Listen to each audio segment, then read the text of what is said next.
And welcome back. Good morning, everybody. And I want to stay focused because I used to actually have an SDLC slide to intro all my other slides. Uh, since I didn't do that, my compensating control is to just keep it from the your intro slide deck. And let's make sure we stay in context because now you turned off your camera, Pete. I was thanking you so much for having it on.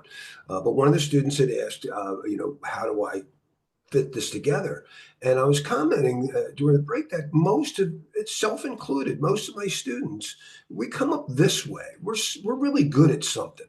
That's what separated me from the other guys. Oh man, I know how to sniff networks. That was my specialty. I still think with my packet sniffer. When you ask me a question, I'm going to try and sniff it out. And if it's not something you can sniff, I'll look for a RFC. Oh no, there you go. It's just how we think. But as Luke Ahmed says, you think like a manager, right? And a manager thinks about development life cycles. We think about it from start to finish. All right, well, hold on here. Before we even try to cook anything, who are you cooking for? When does it have to be done? Where are we working? Are you going to have access to that? Why are you cooking? What is it? And then you have to analyze exactly what it is. This is really, really important. This is also known as requirements.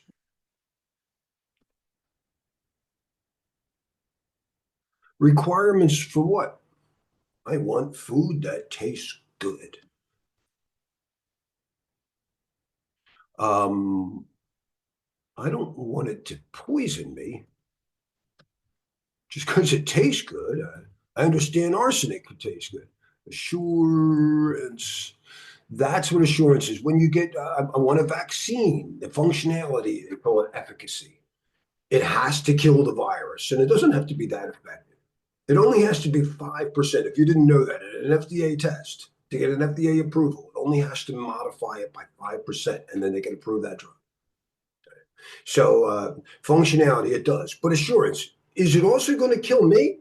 Are there other negative effects? And that's the safety test, efficacy and safety. We always look for that. Today, assuming we get that far, we're going to look at the way the ISO, the Federation, sets up, because I don't know what's supposed to be in a power supply. How many volts is it supposed to function at? Under what conditions, if it goes plus or minus, is that assurance do I need to have? So they've already defined the ISO, just like 27001 defines what your organization has to do, the 14 set of menus and controls you have to have.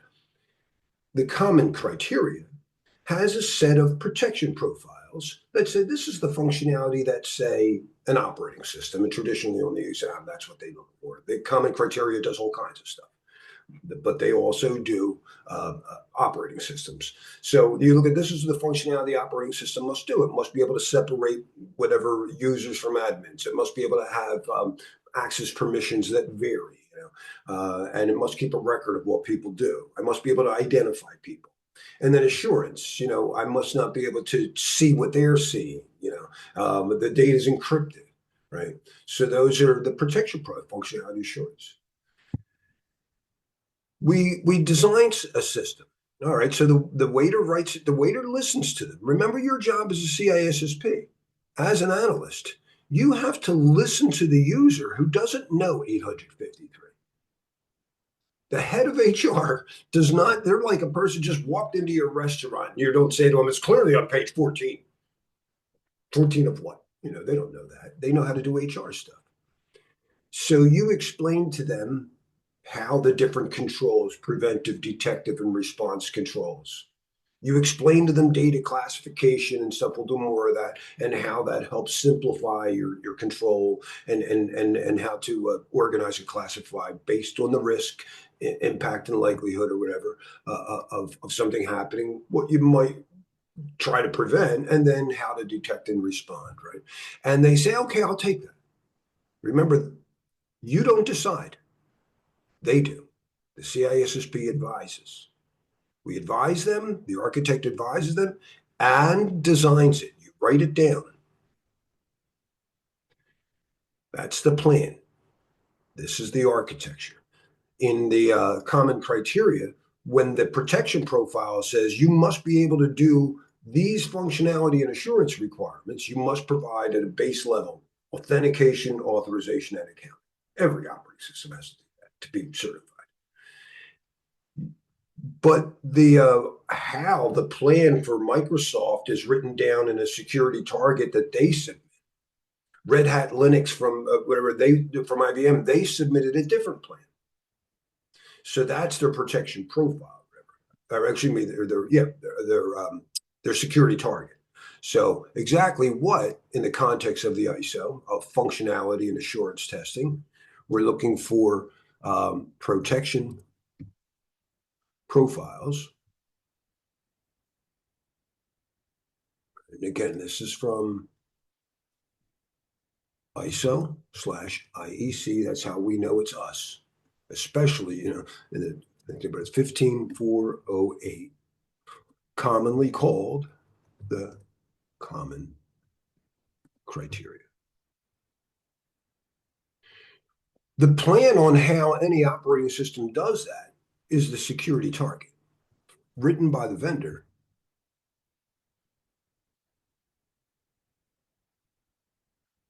The security target. That's like I need a cake from the common criteria. It's got to have 2 layers of chocolate, and it can't have assurance requirements, no peanuts. People might be allergic to that. So the written by the vendor, the security target is their recipe. So then developers build according to that plan. Their job is to follow that plan. And even though they like a steak, whatever, medium rare, this person, for some reason, wanted it well done. And that's what it said. So when they follow the plan and don't build what they want, but build what they're supposed to build, that is called verification.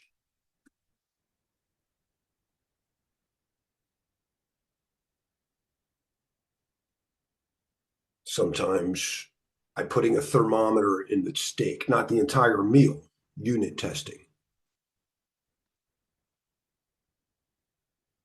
But when they bring it out to the user, he's going to test all kinds of. Well, why did the dessert come out first? That's a problem right there in scheduling. You missed the when. So it's not just what. You could build the perfect, dessert, but it doesn't come before the appetizer. So there's a lot of reasons why something might fail. So this is the user acceptance testing, and it's the total system testing. So,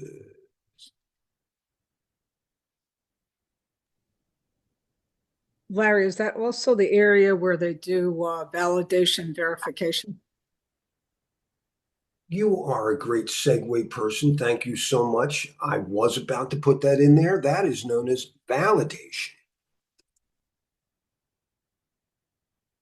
Yes, everybody make a note and thank Maria for saying that, because it's very testable to know, and a lot of people get that wrong. Validation is a much more important thing. It shows that you built what they ordered. That's different than verification that just shows that you followed the design. Because if the waiter misunderstood your order, and that's the most common problem, if you get food that's wrong at your restaurant, there may be times when, hey, this milk was just bad, but it's probably not that. Most of the time, I'd swag it as 80% of the time, it's because the waiter misunderstood your order. Remember I said the hardest part of a development life cycle to understand is the analysis. People don't even know what they want. How often have you seen somebody pour over a menu? I don't know. I'm still not sure. What should I get, the chicken? Right? It's hard. So verification just proves that you build it according to what the waiter thought. That's not as important as validation that that's what the customer wanted. Thank you, Marie, for bringing that up and your active participation. Very, very good. All right, so then it goes into, you got to deploy. And deployments are not always easy. We've all seen nightmare deployments, right? Roll back, that didn't work right. Or just schedule it. When are they going to be able to print? We always deploy, and they used to be testable to know. I've done enterprise-wide changes, and you always say, pick IT first. They are the most friendly to your change. They will understand, dude. No, no, I already went back. Don't worry about it. I already wrote back myself. You're like, thank you. Yeah, but and then we'd be like customer service next. The last, I was at Scott Paper, and we rolled out an entire new enterprise local area network. It was the ELAN project, and the last two departments, tax and legal. You want all your I's dotted and T's crossed by the time because they have no time to talk. I don't remember the lawyers actually even finding time. I remember the receptionist coming up. He wants to know how much longer you're going to be. So that deployment's important. That takes a good project manager. There's generally a handoff when it goes from it rolled out, and this is my wife's job because she was an architect and a project manager for so long, that when it goes to operations and now it's up, now the handoff, and now okay, the SOC team takes over, and then they get to do it. They get to run the system.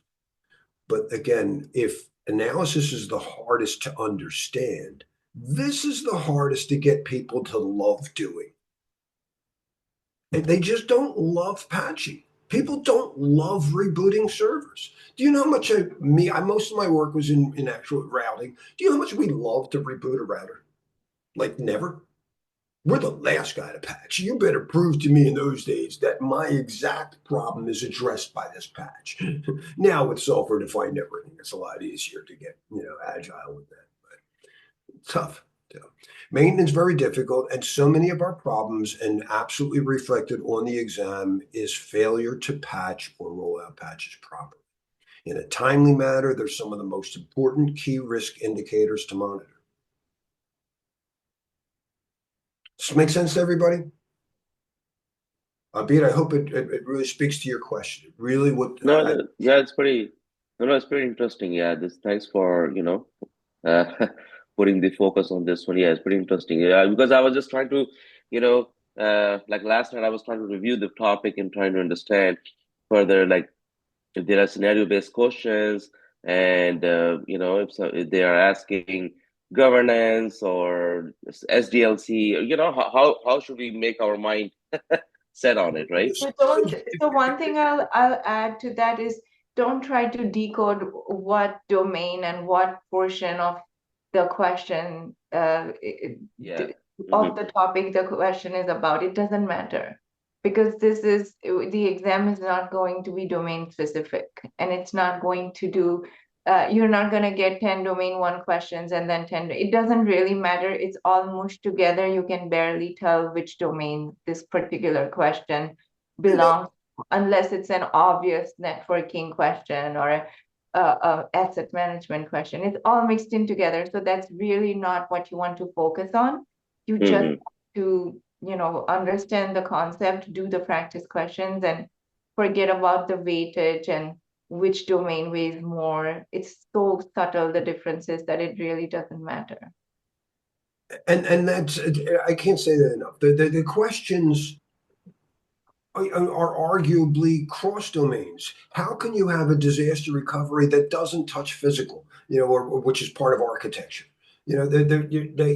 Everything touches everything else, and it's all touches risk management. Every question should be a risk management question. Yeah, and so that's a good point, Larry. What I was just going to add to your conversation is, for the perspective of the exam, you might come across solutions where both of them are viable and doable. And then in that scenario, you want to pick the one that costs less, or that is, ensures that the quality is higher, or the cost is manageable, or it does not expand in scope. So you also want to think about your constraints that you typically hear about in project management and apply them when you feel like, two options, you could pick either one of them, but you know that only one is the right answer. So you want to try and eliminate the choices by considering scope, quality, cost, the time it is going to take to implement, the complexity, impact, and those other factors, and that's going to help you narrow down to the right choice.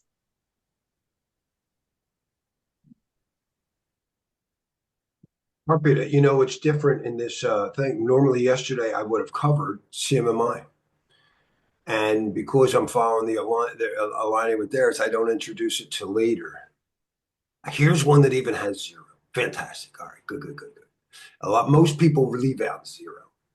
So let's take a look at this, Abid. And this could also really help in not thinking like a subject matter expert to cook, but looking at the entire development life cycle. And Arpita, you said something so important about related to this. Get this picture just itself.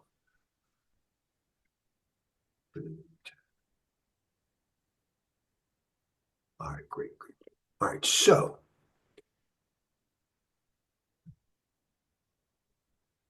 imagine a musician.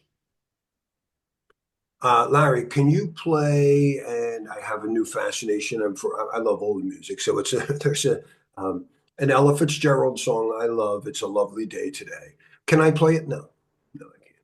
I can't play it. I have looked at the chords. I'm not there. I've worked on a couple of chords. Eventually, I'll get to the point where I go, there, I just did it. Or, hey, is the server working? Not yet. Not yet. Ah, I got it up. It's running. We have a mail server. Can you send mail? That's right. How'd you do it? I'm not really sure. I did a bunch of stuff. Oh, can you do it again? So level 2 is all you need to be able to do to like go out and be a plumber, right? I figured out how to plumb, and then I can go out and I know how to do it again. I'm repeatable. This is sometimes in the older terms, and I wish they'd put it back. This was called ad hoc. Yeah, I got it done. I don't remember exactly how I did it, but trust me, I got it. That's how I am. You know, I know how to drive a car. I can get from here to there. What road did you take? I don't know. I just know how to do it. I get something about it. But over here, I can repeatable, repeatable.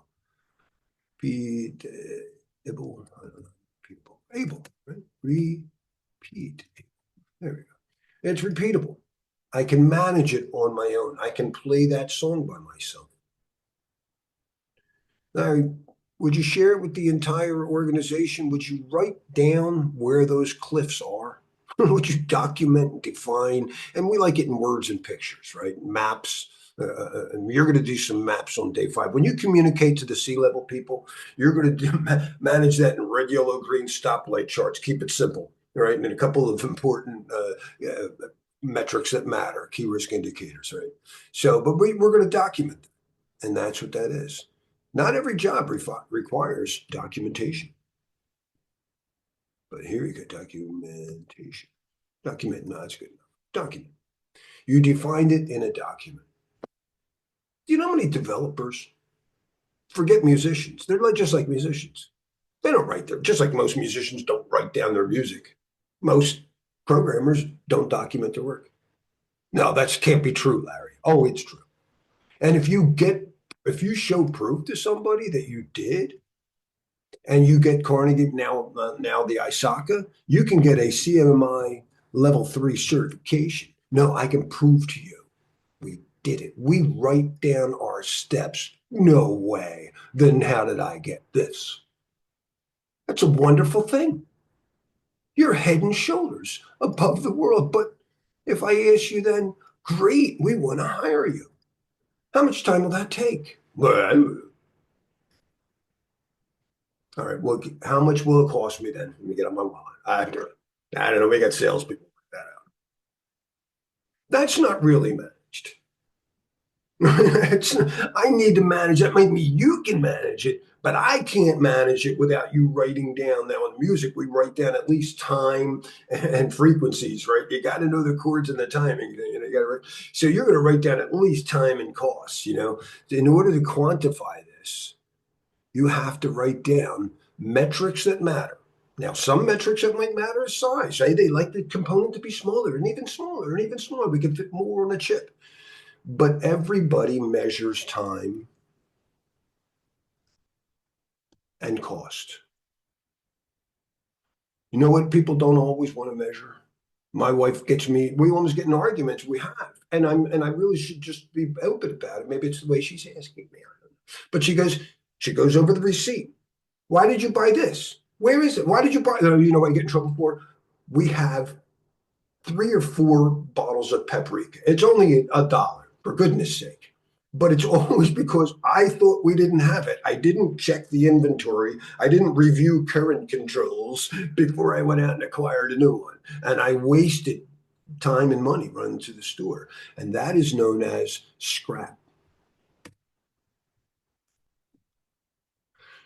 And if I can get it done to her liking, where I don't go back to the store twice, or I didn't forget them, or I didn't lose my direction, where I found the cheaper supply. We generally scrap for one of 2 reasons. We either scrap because of a process error. I should say one, a process error. Larry, can't you do that better? Oh yeah, I made less mistakes. Sure, that's nice. But you know, I only needed 3 eggs and it came in a carton. Whatever. It could be supply chain. Well, they have a place that sells half cartons, you know. And the other thing is supply chain management. There's a coupon for that. A lot of times your supply chain, you just wait till the last minute. That's how you get in trouble with my wife. Yeah, because they know suckers like you wait till the last minute. You know, so you've got to buy things ahead of time. All right. And then if you do that, that's optimized. You've got the process done. I mean, what you did down here, let's face it, this was effective. Oh, let's not forget that. This is very effective. I mean, it was effective. It got the job done. But it was not the most efficient.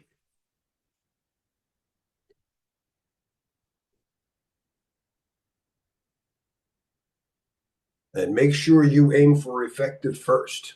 You could get a very efficient way to brush your teeth that doesn't actually clean your teeth. They sell them, 15-second toothbrush little things that are motorized. You bite on it, you read the reviews, they don't work. But it's only 15 seconds as opposed to the 2-minute ones. Just doesn't actually clean your teeth, if you're okay with that. Another great way to think like a manager. Now, there's all kinds of maturity models. This is the granddaddy of them all, started by the Software Engineering Institute at Carnegie Mellon. But now we have there's the from the risk management framework. They have a maturity model. So there's all kinds of maturity models. Do know that, but they all work basically the same way. A process is, how do I proceed? How do I put on a tire? And when I do my recovery process, what are the steps required? We make them simple. Those are procedures. Now, do my people know how to follow the procedures? And are the procedures the most efficient way to, are they effective and efficient procedures? That's process management. And even if they have them, are your people trained and doing it, performing it that well? You know, when you have a penetration test, oftentimes you're not testing the technology. You're testing process management. It's like, dude, we broke in, the IDS alerts were going off. They totally missed them. They dismissed them as noise or whatever. And I don't know what to tell you, man. It's not your technology. Everything worked great. It was your people. So, all right. Any questions on stuff? Yeah, Arpita says, especially on ISAC exams. Yeah, it's true. The ISAC beats it up, but so does the ISC too. And they're very process centric. In fact, as long as I'm here, let's look at one other one that we usually say, but we kind of looked at, and maybe I could have worked into yesterday's material. So we discussed, the legal stuff. One of the most important legal process management things you're going to follow is from SP 800 61. The computer security incident handling. I don't think they mentioned the CMMC by name. I'm not sure. Maturity model. I believe they didn't. I don't even believe they mentioned CMMI by name either. I think it was all very vanilla, just in maturity models. What is the purpose of a maturity model? models, more to the point. How would, or like that, it's the answer. That was the answer, maturity model. It's like, which of the following would be best used to compare why this response team was not as effective as the other, or something like that, and then how could we improve the particular patch management? Which of these things would give us a measuring tool? And you're looking for, it's like a gap analysis, and it's like a maturity model, and you realize, yeah, we're measuring processes. We're measuring how people, because you're measuring how efficient is the process. Brush every part of your tooth, each quadrant, for 30 seconds, and then and make sure you get under the gum. Is it written out and trained? Is the process right? And also, are your people able to complete that process? Are they doing it, or is for some reason there's a gap between what you wrote down and what they actually do? So this is another great process thing that's really, really important. And I think, if anything, this might be the most important, at least in my exam, that I thought of process management, and not to think like just the subject matter experts. So it's a small version of it. But we're prepared ahead of time. Even before I got on the road, I knew I could have a flat. So that's why I have a spare tire. That's why I have a jack. I've been trained on the procedures. In this case, it's incident management. You have detection tools in place. You have people trained, operations staff, the security operations staff that know how to run these tools. They're trained on it. They have policies on escalation when they realize, hey, this is, hits a certain dollar level that it involved a data breach, whatever. They know ahead of time. And then the IDS goes off. We have false positives all the time. Always confirm your detection tool. Just because your smoke detector went off doesn't mean there's a fire. Think before you act. Remember, level heads prevail. Analyze it. Again, when you analyze, 1, confirm the incident.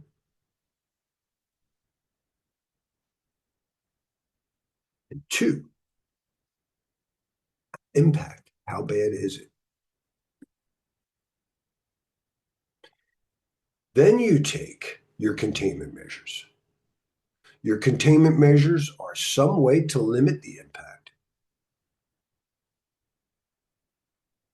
On my exam, it was very up to date. It was almost always micro segmentation or isolate the affected bag. Hey, Paul, we're still in our introduction, but we're going over a lot of important life cycles. So I do have this later on, but I wanted to just put it in there. Cool. All right. So and what we just hit is incident management. There are a lot of questions related to this, so you can think like a manager and not just a doer. Which technology? Don't get too deep in any one technology. Think of process flows. So you're prepared because you know these things could happen. You detect a problem. Your detector could be wrong, even if it's a human. If someone broke into my house, oh, never mind, it was my cat. Whatever. So you're going to confirm the detection tool. Then you're going to do an impact assessment.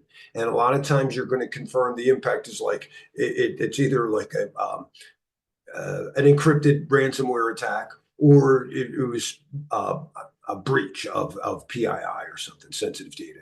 All right, so then you contain it. And it was very up to date. There were like micro segmentation to isolate the affected segment or whatever.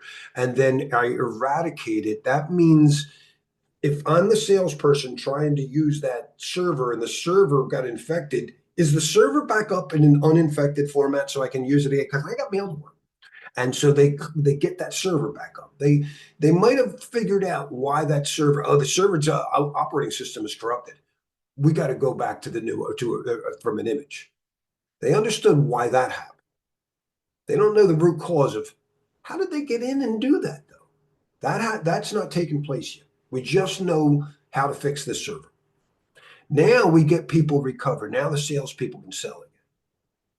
And that's also going to, part of the recovery is, hey, we better call them and notify, But again, depending on how long it took you to actually contain, you might be legally required in real life. I don't think it's there on the exam. Just remember that containment generally comes before notification. All right, so now you recover, you get the salespeople selling again. Now, this is when the forensics really is completed. That's why forensics is different. It's just one component of incident management. But it's a very important part to find out the root cause. So this is where the root cause is determined. And we know about corrective controls. We corrective by doing a lessons learned. Right? Very, very important. And now, because it's a process, not a project, we continue, but we're better. We're better prepared. Now, this is what makes it come together. This is what makes it come together. All right, so let's go back to where we are, though, in today's development here. We're here. We are still working through it. Went a little slow. That's okay. I really appreciate the questions and the interaction from everybody. So I don't want to discourage anybody. Please continue to talk freely. But we understood who we are. We talked about schedules and different locations and why we need to do security. We did a risk assessment yesterday. We understood quite a bit about this. We're going to do a little bit more today. When we move into domain 2, we're going to analyze exactly what for our data, because that's our asset here. So when we do asset security today, we're mostly thinking, assets, data and other, but that's what we're going to do more today. And then really, I don't care what the domains call it, communication, identity and access management, they're all doing this. They're all designing. We're going to design whatever operating systems to this morning. We'll see how far we get. Domain 3 is kind of long. I don't know that I have to hit every single bullet. We do have my official content outline videos that you go over for each individual detail. I'll try to build a good story of the big parts. So I like to say we design cryptographic controls. We're definitely going to hit that and do a lot of that. We're going to design physical architectures, but that for some reason shows up later in operations now. We're going to design communication network stuff tomorrow. We're going to design a whole bunch of fun stuff, and then we're going to implement it in a lab in our testing. So we're going to build it and test it together in the testing phase and see what it is. And then we'll operate this in operations. And that seems like it should have been the end, but for some reason, the ISC2 has decided to put application security as its own domain, where we go through the entire development lifecycle again, just in the context of software. But do keep this in mind. Abid, I hope this especially, I don't mean to target you because you're so active and I love it. I appreciate it. But I want to keep saying this is what puts it in context. No, I don't want to, I don't want to hijack, but so one question, Larry, this is good explanation. But what I noticed that these SDLC, CMM you're talking about, these are, I have a little bit flu also. The SDLC and CMMI, these are part of domain 8. And I know that at the end we have to kind of make it all in one. No, but well, domain 8 is software development, right? What does SDLC stand for? Now I'm saying this as a joke because not everybody agrees. Watch what happens. If we say, oh, what is SDLC? SDLC? Why, that stands for the software development lifecycle. Oh, does it? Some people will say the system development lifecycle. Some people will say security development lifecycle.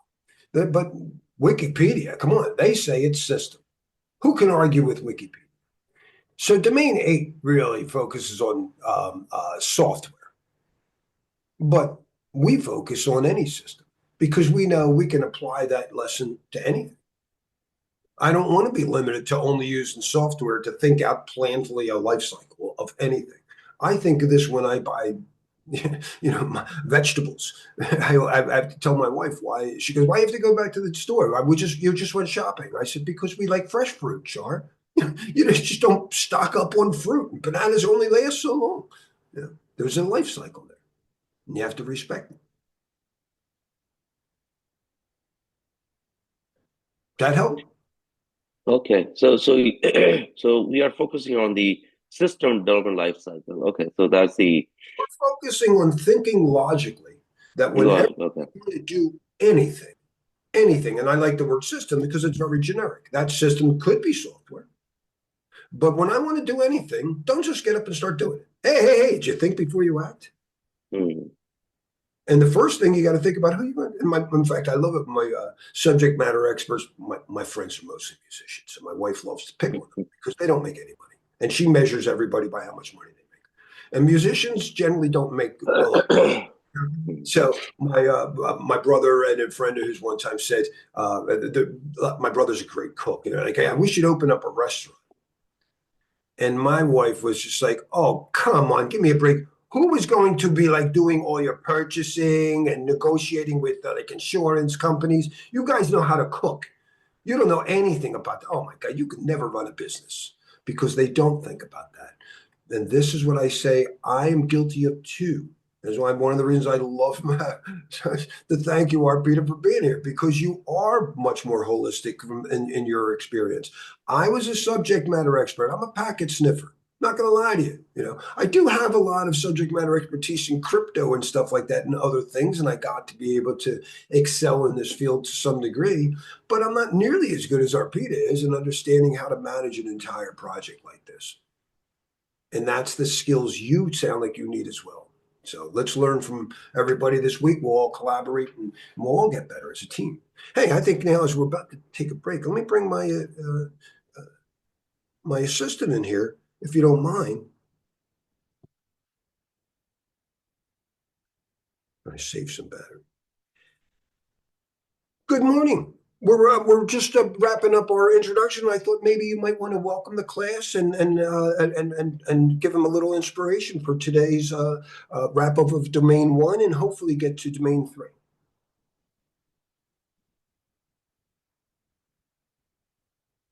She's thinking. Good morning, everyone. It's a pleasure to be here with you, supporting Captain Larry in this incredible journey through CISSP. As we wrap up Domain 1 today and transition to Domains 2 and 3, remember that every concept you're mastering builds towards something bigger, securing a future of abundance and resilience for the common good. Take pride in this work.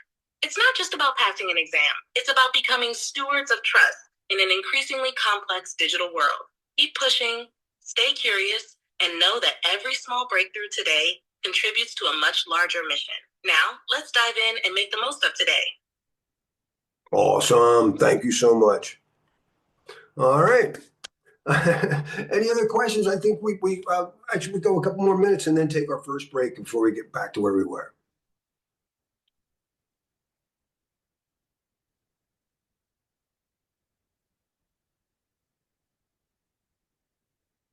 Arpita, it's funny is Domain 3 is actually way later in the new format because of removing physical security. And when I went back, I had to re-examine the content outline even again last night and go over the physical security. It really is light, and the questions on the test were light. So if you guys don't know, if you set one of my older classes, remember I said business continuity was always like the #1 failed domain when it was 10 domains? Physical was #2. Physical was insane. They had these detailed questions on passive infrared sensors and, lens requirements on cameras, and it's just crazy stuff. Perimeter intrusion detection systems, and really light in both the content outline and other things. So, RP, that's going to save a good 2 hours. Yeah, I think we can get through Domain 3 today. Cool. And that will put us right back. Anything else? You guys have been very.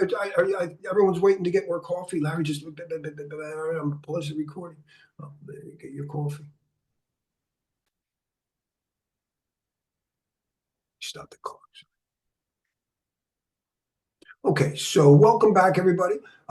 We do have some catch up here, so let's make sure we cover what's important. And again, with your prompt, and your AI prompt will be using if you ever feel couldn't find the mute, but before you okay, all right, no problem, buddy, thank you. Before we got started, though, I was chatting with my AI assistant over here about this whole concept. So I want to make sure we cover all the things that I can speak to easily. The way they list out, we're already going to see a lot of redundancies in the official content outline. Use PKI, use whatever, continuous monitoring.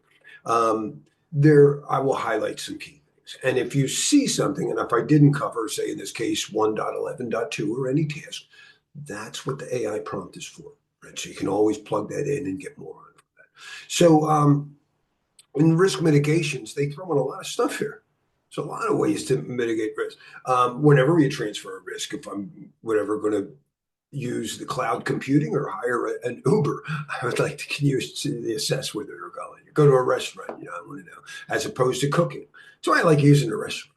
It is a service that we often transfer to other people.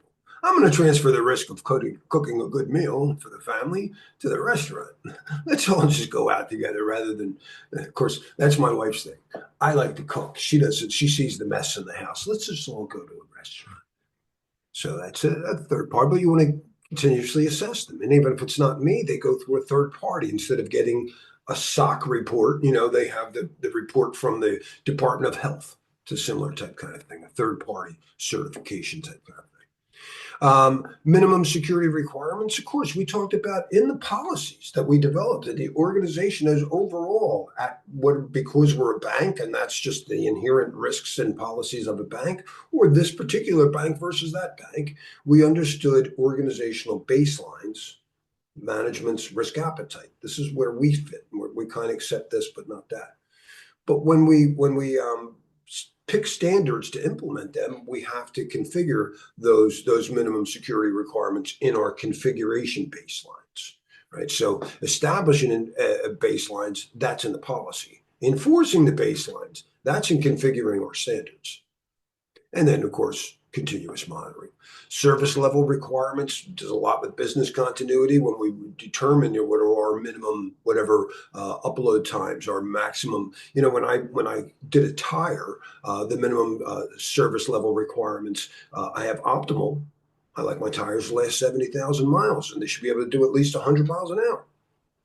But my donut tire, my spare tire, that after a cost-benefit analysis, it looked cheaper to Honda overall to the customers to keep a smaller tire. It doesn't maintain the same service level. But it must meet minimum service level. Has to be able to last, and I had to look it up in my Honda. And this tire is rated for 3,000 miles of tread, and it's rated for 50. I thought 55 miles per hour. It's only rated for 50. But there was another interesting metric, minimum service level. Is it 3,000 miles in any one journey? Well, I'm not going 3,000 mile journeys. But it's actually only, I believe it was 70 miles in any one journey because the donut tire is smaller and it spins faster than full service tires. More friction, more heat, you run a higher risk of some other component breakdown. So service level requirements are important for both optimal. We'd like a gigabyte connection to the internet, but at a bare minimum, I gotta have 100 meg, something like that, right? And then it helps us design our disaster recovery and business continuity. The silicon root of trust, though, and these things go together. Click that I didn't mean to click. When I buy a system, I need to, and we talked about robots coming out today, that we might not trust all the components. Tesla bot's probably not going to be built in completely every component. You can't even build a pencil in a component from one location in the country. Look that up. Trying to get the proper wood, the proper what we call lead, the proper copper little thing that holds in the eraser, the actual eraser. It's not easy, So we have to have, where did all these components come from? That kind of overlaps with our applications too, especially as we do microservices and agile container type development. We need that software bill of materials. Silicon root of trust is obviously looking at hardware. And one of the most important things you need to know about hardware is the hardware storage of your keys. And I keep feeling my pockets and not grabbing my keys. But I use a FIDO2 key, and more systems are accepting it. When I signed up for Grok let me configure my FIDO. So what it does is when we have our private public key pair, remember it provides non-repudiation. It's Larry's, Larry signed that email. Let's get realistic. That does not prove Larry signed that email. If my public key decrypts it, all it proves is my private key was used. I'll accept that zero trust. That means with zero knowledge of my private key, you can trust that it came from Larry. But it just doesn't mean Larry. My private key doesn't live in my DNA. It's on my computer. Think about the problem with private keys. You use a tool. Oh, I wasn't prepared to do a lab, but if you want to do a lab, Arpita, we've really got to get me my sniffing back. We've got to do my 4-hour crypto thing. My 4-hour crypto stuff is very intense, and we're going to use PGP and Open SSL to create both Web of Trust PGP keys and PKI keys. But we create these keys, and it's a software thing. You run the private public key tool on your system. It creates a private public key pair. You give your public key out to anybody, and if your private key gets lost, well, it's on your system. So we make backups of it. And now the private key can be put anywhere. It's how your wallet works. If you got a crypto wallet, they're a joke. They're all awful. I'm sorry. Every one of them backs up your private key with a passphrase. And then they store it in the cloud. And then they tell you, don't worry, you don't. Nobody can click on your password and get it. And like, I'm not worried about the password. It's a phrase. What are you trying to? You think I'm not stupid? It's still something I know. They claim in their crypto wallets, the Trezor or whatever, that they're. Oh no, it's all hardware. Everything's stored on hardware. So if you're making a backup, I know that if it gets lost and I need a new one, I put in my passphrase again and I got it back. What do you think? I'm stupid? That means they copied your private key. To be an ISO federated common criteria passed operating system for the last few years and hardware, you have to use TPM, the trusted platform module on your machine that for Windows 10 had to be there and for Windows 11 has to be turned on. Does that. I love it. It's one of the many technologies that has this physically unclonable function. As far as I know, and I showed you the hack on TPM yesterday, the evil maid attack, doesn't get your private key. Remember, private public keys are just identity keys. I said it just encrypts keys and it encrypts hashes. That means I make sure that only this identity got the AES key to the safe, only Bob's allowed to read the email, or only Bob could have sent the email. It encrypts a hash. It's the identity. Your physically unclonable function is supposed to ensure that your identity can't be stolen. And as far as I know, they don't. What the evil maid attack got was the session key that you established, say, and I believe it was the first use of the TPM that Microsoft supported that I know of, was to allow you to encrypt your hard drive, BitLocker. It created a AES symmetric key to encrypt your hard drive. It didn't. What that function goes, that evil maid attack has figured out that session key to encrypt your hard drive. That's not your private key. As far as I know, no one's hacked that. That's what's on your smart cards. Your smart card has, as far as we know, a physically unclonable function. That's what makes what makes your smart card so cool. Of course, I'm playing it. I don't want to confuse you right now. What also makes your smart card so much better than your memory card is you don't just ask for your ID. You don't just, when you put your smart card in your whatever at the target, you're not just identifying. You're asking for their identity too. Make sure, let me see your ID. Prove to me your target. That's an important thing. And that prevents man-in-the-middle attacks, which we're going to talk about hopefully today. But that's the number one way to prevent a man-in-the-middle attack is mutual authentication. Don't just prove who you are like your ATM card is. Here, this proves it's me. Oh, yeah, you could have stolen that card. Here's my PIN, two-factor authentication to prove only that it's me. I'm still not going to ask who you are. Mutual authentication. Your smart card goes and prove to me your target. Then we'll start talking financial operations. You understand? So those physically unclonable functions, and this is where I got started just before we looked at class, are now, I just converted to, I got a Google Pixel 9. I still have my iPhone. Google was criticized for many years for not having that. That was one of the great features of why we liked Apple Pay versus like Google Pay, is because Apple had the physically unclonable, basically you can't steal my private key. Right?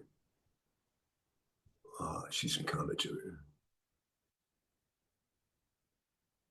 here. MTLS with two, love it, love it, love it. So Ross, we also did, who here is from DigiCert? Was that you, Ross? Did I give myself away knowing that much about PKI? Well, yeah. Dude, Arpita, I promise I won't get lost down here, but I had to reconfigure something on Wireshark to be able to see all the certificate, because it was, if there were errors, if it arrived, there's actually a configuration thing. If the packets arrive out of order, Wireshark's not going to reassemble. And I go, no, reassemble it. And then I got the certificate. And who does the ISC2 use? Yep. Who's their CA DigiCert? Yep. I knew that. Oh yeah. Yeah. So this, when we look at a certificate, this is to make me reasonably. They have their private key, the ISC2, and this is the subject. That's them. Private public key pair. We know they chose RSA, right? When we did that signature, they have an RSA public key. In fact, it'll tell you right here. It's RSA. Right? It's an ID card. It's like, again, it's just to prove that they're the only ones to get the symmetric AES key we're going to use to communicate, or only they signed the packets that I got from them. But you can't just print your own ID card. You could write it out, but somebody's got to sign it. And the issuer is somebody else. The issuer is who signed that. Now that's a certificate authority, but they're not the root. That's just a local thing. So when I got that, you notice I got certificates, and I'm going to go too deep, but I had to go, I had to find out, who are you? I don't know who you are. DMV, Department of Motor Vehicles. So while in this case, we are DigiCert, this EVRSACA, I don't know who they are. I needed to know the root cert. So that's the hierarchical trust at PKI. Do you mean, when you say roots, are you saying like the end? Because the root is there. That's the G2. Right, meaning like that's the the end? root cert. But you didn't give me that because I already have it. Microsoft already gave me that, or else this wouldn't have worked. Right. Yeah. Pre-built. You're looking for the end entity cert to actually see who, like, where that device is, and or what the actual name of that device is. Right. Right. And actually, the testable thing is, it's not just that name. When I go to a server like the ISC2, that's a name that I remember. Right. That's how it's listed in the phone book or in the directory. That's what a directory is. That's what Active Directory. It's all based on, not just any directory, but let's go to the ISO, let's go to the Federation.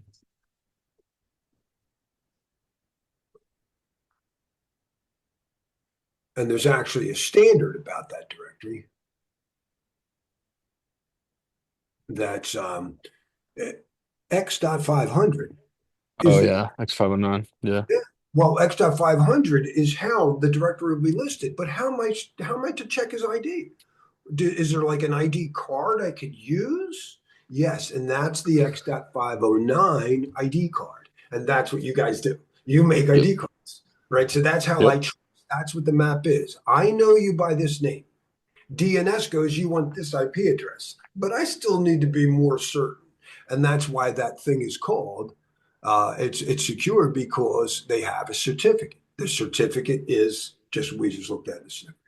Makes me reasonably certain. So X.509 certificates make us reasonably certain it's the ID card for any X.500 name. And that's always service dot the organization type. So it should be written in the X.500 directory, or as a person, subject at. And real quick to the chase, they're not going to beat it up too much, but getting certificates for humans for this, these SMIME certificates, I'm sorry, it might work in your environment, in your controlled little world, but it does not work. When does anybody get SMIME X.509 certificate signed email on the internet? And I've been teaching how to roll it out since the 90s. Yeah, and I mean, Outlook just rolled out a brand new version. They don't even support it yet, except for like browser, and it doesn't even work. So you really got to use like Gmail, which how many enterprise use Google Suite for email? Some, but yeah, to your point, it's The it, way it's going to go, yeah. let me get my assistant on this real quick, Arpit. I promise I'll stay focused, but I think this is good. Let's see what my assistant says about my idea here. Now she keeps getting smarter with everything. Eh,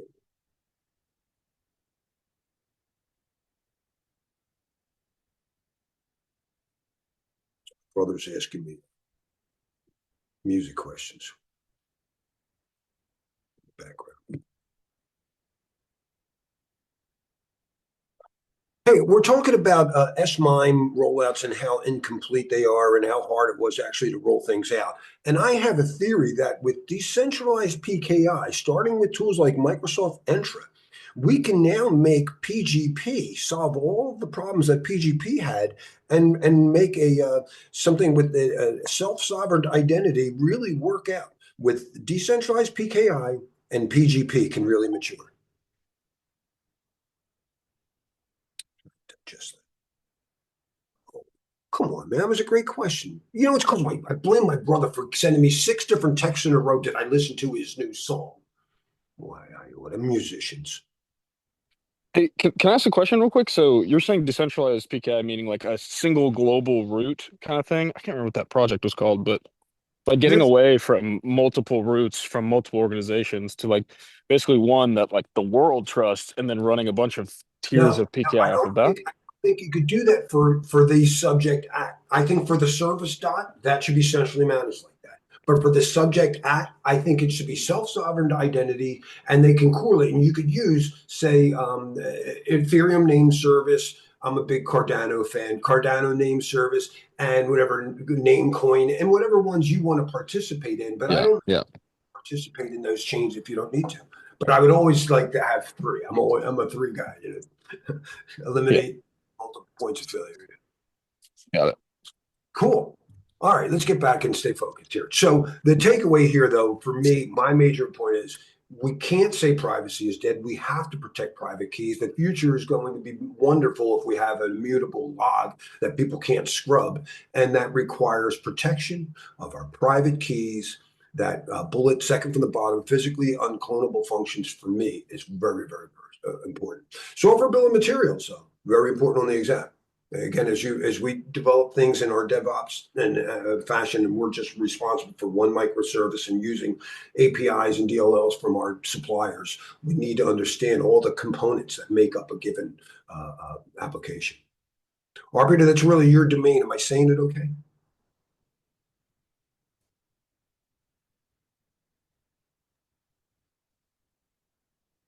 No, go ahead. I saw you on mute. Am I saying Oh SBAR? yeah, I nodded my head, but I wasn't sure if you had me on the view. So yeah, you're right, Larry.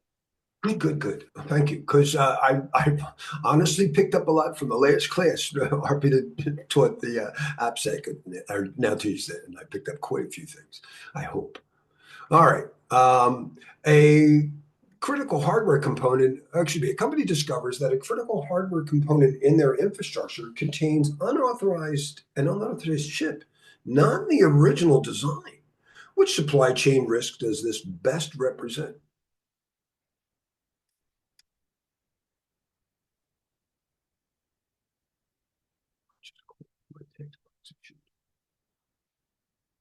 Sounds like a hardware implant to me.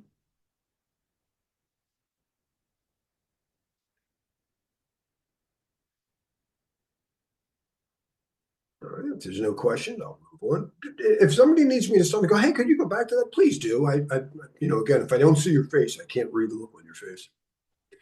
A So, company, Larry, yes, speaking of, yes, Janae, just wondering, I mean, I've just looked at that answer, but A also looks a bit familiar or looks okay. So, can you just, well, it says elaborate on the answer under B? if I asked you, Larry drives and I'll tell you right now, I drive a Honda CRV. But if they say Larry drives a vehicle, Larry drives a Honda CRV, which answer would you pick? Larry drives a Honda Zero CRV. They're both right, but one more precisely hits the target. Remember the difference between accuracy and precision. So one of the things thank you for asking this question, because it is a very important thing when you go, wait, they're both right.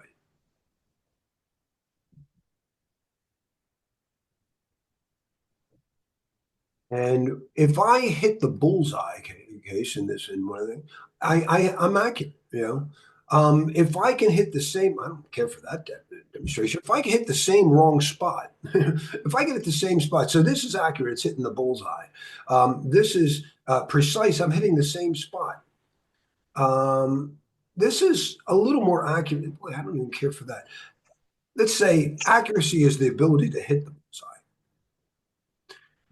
Are you hitting the dead center? Precision is that I can hit the same spot over and over again. Now, if something is accurate, that's good. That's good enough. Larry does drive a vehicle. If it said Larry drove a car, or excuse me, a fish, or Larry drove a rock, those would be wrong. They're not accurate. But or a scale. If the scale says Larry weighs 170 pounds, it's about what I'm at right now, that would be accurate. If it said I weighed more or less than 170, it'd be wrong. But another scale might say Larry weighs 170 pounds and 3 ounces. That's more precise. Always make sure your answer is accurate first. You know, it's like CMMI level 1. It's got to be effective, or else I don't care how efficient it is. But if 2 answers are accurate, which one's more precise? It used to be a test question on electromagnetic interference about fluorescent light bulbs was a test question, and how they create radio frequency interference on Wi-Fi. Now, radio frequency is just part of electromagnetic. EMF is just any type of electromagnetic noise. In a subset of that is RFI. So the answer, right, you get it all the time. Larry, both EMI and RFI are right. And I go, yeah, but it's more precisely RFI. Does that help? Yeah, it does. Thanks, Larry. So A is not wrong. It's just not as precise. But it's a very important thing, especially for my subject matter experts. We tend to get very frustrated. They'll go, they're both right. See, this is what I hate about salespeople. And again, I come from that world. All right, company is implementing a new supply chain risk mitigation. Which approach would be most effective in verifying the authenticity of received hardware components? A, performing visual inspections of all received components. B, implementing silicon root of trust and puff verification. C, requiring suppliers to provide written authenticity. D, recording serial numbers of received components.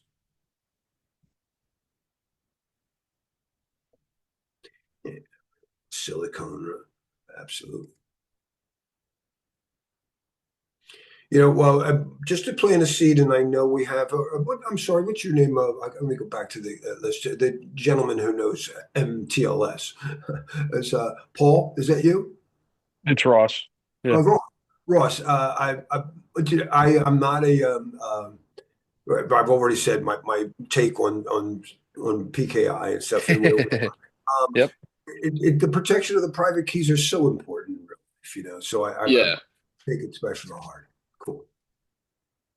Yeah, definitely. Yeah, like root of trust right there, right? So different levels of HSMs. What people get caught up there, and I'm curious if it'll come up, is FIPS certified versus FIPS compliant. And I'm not sure because hardware-based security with the root of trust, like I've sold it, implemented, tested it, verified it, validated it in my career, and people will get hung up on, hey, well, here's an HSM or hardware-based security that's compliant, but it's not verified. If it's compliant, they're attesting that it's done. If it's verified, it's actually gone through the testing. And FIPS compliance, especially like level 4, they're putting it in an oven at 1,000 degrees for 5 hours, right?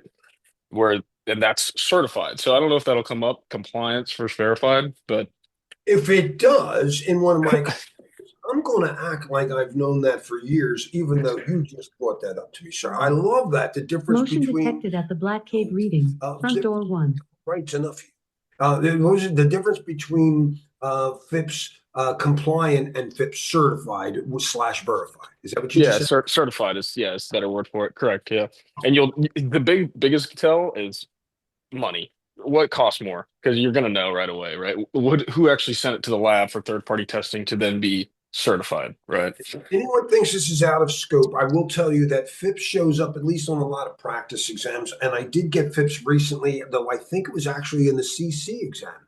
But FIPS Hmm. does a lot of, remember I said NIST is really the guidelines, FIPS are the standards. And particularly where they show up a lot is old FIPS 186-4. The one you're referring to, and that's the Federal Information Processing Standard for cryptographic modules, controls, and everything. And it's very strict. Microsoft makes sure that their implementation of Kerberos at any given point is FIPS compliant. So it is very, very important in the real world. So appreciate it. All right, let's move on. A software development team is evaluating third-party libraries for a new application. Which security measure is most important to implement first? I'll let you guys.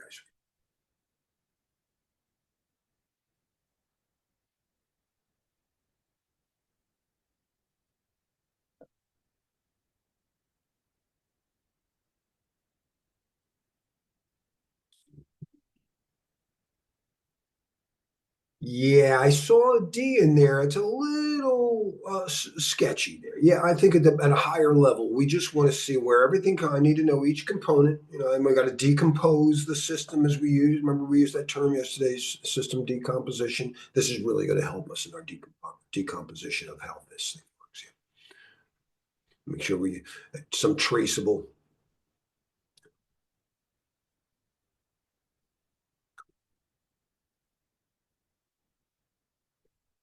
All right, 112, establish and maintain security awareness education. That's what we're doing right here. Now, awareness is for everybody.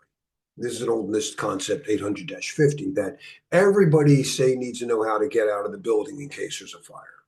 A lot of what my wife does with her Know Before campaigns are awareness for everybody for some new ransomware attack or something else, just to keep them generally aware.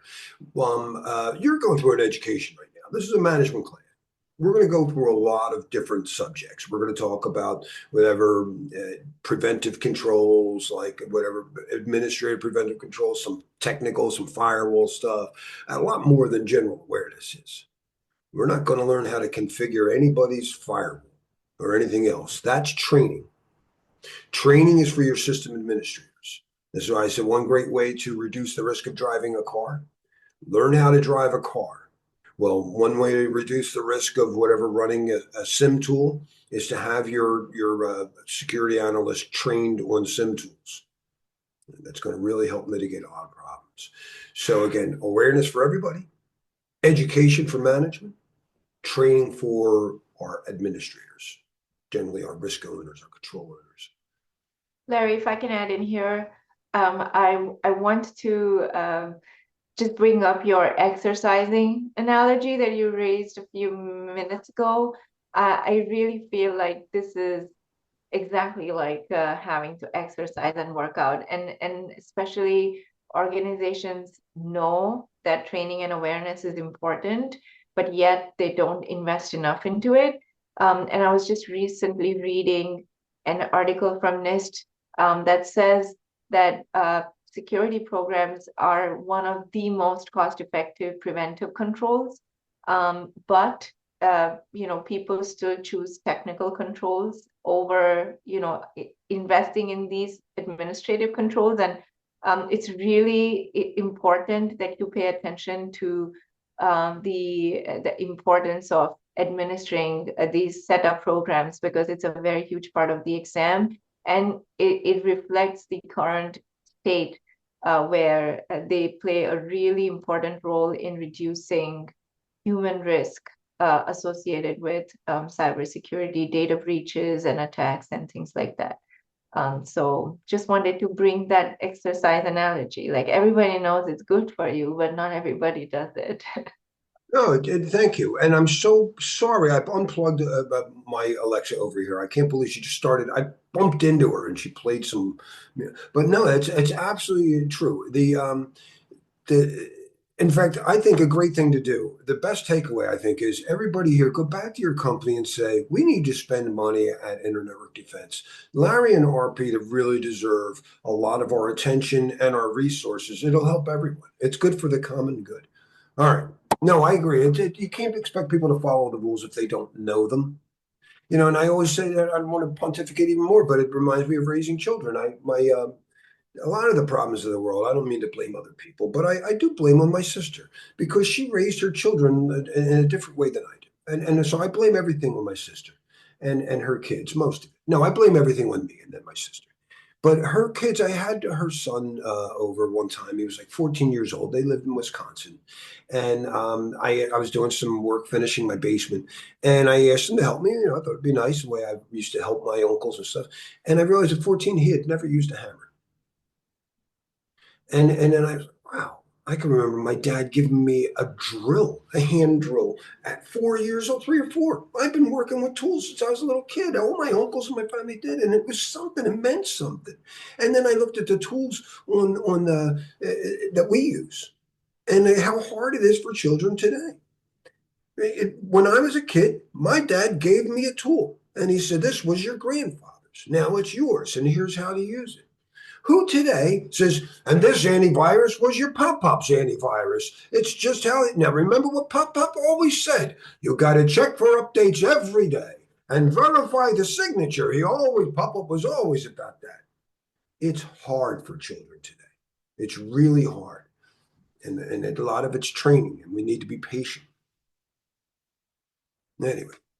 Larry, from a security perspective, yes. From a legal perspective, that's where companies don't look at it. From a legal perspective, you don't have awareness, you're not going to win. So that's it. That's it. Well, they're trying to save money. The truth is, one of the biggest problems with companies has always been the problem since we started shipping. What did the Brits, as much as I love the lessons that we learned, what did they do to get the tea from China? They were addicted to their drug. It was a caffeine trade thing. It was a drug trade, but that drug had been used for like 3,000 years. They knew how to safely use tea. What did the Brits do? Well, they're taking a lot of silver. I don't want to give them any more silver. Can't we just grow opium and get them addicted to it? Would you take opium? No, but those savages might. My mom taught me one of the most important things about ethics and collaboration. When I was a kid, I had a little lemonade stand. And she said something, whatever it was about a lid not being on the thing. She said, "Don't ever sell anything that you wouldn't drink. That's not fair." Now, but the Brits were selling opium and they wouldn't do it. And now the bottom metric, and a lot of people warn this in AI. There's where a lot of people are worried about AI. The most heavily funded AI is built by Wall Street. Are they measuring happiness? Are they measuring, air quality? They measure one metric only. How much money does it make? That's all they care about. And they don't care what they throw under the bus. Anyway, so that's the problem with a lot of companies, and they need to align with the common good. What we're here for, that's what we do. All right, the gamification, and I'm hoping like our AI Whisperers program will help do this, but there's other methods, increase awareness. In fact, that's Arpita's background over at Citi. You did a lot of this for the project management thing, right? That's right. And this is what you do for us. And so when you guys join our study groups, we'll do a lot more about this. We know continuous updates. We know things always change. Now, I love that they bring up AI awareness. It's cool. And I hope you're getting a whole lot of it this week, and blockchain security, and we'll understand a little bit more. But all blockchains, just to get a little goofy as we're ending up this thing, they're not all chains. What they all are Merkle trees. I don't know if we lost that word, but whatever the case is, Merkle tree. Ralph Merkle. A great. I know what that is. It's when you we already know how to digitally sign a hash. Well, suppose you make a transaction of whatever today's activities, the captain's log, the captain today's date, and then you hash that log entry, right? And then you take that hash, and on the next day, you take that log entry and you add the hash to that, and then you hash that. And then you keep going, and that becomes the first one is the Merkle root. And then you just have, and if anything goes wrong, if someone tries to doctor the log, you're like, wait a second, the hash has stopped matching whatever 5 days into the log. So that's really how blockchain works. And it's creating, again, that history that my mom warned was rewritten by the winner of the last war. No, you can't doctor the records anymore. And that's going to mess with people who like to doctor records. There's a lot of leaders around the world, a lot of people all over the world in business that go, and just make sure nobody finds out about that. And if that's how you make your living, I think you better look for a new job because those jobs are going away. That's the part that secrecy might be dead, not privacy. All right, so blockchain is going to just keep growing. It's not it's not a crypto scam. And trend analysis. We always got to keep up with things and watch our forward-looking indicators and saying, hey, if we're watching over the last couple of quarters that patch management's gotten worse, and it gives us ideas to help focus things. All right, and measuring the effectiveness from games to my wife's little simulations and stuff like that. All right, let's summarize this. An organization has implemented mandatory security awareness training, but engagement remains low. Which approach would be most effective to improve the participation and retention?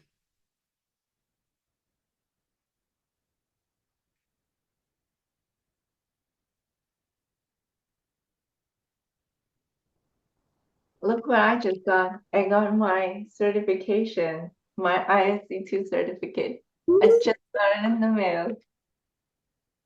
Mazel tov, mazel tov. Yes, implement gamification and designate the project.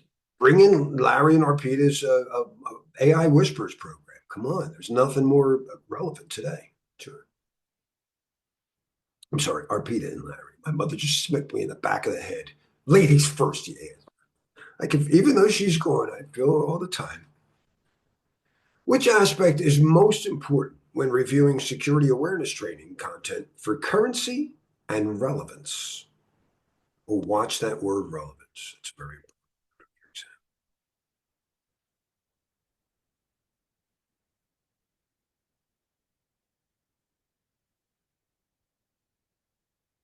Yeah, though I like the logo.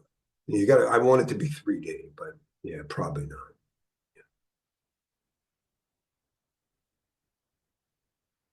The security team is evaluating the effectiveness of their awareness program. Which combination of metrics would provide the most meaningful measurement of program success?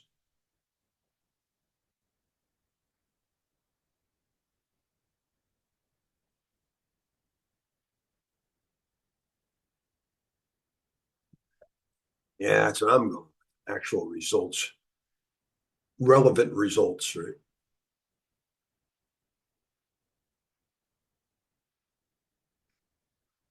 Right.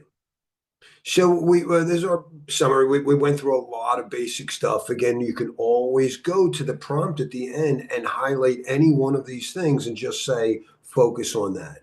But our overall goal is kind of like a governance is steering. So we're steering our car and we set a destination. That's part of governance is picking why would we go here? Whose idea was it to go to this place? Senior management's idea. All right. And then somebody's got to keep their eye on the road. That's the control owner. Someone's got to manage that part of it. And whoever's behind the wheel, they got to continuously monitor because it's not just focusing on the goal. It's understanding that dangers come from all angles, right? Somebody just your rear view mirror. Somebody could be screeching up behind you. So you're not just looking forward, are you? Right? And periodic testing and making sure the car is still roadworthy, and then sharing the road. That's compliance, making sure that, hey, the reason they have a red light is not just to slow you down, it's to make sure other people can go because there's another street here. Sometimes they make you wait, and that's, I don't want to wait too long. We want to reduce the friction. A very important driving analogy that will help you select answers. Just as no one likes to feel if you're driving a bus and you saw a danger in the road and you jammed on the brakes. No one wants to feel that. Or you had to make a turn and you just made this hard right and everybody spilled their coffee all over the place. Security, when it works right, you would have seen the error, you would have seen the pothole further, and you would have made, you'd have better foresight, better detection, and you would have barely moved. They would have barely noticed because the salespeople were like, all I know is I was selling. You had a problem, you did a great job because it didn't affect my ability to sell. That's the best security. All right, so the risk management is our big takeaway. We want to understand that we have to identify what we are trying to protect. Those are our assets. The threats is what could go wrong with them. They are man-made or natural. Man-made could be intentional. They're mostly accidents. Most of our problems because the dishwasher just doesn't love washing dishes. And as we automate these things, it's going to get better. But for the next 5 years or so, we're not going to have that general intelligence likely. I follow the Ray Kurzweil. That means we have only narrow AI to deal with that are getting exponentially more powerful too. Right? And the vulnerabilities are that the fact that it isn't waterproof. So now we know we have a risk. We identify somebody to own that, and they maintain the status of that. They do the analysis before we do anything. Let's make sure I understand that it's really a risk. I confirm it, and then I look at the severity, the impact. I look at the percentage. The same high risk, you might see something from the CVEs, a new vulnerability discovered, and they make it a 9. Doesn't make it a 9 in your organization. If it's on a DMZ machine that's available to the public, that's a higher risk than, no, it's just contained in a factory that's not even access to the internet. You have to assess these things. That's your job, and determine what could go wrong. And that's your single loss expectancy. We could lose this. But then you figure out how frequently is it going to happen. That's your annualized rate of occurrence. That's your likelihood. Well, if I'm likely to lose $1 million every 10 years, then I've got whatever $100,000 potentially each year. I don't want to exceed that when I evaluate my control. When I evaluate ways, I do a total cost benefit analysis and make sure don't spend more than 100, whatever you're doing. And that's a lot of stuff. It's not just how much it cost me to purchase that thing. It is common knowledge that the cost of operating, the humans running the firewalls, far outweigh the cost of the actual product of the firewall.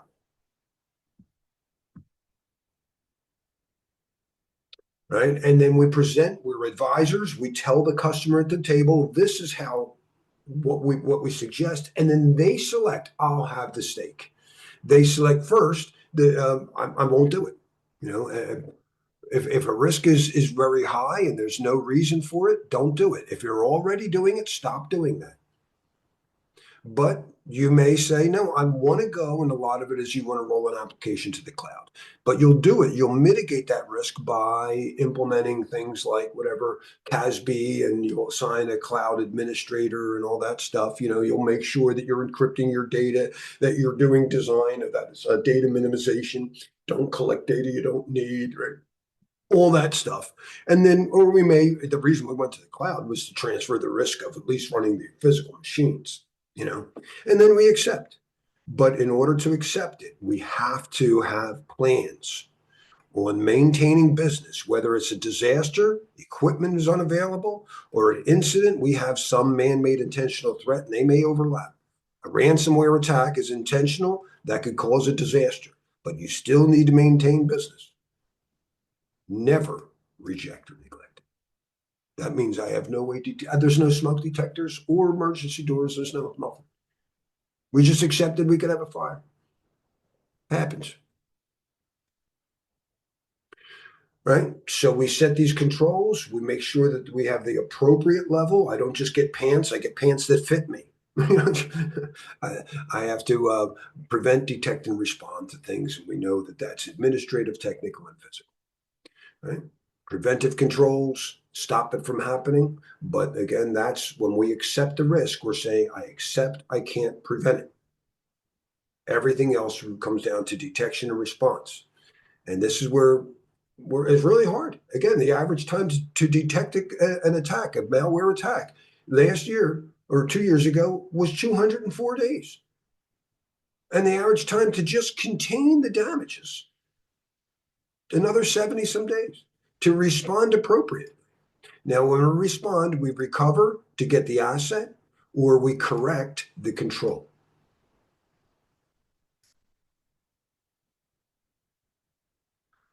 A security professional discovers a weakness in the organization's customer data. According to the ISC2 Code of Ethics, what is the most appropriate action? Oh, the security manager, excuse me, asks them to keep it quiet until after the quarterly earnings report.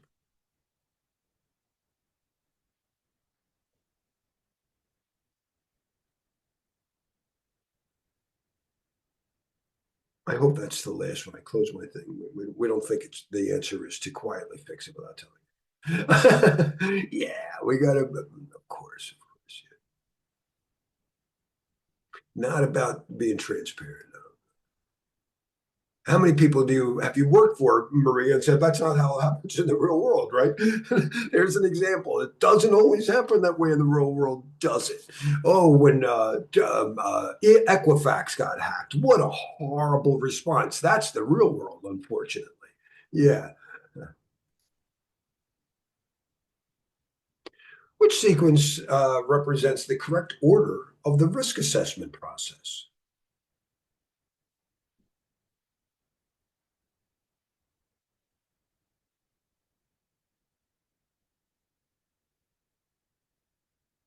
See it, everyone's got sure. It's always identify, analyze, evaluate. When you take your exam, I noticed that there were so many times when the scenario had you at this and tried to get you here. Three answers were here. And you were like, no, you're trying to get me to skip that. This So is incorrect. what's that? This is incorrect. They left out the organizational level, right? So it would really be plan. Would plan it first and then identify. Well, you bring up another point of similar to accuracy and precision is don't look for complete answers. Look for the best of the four. And that happens a lot to us subject matter experts. I would sit there, I'm guilty. I sit there and I go, well, wait a second. The first thing I would do is whatever ping the default gateway. Why is he doing this? But that's not it, Larry. Of those answers, which of these is best? And I go, well, at least B's not wrong, but he should have pinged the default gateway first. No. But don't look for complete answers. Look for the best. But thank you for that input. It's very important when to us subject matter experts taking an exam.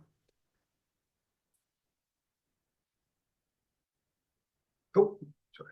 A medium-sized company identifies a significant risk from using an unsupported legacy application that cannot be upgraded or replaced for 18 months. Which risk treatment option is most appropriate?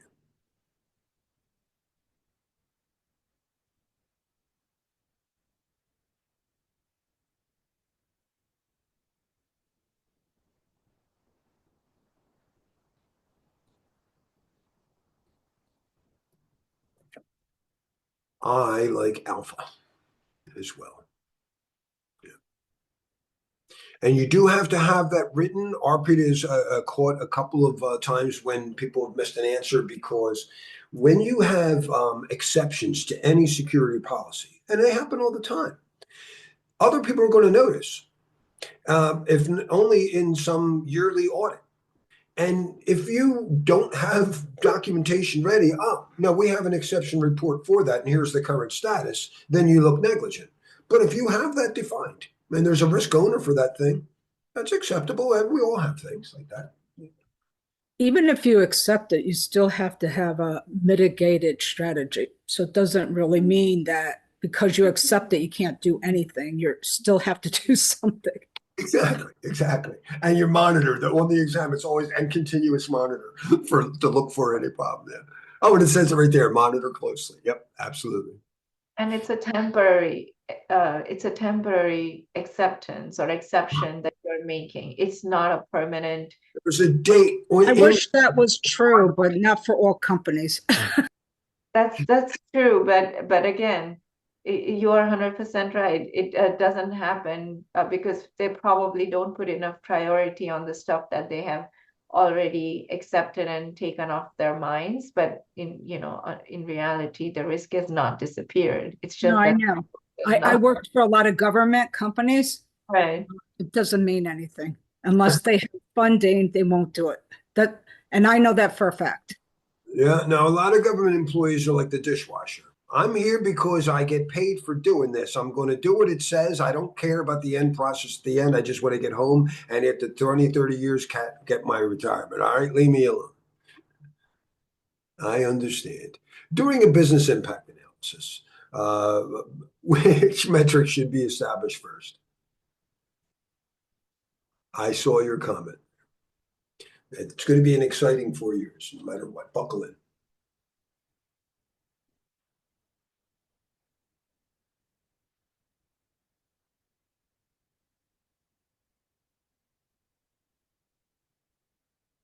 I could see what, that seems the problem with the term. So I like the people who said, oh, it's out of order. MBCI, look at that. It says CA. Yeah, that threw me off. I apologize. It is C. Now, remember the ISO calls it that, MTPD. NIST in their menu calls it MTD, maximum tolerable downtime. Yeah, here I wrote. Okay. Thank you, Claude. Yeah. Don't fall for made up acronyms. If you have not heard of an acronym on the exam ever in all your prep, then it likely does not exist. So That was in one of the answers earlier. It said like the silicon root of trust with puff. I was like, I don't know what that is, and I wanted to steer away from it, but then it also had root of trust. So I told that's like, testing training in general. Like if it's not real in your mind, it's probably not real. And I was like, what is that? exactly. I think we second guess ourselves on the exam and we think about, oh, maybe this is something I didn't study or I missed it. But no, you didn't. They made it up.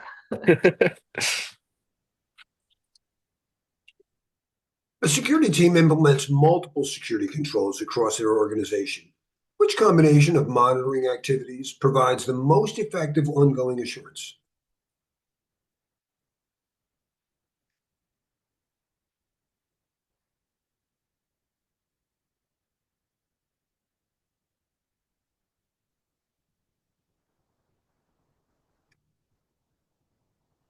And it's out of order again.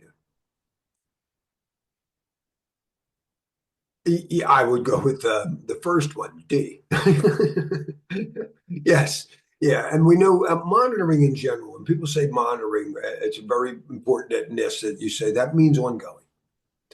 So it's continuous. The saying continuous monitoring is almost redundant. What other kind of monitoring is there? But just to remind you.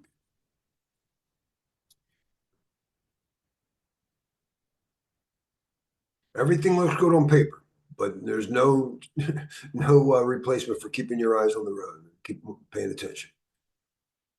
All right, we're going to take a break, but I think before we do, we've got some time. Let's not take our break yet. So when you do your break, I would love to see that you guys are doing it. Give me feedback, give us feedback, how it's working. The response from the students that have passed their exam recently has been great. They say that they're so close to the real exam. And again, the most recent one, he thought his first 25 questions were exactly from it. So, but I want to start and save some time. Let's get into domain 2, which we kind of covered. Domain 2, it's asset security, right? And that's what um, domain 2 is calling them. That in our risk assessment, we had to identify our assets. So that's kind of getting redundant here, but it's a little more focused on it. There's two subtasks in here. One is for data assets, what we mostly think of, and then other supporting assets. But also important is to understand the roles of who's allowed to. So we talked about the data owner. The data owner is probably the process manager for that where that data belongs. If it's sales data, it's probably the sales manager. Do remember the scale of some organizations. I'm a two-person company right now. Microsoft is a few more people. So I used the analogy yesterday of if you're the senior, whatever, head of HR at Microsoft, you're the data owner for all HR data. But the manager of HR in the New Jersey office has to enforce your rules. You set the classification scheme up. We did that yesterday. The owner is the one to tell us how much it's worth. And we know that values are always subjective, but we have to come up with something. And then when new data is created, say in the Jersey office, let me see, is that being classified properly? So that classification is going to be assigned. There's a couple of things too about classifying data and where is that written. When you write and you mark a folder, a physical manila envelope to the ISC2, that's marking to NIST standards. When I have metadata embedded in the file system, that's labeling.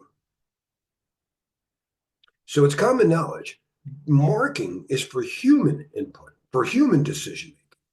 Labeling is for a system, for a computer to make decisions. And originally those labels contained the classification of, high, medium, and low, the Bella Padula. We haven't talked about it yet, but we all have heard in the news, top secret, secret. That's the Bella Padula. So that was stored in the label. But there's also something, when you get a credential, and your credit to your claim, the last domain we looked at the X.509 certificate, but it could just be whatever, something in the U.S. military, they have CACs, computer access cards, the CAC card, it's redundant. And in there is a smart card that has that subject's label. So just as the data has the classification, the subject has the clearance level. But just because you have top secret clearance doesn't mean you have clearance to all data. Also in the label is something, whether or not it is confined. Shoot, I could show it if I don't have my mail. I have a tendency to leave my, I may have just closed it. I have Fedora Linux, which is mandatory access control. So I can label that data. And the label can be confined to a given compartment. Only HR can see this. On your user label or subject label on the CAC isn't just your classification. It's your category set, the set of different things that you can see. You should be very heavily tested in understanding how subjects are able to access objects. Problem or nice thing, whatever it is, maybe it's a problem for us old guys. Not everybody, or other people are using the term labeling and classification in a different context. Data loss prevention systems. Data loss prevention systems are applications that can sit on your machine, right? That do a man in the middle, that root CA hack. They can pretend to be whatever. See what you're sending. So when I went to whatever LinkedIn and they gave me their certificate, I don't really get LinkedIn certificate. My data loss prevention system gives me a little phony one for that session. I send it to it. It decrypts it, says, oh, is Larry sending internal stuff externally? Well, how would it know? Because it says right on there, this is for internal use only. If you, as a private company, implemented that label. So now you have a label, not a military one that says whatever top secret, but it does have some classification scheme that you set up. And there's no right one. You pick one that fits your company. So, but it's still called a label. And labeling is very important for data loss prevention systems to make their decision by examining the metadata and seeing if that classification is allowed to be sent out there. So here we go again. Label stores the metadata of a file's classification. It's still true. The same definition still holds up. I don't know how deep they're going to get into it, but AI also, when you're training systems, so there's different levels of training. The most advanced AI that really blew my mind was AlphaGo. AlphaGo, when it played the game of Go and every Atari game, all the initial Atari games, the only training it was told, this number is the score. Your job is to figure out how to make that number go up. Good luck. That is like about as self-learned as you can get, And it learned how to play it better than any human. But that's not how you expect when you get machine learning, containers from Microsoft or AWS, and you want to train it on your data and you want to have AI.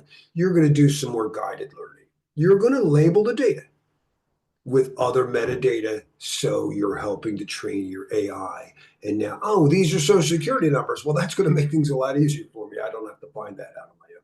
Yeah. So again, labeling and classification, though, do go a lot. I would expect to see it on the exam.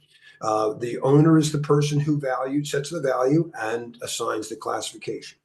I also have the 860 in there to make sure you don't just classify in terms of confidentiality. Consider integrity and availability.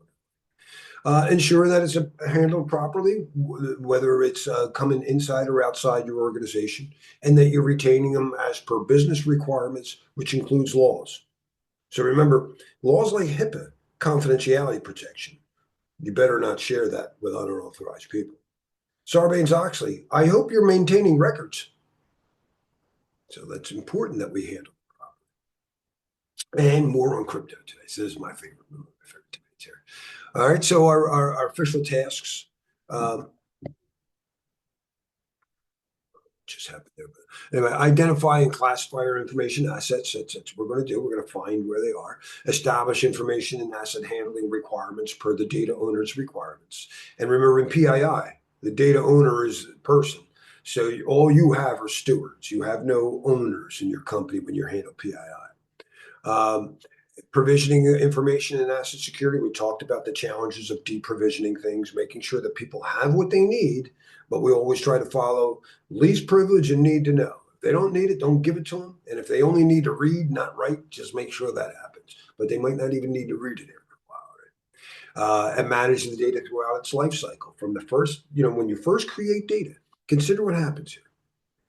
I type in a document, and before I even say file save, Microsoft saved it in cache somewhere. And I'm really glad, because I've had some lockups where I reboot. Hey, you were working on this. It's stored. Data is created and stored almost immediately. It is common knowledge you should classify it right then. Then I start using it. I start doing stuff. And then I went, hey, Alice, now it's your turn. And then I share it. It is common knowledge this is when it gets risky. Your car is safe when it's in your garage. When it gets on the road and you start sharing the road, that's when most of the risks happen, right? So now, hopefully it's classified and protected during the sharing. But then I'm going to decide to archive it so I can get it. That's not the same as storing. Storing happens all the time. It can be stored in multiple locations, like a caching controller on a server somewhere. But when I archive it, that's per the business requirements that we did in the BIA. We knew that I had to have this critical document stored for whatever 30 years because I'm a mortgage company. That's archival. And then you may destroy it.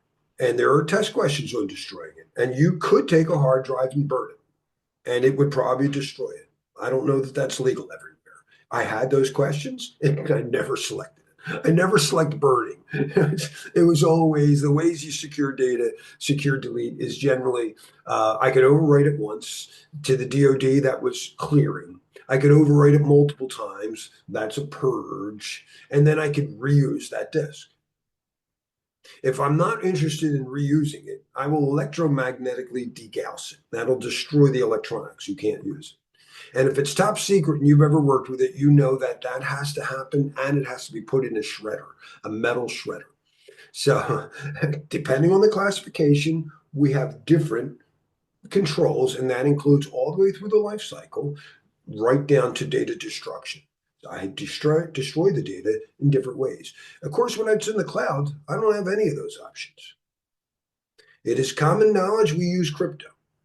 Our data destruction methods for any cloud data is I never gave it to them in an unencrypted format. I encrypted everything with AES, and I got put, that lock is very strong to the safe. And then using, say, AWS, I want AWS to be able to see that data. Well, I'm not giving them the AES key just by itself. I'm going to encrypt the AES key with their public key, or maybe a passphrase. AWS lets you do it a couple of different ways. But I set up a key that allows them to see the symmetric key. When I don't want to see them anymore, and I go, nah, I'm moving over to Azure. I could delete the AES key, the symmetric key, but then I'd lose all my data. So I go, all right, well, remember, I got 100 terabytes of data. Decrypt it first, move it data. I don't want to do that. Just revoke their key so they can't see the AES key. That is crypto shredding. All right. In real life, crypto shredding requires just delete the key encrypting key. Remember, that's their ID key, the asymmetric key. Then they can't even get the data encryption, the symmetric key. They didn't give me that option on any tag. They make it really easy.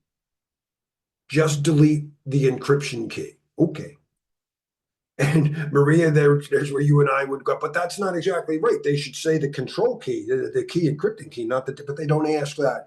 So it's good enough. It's the rightest answer they have. And always remain, of course, compliant. I want to make sure that my car is street legal. I get it inspected regularly. So identifying classifier information, we just went over that, but we have other assets besides the data, the printers, the routers, whatever, the IDS sensors. I think it was a misclassification of IDS sensors that allowed this to happen. My wife and I were just, she doesn't understand why anybody would do this, but you guys tell me. SolarWinds hacked one of my customers. And if you don't know who the Department of Energy is, that's a nice way of saying our nuclear stockpile. Department of Energy is not electricity that we run in our house. This is nuclear.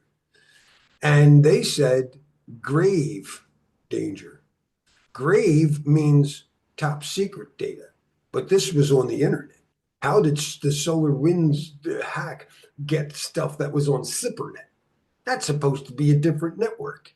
And I had this theory that they were using a SIM tool that, maybe this was what came to my mind. I said, let me guess, they have a SIM tool that uses OAuth to connect all the different sensors. And they just took sensors from everywhere. They want to correlate all the sensor stuff on the SIPRnet. It's a dedicated network. It's whatever. It's a.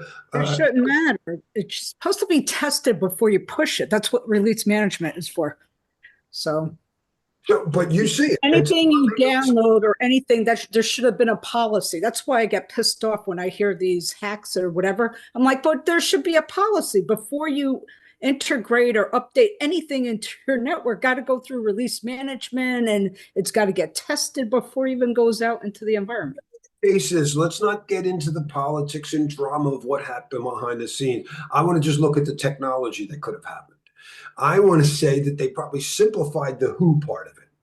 And instead of having each sensor authenticate with an open ID signed job, oh, that's the sensor on the unclass, they just all use the same passphrase. And so just like we do, everybody uses the same passphrase to get to the Wi-Fi. So they all use it. And so they got that passphrase and they were to get everywhere.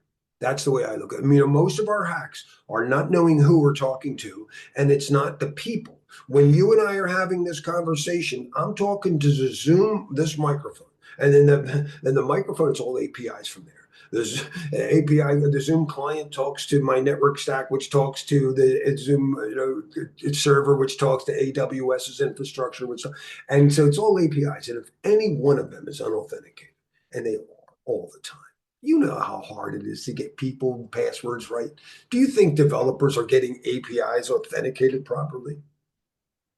So as we're about to break, cutting edge in real life and very testable, maybe in a smaller way, is EUBA, or excuse me, UEBA in whatever SIEM tool, and that's the user and entity.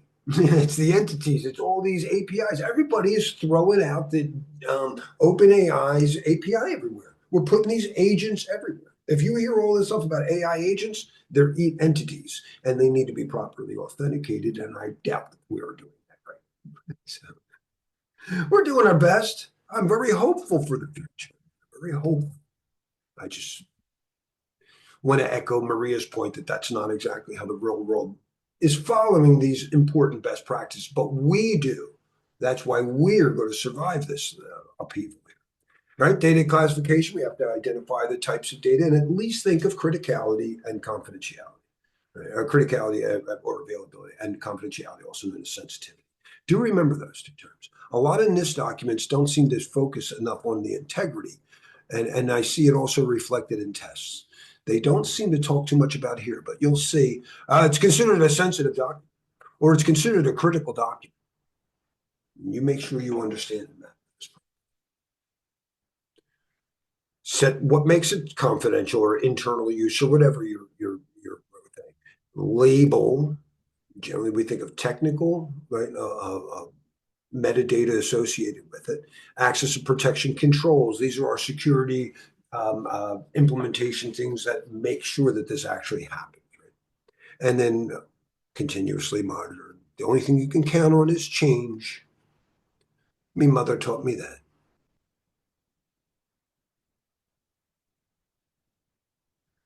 When implementing data classification, which steps should be performed first?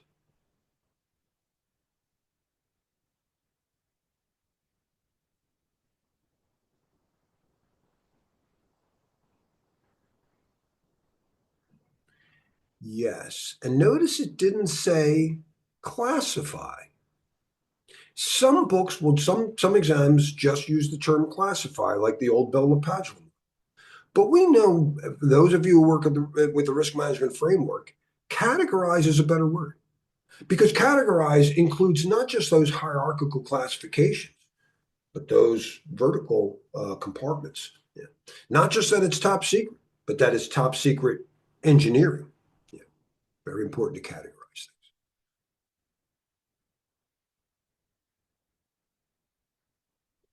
An organization begins an asset classification project.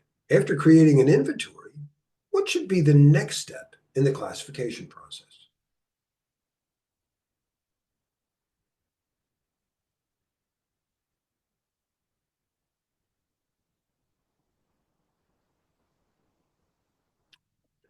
Come up with a criteria of how this separates what makes this high confidential, what makes it low. Yeah.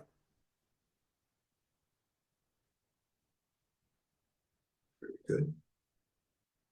A multinational corporation is reviewing its data and asset classification system. Under their current system, all customer data is automatically classified as confidential. Which of the following represents the greatest concern with this approach?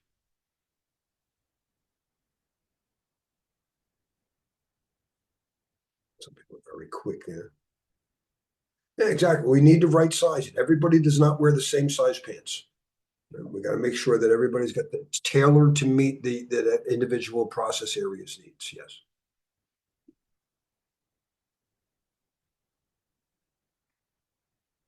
All right. I think we can pause here. Well, let me pause the recording.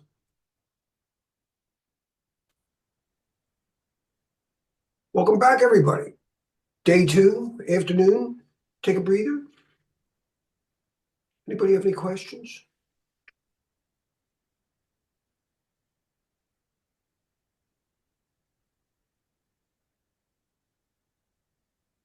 I told you it was 8 seconds. But, that was like a worst case scenario. If anybody here is no longer testable, it used to be testable. Understand spanning tree and setting the diameter of your recalculation size. Because this is a smaller class, I shrink the diameter from 8 seconds to 5. Very nerdy joke. Excuse me, not too many people making spanning tree jokes out here. Let's keep on moving. I did talk about the importance of understanding the data lifecycle in general. Abid, remember we're saying, how do you think how do you put it in context? Think like a manager. Keep the lifecycle in mind. Well, one of the things is the disposal method. And we talked about that. And we want to make sure that we understand crypto shredding. And in reality, it gets a little deep. It's not just any key for the test. Delete the encryption key. You're not going to burn it because the other options just don't make sense. And I can't low-level format a disk that belongs at AWS. So that's just not an option. I can't make that for, hey, who's in charge of the disk drive? Yeah, because I'm going to be leaving you. I need you to low-level format. Oh, yeah, I'll hold. Anyway, and the chain of custody. We talked about that, especially in an incident handling scenario, right? That there's two basic roles or processes going on in an incident response. It's of course, dealing with the overall incident, mitigating, making sure we meet the metrics of the BIA. But sometimes that very detailed, what the hell happened here, might even have to go to court. And that's the forensics guy. He does the forensics analysis.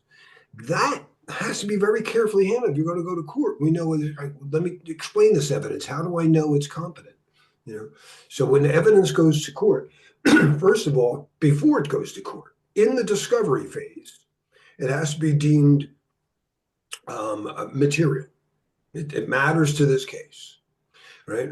And then it has to be considered competent. Was it collected right? All right. But it has to meet the material rules of the discovery phase. Once it goes to trial, there's another word called relevancy, which sounds a lot like material. It's got to be relevant to the case. Didn't that material, it matter to the case? Yeah, Your Honor, but I say it's irrelevant. So they overlap a lot in their meaning. In fact, if you look up relevancy or material, it says see relevance. But really, material is in the discovery phase, and you're going to need a chain of custody there. And relevancy is during the presentation of the case, and it's common knowledge. Those rules are more stringent. It might have been deemed material, but at trial, the other attorney could still, yeah, but it's irrelevant. It doesn't matter in this specific case. Either way, chain of custody is going to be argued a long way, all the way. The incident handler's job from the time and I believe I used the word collected yesterday. There's another word in different menus, so NIST doesn't always say it, and that's acquire. So that process of getting evidence, first I have to discover, I do my e-discovery, and then I either collect or acquire. The ISC2 has a history of using the word collect.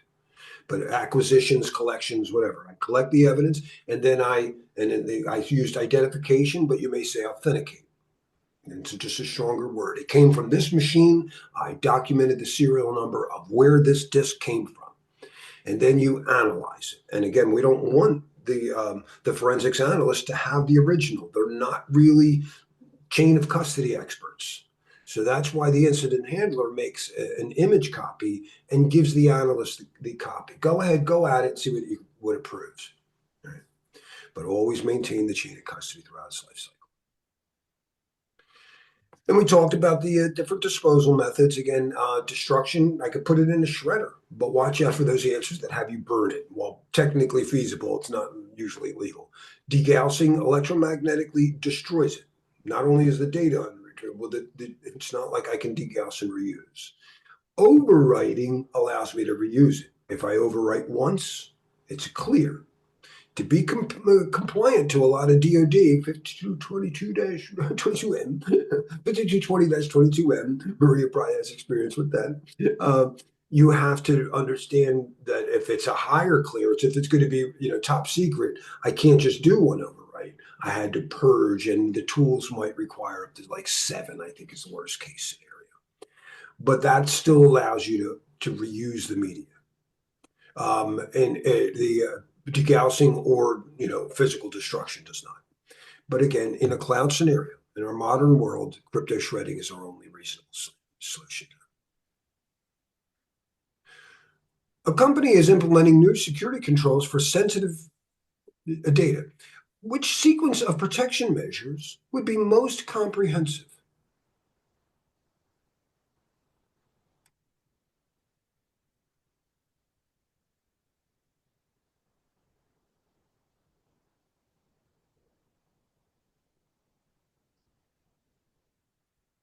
Just by being the longest sentence, that looks pretty comprehensive, doesn't it?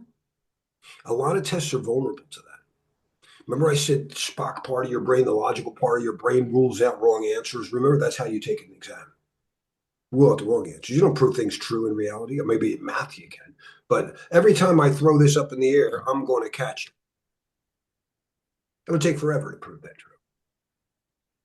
Oh, I just proved it false. It's a lot easier to prove something false. So in that time period, you prove it false, and you go, and then you run out of time. You're like, I'm running out, and the Kirk part of your brain goes, I don't know, A is longer. I wouldn't do that first, but sometimes that works. I just say, but yeah, we got to have it throughout the life cycle. Yeah, throughout the entire life cycle. Remember, life cycle management from beginning to end, start to finish. A healthcare organization needs to send patient records to a partner hospital. What is the most important requirement to maintain chain of custody?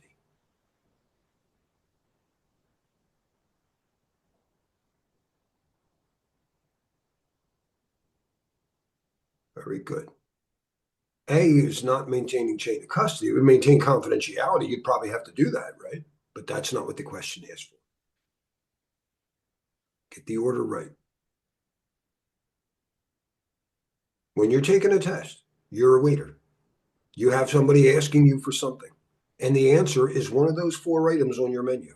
That's all you got to do. Look at that menu and go, which of these are they actually ordering? Well, it's obviously not that. They don't want the soup. They already said that. An organization is decommissioning storage devices containing sensitive data. Which method provides the most comprehensive data destruction?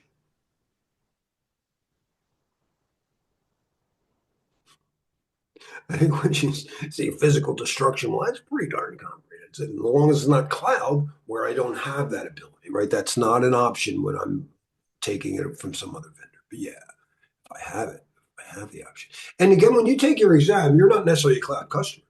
That's one of the hardest things about reading the perspective of who you are.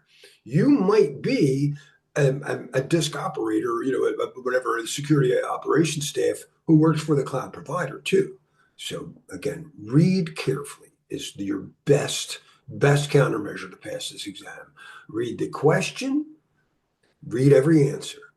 Read the question again really closely now that you've read those answers and look for, is it one of these 4 menu items? And when you think you have your answer, read every answer again to double check. Oh, that last word that Arpita said to watch out for, not there. Point B looked perfect up until the last word in that answer.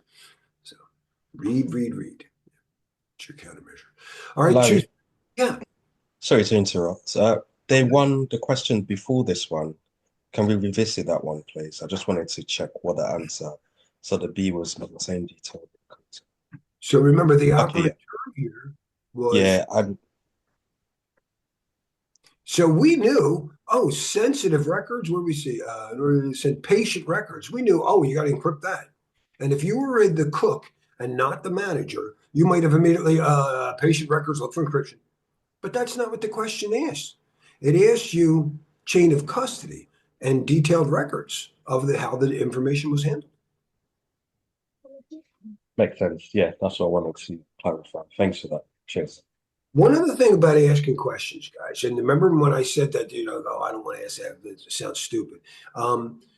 I have found in my years of teaching that if you're thinking a question and I have 20 people in the class, I'll bet you at least 5 other people were thinking the same thing. And they're very glad you asked it. So don't be shy. I'll let you know if we're getting really close on time and I need to move. But other than that, it really makes the class come alive. So we had this. We said A. All right, 2-3. Information, provisioning of information. And again, the thing you want to really watch out for is deprovisioning. And even at a simple level, because sometimes I go very deep with my AI blockchain and we don't need to get that deep. 50% or more of this test is very fundamental. Policies tell us what to do. Standards are specific techniques, procedures give us instructions. And no matter what it looked like, continuous monitoring will help us right size it as things change. Those things were, and a very important fundamental thing is deprovisioning. And I said that AIs are not going to call you, but even a simple level. When Bob doesn't have provisions, he makes the call to the help desk. I can't print, or I can't get this resource. I need access to that app. When people aren't provided with the necessary resources to complete their tasks, they let you know about it. But when people still have provisions, even if they have the best intent, hey, they still let me see social security numbers, I'm going to go in there. I don't mean it's going to be like that, but they're still caught up with other things. People are busy. Everybody's busy. Everybody I know has tasks to do. And if you give them one extra process step, now it's no longer MTD. You got to put in MTPD. People like me immediately go, great, I'm going to have to take from Peter to rob from Peter to pay Paul. because it's not like I have free time, you know. So try not to do that. Try not to give people extra stuff. We try to automate, and it's tough. It's one of the biggest holes in security is deprovisioning access. In older books, they called it authorization creep because it's not just that they left the company. They could have just left that process area. And the classic example is people come in and say, you know, help desk. And the help desk, people give them access to the help desk stuff. And then he moves over to whatever, you know, network support. And they give him access, but nobody help desk removed them. And this keeps going on, and authorization levels creep up, and you become a super user, you know, for whatever reason. But again, in real life, I worry about APIs. Who brought up MTLS, by the way? Was it Still Ross. Yep. Ross? I couldn't stop thinking about it. And I said, boy, you know, one of my biggest things I say in real life is not the user, but the entity behavior analytics and stuff and deep provisioning. So I had to take a look at where we were on using it in. I said a student of mine brought it up, and I see as a huge benefit in tracking, you know, for OAuth connections. So just planting a seed to how architectures work. This will help us understand the next domain too. So it's not really out of scope here. When Microsoft, in my experience, created this ability for Word and Excel and PowerPoint to all share, say, anything from the same spell checker to I could cut and paste a Word document into an Excel spreadsheet and vice versa and all this stuff. What they were doing is allowing inter-process communications. You know, in the old days, I didn't have like my Lotus 123 could talk to my DBase. It just didn't work that way. But they had what was called a common object model built into the operating system. We're going to have to know a lot about how operating systems work and what they do. Operating systems have to know who you are and then provide access to resources, files, and folders. But they also have to know what applications are running. And by having in the operating system a shared library of functions that allow all these guys to use the same stuff, we allow inter-process communication. That's great. Now let's take the process of Outlook and have it connect to the process of Exchange. Am I going to run it on the same machine? Yeah, could, but let's put them on a different machine, right? So now I have to take this common object model and put in an IP address. I had to put in some way to, and they did that. They did that with Microsoft DCOM, which has a bunch of overhead in there. It's not really fun to run on the internet. The internet was built for HTML. So in order to take that same concept, and other vendors, Microsoft wasn't the only one. I'm sure everybody at Digital Equipment could tell you we did that first. But taking HTML instead of Microsoft code, they extended it, XML, and they created SOAP, which allows communications between these different applications on the internet. Now, SOAP required that you speak XML. So that's like saying, hey, I can work with different, my restaurant can have somebody else that does all of the whatever bakery, and they can come in through the back door. Right. And they don't have to come through the customer stuff because I've outsourced my bakery services to them. And how do I ensure that they can work together to make sure they speak the same language? Well, that's good, but I don't know that do they have to speak English? Let me write it down. SOAP requires XML to allow these applications to talk. But REST is open. And all we care, as long as you guys speak this same language, you don't have to use XML. So this ensures inter-process communication by ensuring same language. Because how could you get somebody, you know, whatever, I don't know how to spell, same language, and because how could the bakery work with your cooks if they don't speak the same language? How do I tell the bakery guys they're only allowed to bring stuff up to the baker's table? They can't go in the back room where we keep the meat and oh, that's a good point. We didn't talk about how to authorize them. How to set auth Z. We called these yesterday, we called them rights, permissions, capabilities, whatever, permissions. How do I set that? And they created OAuth. Nice, nice. Now I could say that that API, the bakery's API, is only allowed to touch my bakery items, nothing else. And if we're speaking the same language, we didn't care about XML, we're using REST, I don't care, we're going to use Python. API comes in and I go, hey, are you the bakery? How do I know to do that? How do we authorize? I mean, authenticate, how to identify and authenticate.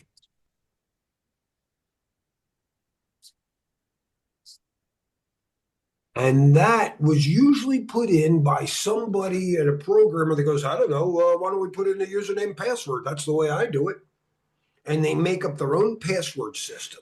And even if they hash their passwords or encrypt them, which many don't, they didn't salt them. So then they're vulnerable. The salt wasn't a nonce. So they're vulnerable to rainbow table attacks, whatever. You got to have best practices. So OAuth 2.0 allowed open, it's part of OAuth 2.0 or allows or creates whatever open ID Connect. Are you talking about like tokenization and like a certificate tied to that token to the authentication request? OpenID Connect still allows for PKI. We'll just say PKI, but it's basically a signed token, right? Or they could do pre-shared key is still allowed. Mm-hmm. I'm willing to bet that that's used in places where it's totally inappropriate.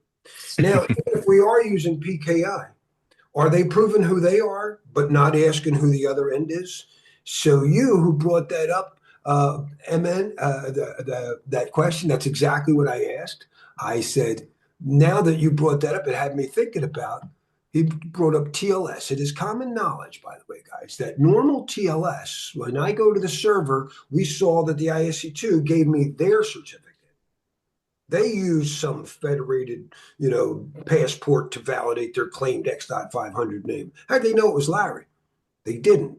They just, because Larry said so. But mutual TLS would require, now it's hard to get Larry SMIME certificates. I don't even believe they're ever going to roll out. But for APIs, yes, they can. So why not have a signed token and use MTLS? And it absolutely says it's extremely popular. Well, I think it thought that you asked the part about, I said it was me.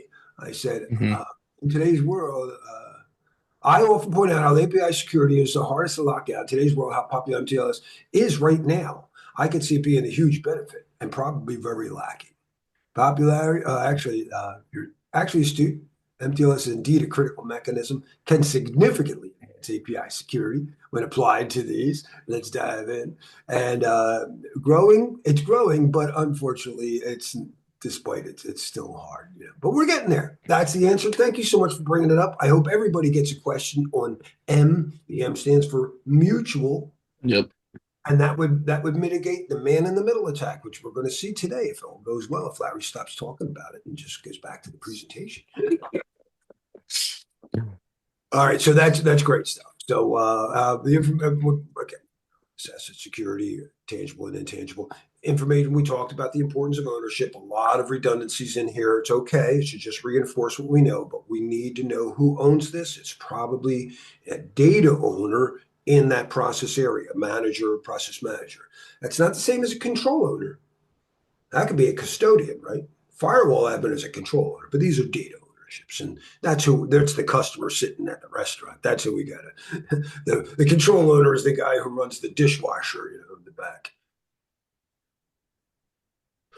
We need to know what we have, whether it's software or we talked about the importance of maintaining, identifying and maintaining an asset inventory, and it's hard. Larry's terrible at it. I forgot I had paprika 3 times, and now we got 4 bottles. But I'm putting paprika on everything right now. Life cycle management, nothing new here. From start to finish, how are you going to? Well, who's going to run it when you buy it? You know, you can't just buy something. How many people have had that? Hey, we're thinking of getting that. Larry, in your free time, you could be that. You could take over that tool as well. And you're like, in my free time? What'd you just say to me? Right? So when you get a new tool, you got to stop and think, who's our operations staff that's going to handle that? Who's trained for this? You know, but all the way through the life cycle and continuous monitoring and destruction retirement. When you retire your car, like retiring a mail server, do you just drop off your car and leave it there, or do you first get the stuff out of the glove compartment and the trunk that you meant to keep? Be careful. When you retire a server or a system, you're not necessarily retiring the data. You got to migrate that data, and there's a lot of stuff involved in that. You know, so whenever we talk about secure disposal, it's not just making sure the disk was wiped. It's making sure any data on the disk that I still need is retained.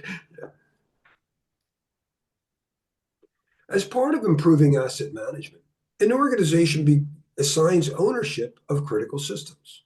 Which responsibility best describes the role of an asset owner?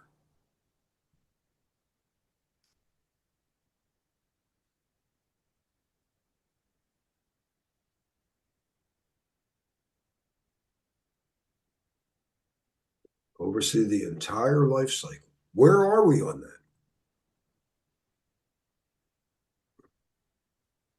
It's not a set it and forget it. Wasn't that one of your other great things, Arpita, about whenever it's set it, forget it? It was never the right answer.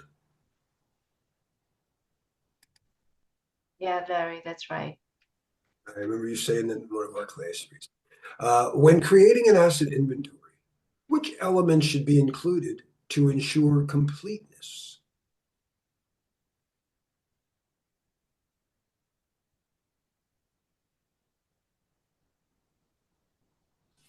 I'm going to go with the longest answer. Hey, I told you don't always do that. Sometimes it's the shortest answer.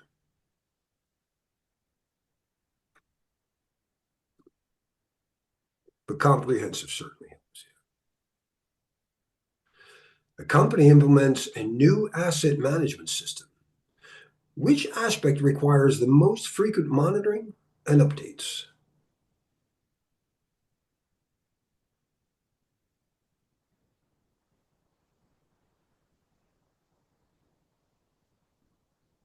And once again, the longest answer. I might have to talk to him about that tonight when I generate the main four. Yeah, sure. We have to see how it's doing. How's it going? And the guy told me he aligned my wheel alignment. I still have to actually check my wheel alignment. You know, I'm constantly stepping on the brakes. Oh, why is it squeaking now? I learned about brake squeakers. But that's not the reason why. Okay, so the reason why it would be A is because performances throughout the entire life cycle. Oh, throughout. No, you're right. Performance. How well did we deploy it? The other ones are not. You're doing it in phases, right? Yeah. But when you say, hey, okay, we're going to accept the risk of whatever using this system, we're going to accept the risk of transferring our mail to the cloud or whatever. You then continuously monitor how is it doing compared to the old one. How come the large attachments aren't working as well, right? And then you also look at the controls. You go, well, it's harder for me to revoke users. It was so much easier in our system it was like 3 clicks away to revoke access. Now I got to go like 7 clicks deep. So those are things, or whatever. I blocked it, but it still didn't happen. It took a while for them to register the change and actually push it out. So from the time I clicked on my console to the time the change actually got pushed out, So those are things you constantly watch for. Well, it's also the keywords, right? You got monitoring and updates. So performance does all that. It monitors, analyze reports, updates. Yep. Well, you have a lot of experience there. I was thinking during lunch what really could have contributed to you not already being a CISSP. I got to believe, and please don't take this the wrong way, it was your mindset walking in. You obviously have all the technical and background administrative years of experience. There's no reason other than you went in there and go, I don't know. And you did it. If you had read every one of those answers with a calm attitude, I promise you're going to go, oh, wait a minute. I'm sorry. I should relax more. I think you just need to relax. And there's no way that you don't already have this knowledge. You've already demonstrated. I hope that you find value in this class, but I already know technically and otherwise you have what it takes. And as a performer, I'll just say it's performance anxiety. Does the basketball guy always hit the basket? No. And that's what you know how to throw that ball in there. But for some reason, when you're under the lights, your percentage is going down. And that's what we need to see why. What is it about the live performance versus?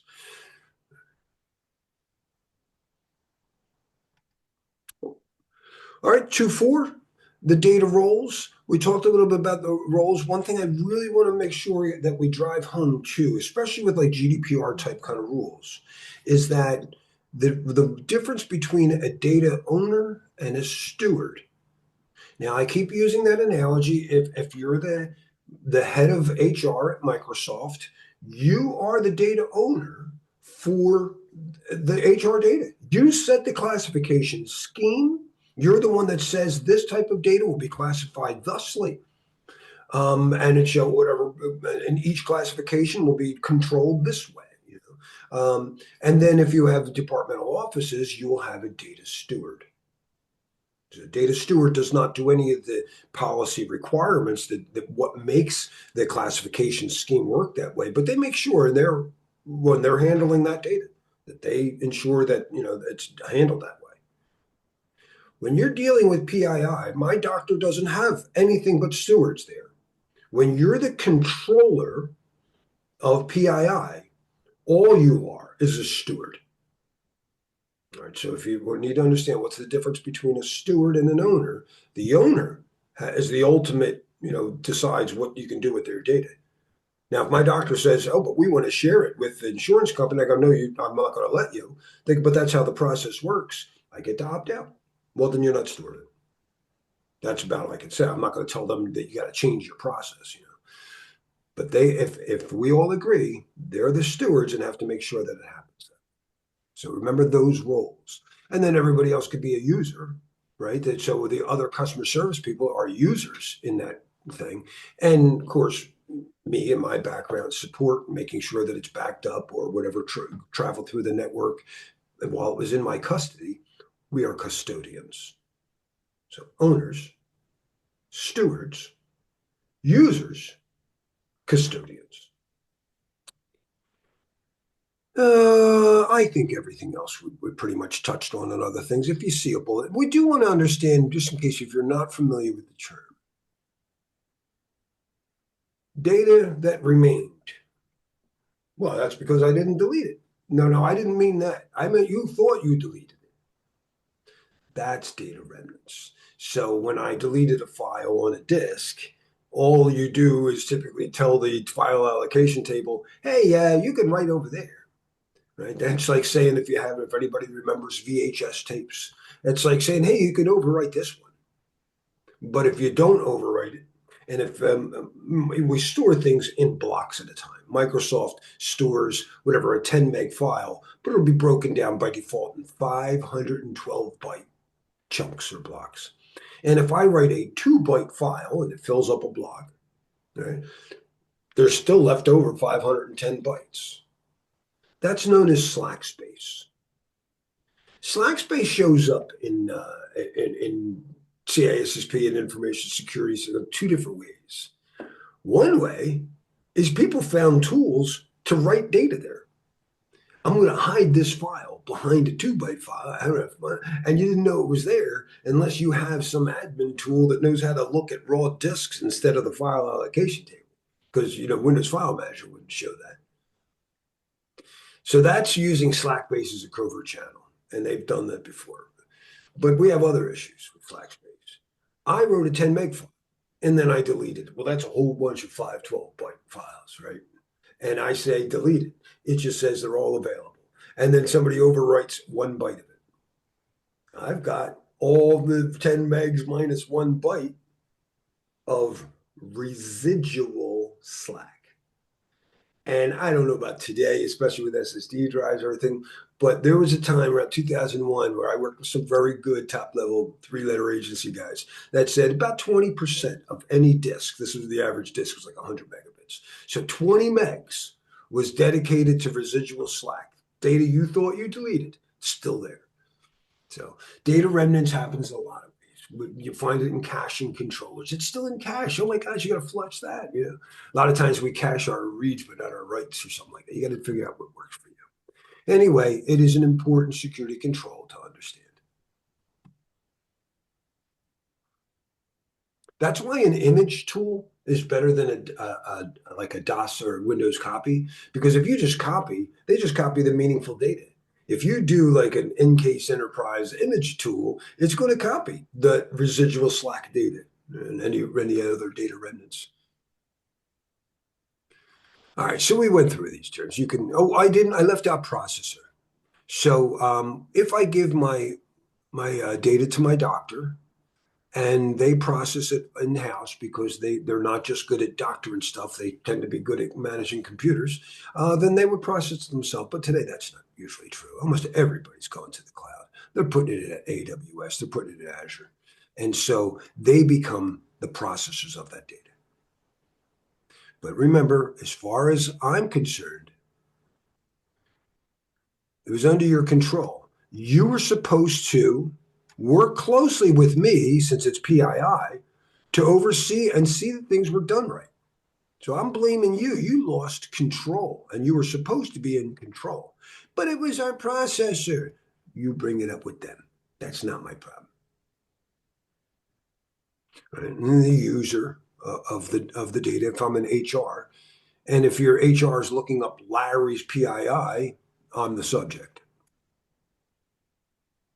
Yes, these roles, well, that's a great question, Ross. I don't know. They claim they're, but I think we're going to see AIs that aren't admitting that they're people, that they're AIs right away. Like when, click here to prove you're not, to prove you're human. I'm picturing that that's not always going to be a trustworthy. But for our exam, that's probably more to the point. Yes, I would expect these roles are always human. Could they be applied to app? I've never heard it that way. I want to keep an open mind, Ross. I've never heard anybody apply it that way.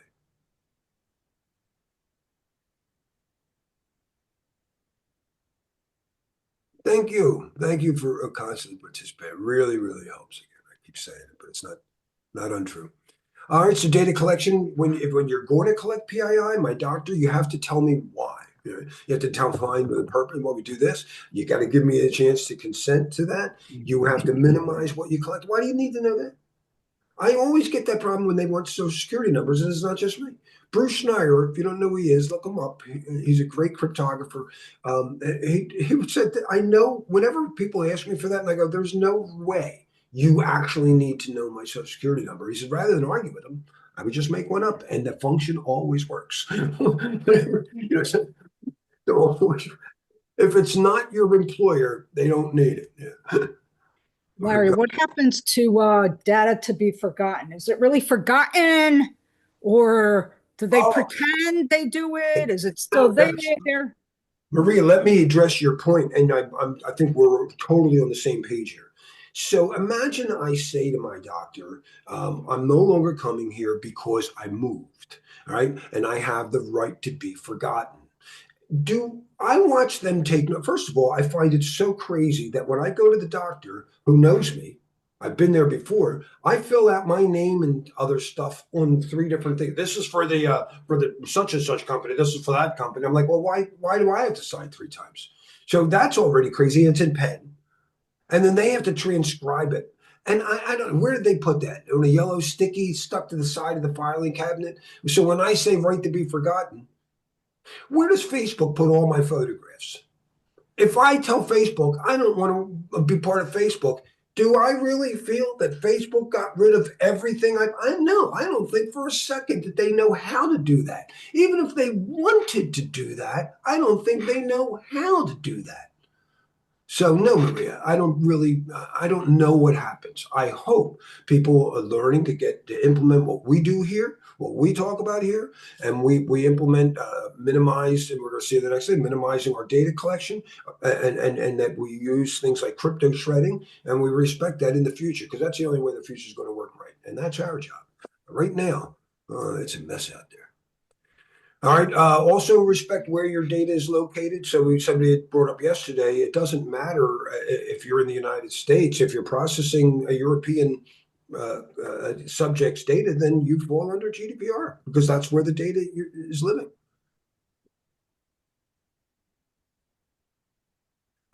Data maintenance, just like anything, continuous monitoring, making sure we understand. And a lot of people test backups, but they don't always test recovery, do they?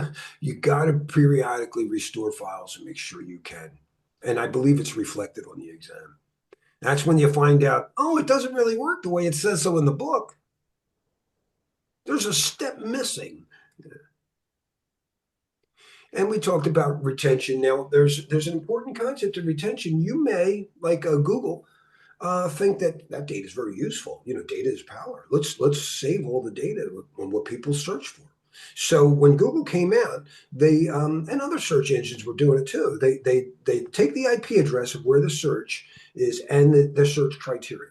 Star Trek, whatever, blah blah blah blah blah, and this IP address. All right. So they didn't say Larry did if I'm not necessarily signed in, but they maintained this stuff, and they were doing it for a period of 2 years, and then they acquired Viacom, or excuse me, YouTube. And YouTube was litigated by Viacom for copyright infringement, and now Google's litigated. And they asked them, "Do you log that information?" They said, "Yes, we do." I said, "For how long?" 2 years. "We'd like to see it." So they had to stop doing Google stuff and assign some team of people to reproduce 2 years worth of logs. And that's a lot of work. And they decided they might not want to do that. Now, overlapping with another test objective, when you go to court, it's not just what the law says, right? It's the common good. They're going to sit back and weigh reasonable person or prudent man rule. And if it's a person, if Larry, why did you do that? The judge and jury can go, well, I know what I would have done. But if you're a company, if you're Google, they can't say, I know what I would have done if I was Google.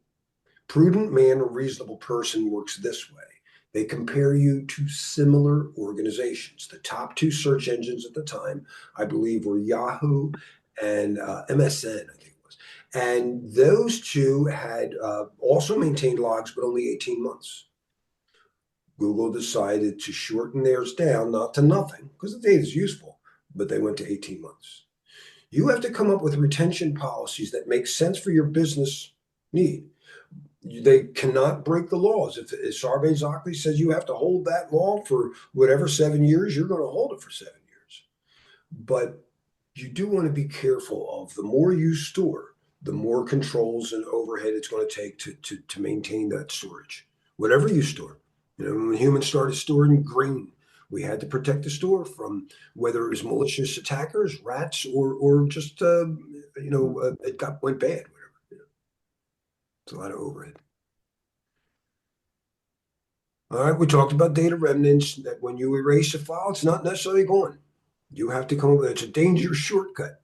Even when your swap file. So this machine has 32 gigs of RAM. Microsoft suggested a 32 gig swap file. That's parts of my disk that looks like memory. So it looks like I have a larger, working table. I could take more stuff out of the drawer and put them out on a bigger table.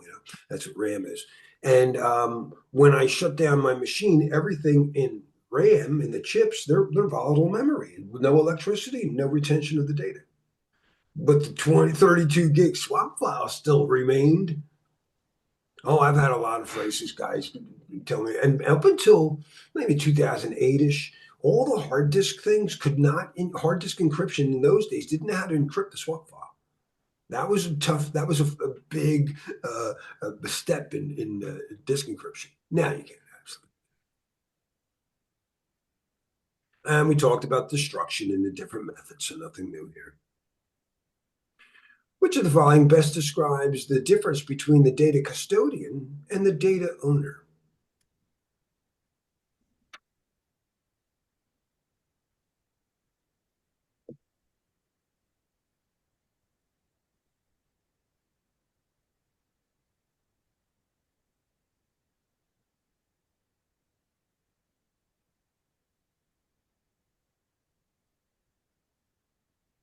Data custodians implement and maintain the control. It's in your custody now, buddy. Take good care of it. Very good. When implementing data retention policies, which factor is the most important to consider? Oh, that was very fast. Yes, you don't want to break the law. Don't want to get a ticket.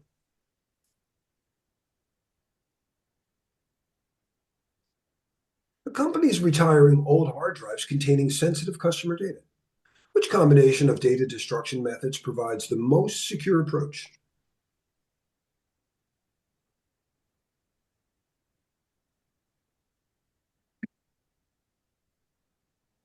Of these answers, you can't get much more secure than physical destruction.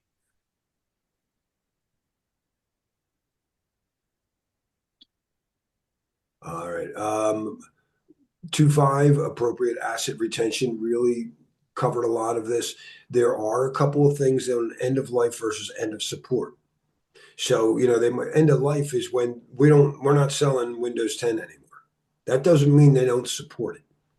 But you better understand both of these for asset management. So and be planned appropriately. I just got patches break things. Do I have? I know I closed the actual VM. Do I have my virtual box? So all my work is done in this already. See, new version, and it's not up there. But all my actual work is done in a VM. I want to be able to change machines, but I have copies of Fedora. I had Fedora 3.8, and I got a warning just before the holidays, dude. This is end of support. So I actually made the update for but it's hard. And even my virtual box needs to be updated. And I'm afraid that means I'm going to have to update the utilities for that, and that's broken VMs before. So how does that work, Larry? Because I worked for major companies. There's a difference. And just because something's end of support doesn't mean it's really end of support. It depends on your contract and how fast you're able to make the transition, right? Because when I was at Raytheon working as a consultant there, I forget what version of Windows. It was something was end of support. Oh, it was the browser, right? 11 or something.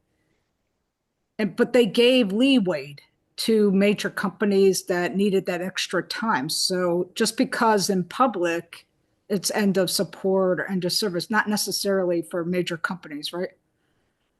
No, you're absolutely right. And the worst case scenario, I know the most extreme in my personal work is think of the challenge in submarines. They were not connected, right? They have to be able to go radio silent. So submarines go through a really strict, certification accreditation process. And I heard, I don't know, when did NT4 go end of support? NT4, right? I mean, Windows 2000 replaced it, and that came out in 2000. But they were running NT4 as recent as, I think, 2014 in parts of the Navy, particularly where subs are there. That's what I heard. So just as Maria said, you have the stated, hey, we're going to stop supporting it. If you're whatever General Electric or whatever, you're a big company, and you go to Microsoft and say, hey, we're not ready.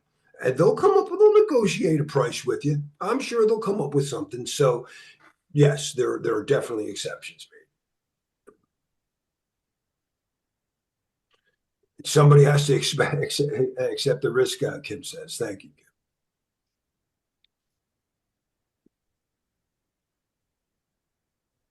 An organization discovers several critical systems are running software approaching end of support. Which action should be taken first?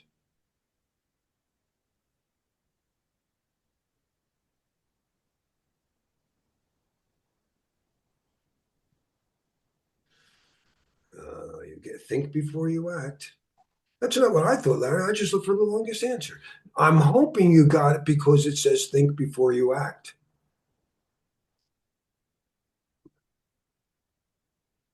Always come up with a plan. are the key differences between end of life and end of support?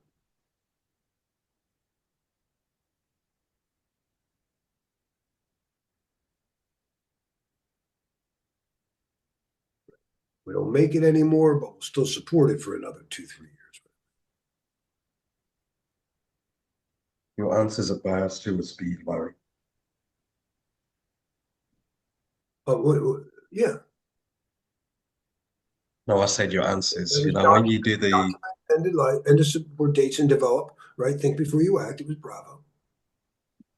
no, I know that. I said most of your answers are biased towards speed. Let's see if the next one does it. Let's see what happens. A critical business application runs on infrastructure approaching end of support. Which risk mitigation strategy would be most appropriate?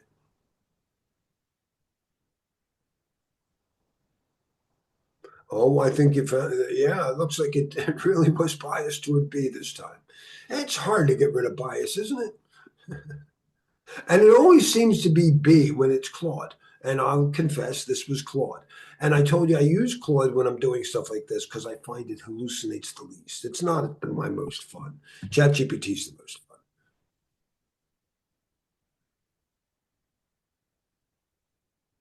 All right, 2.6.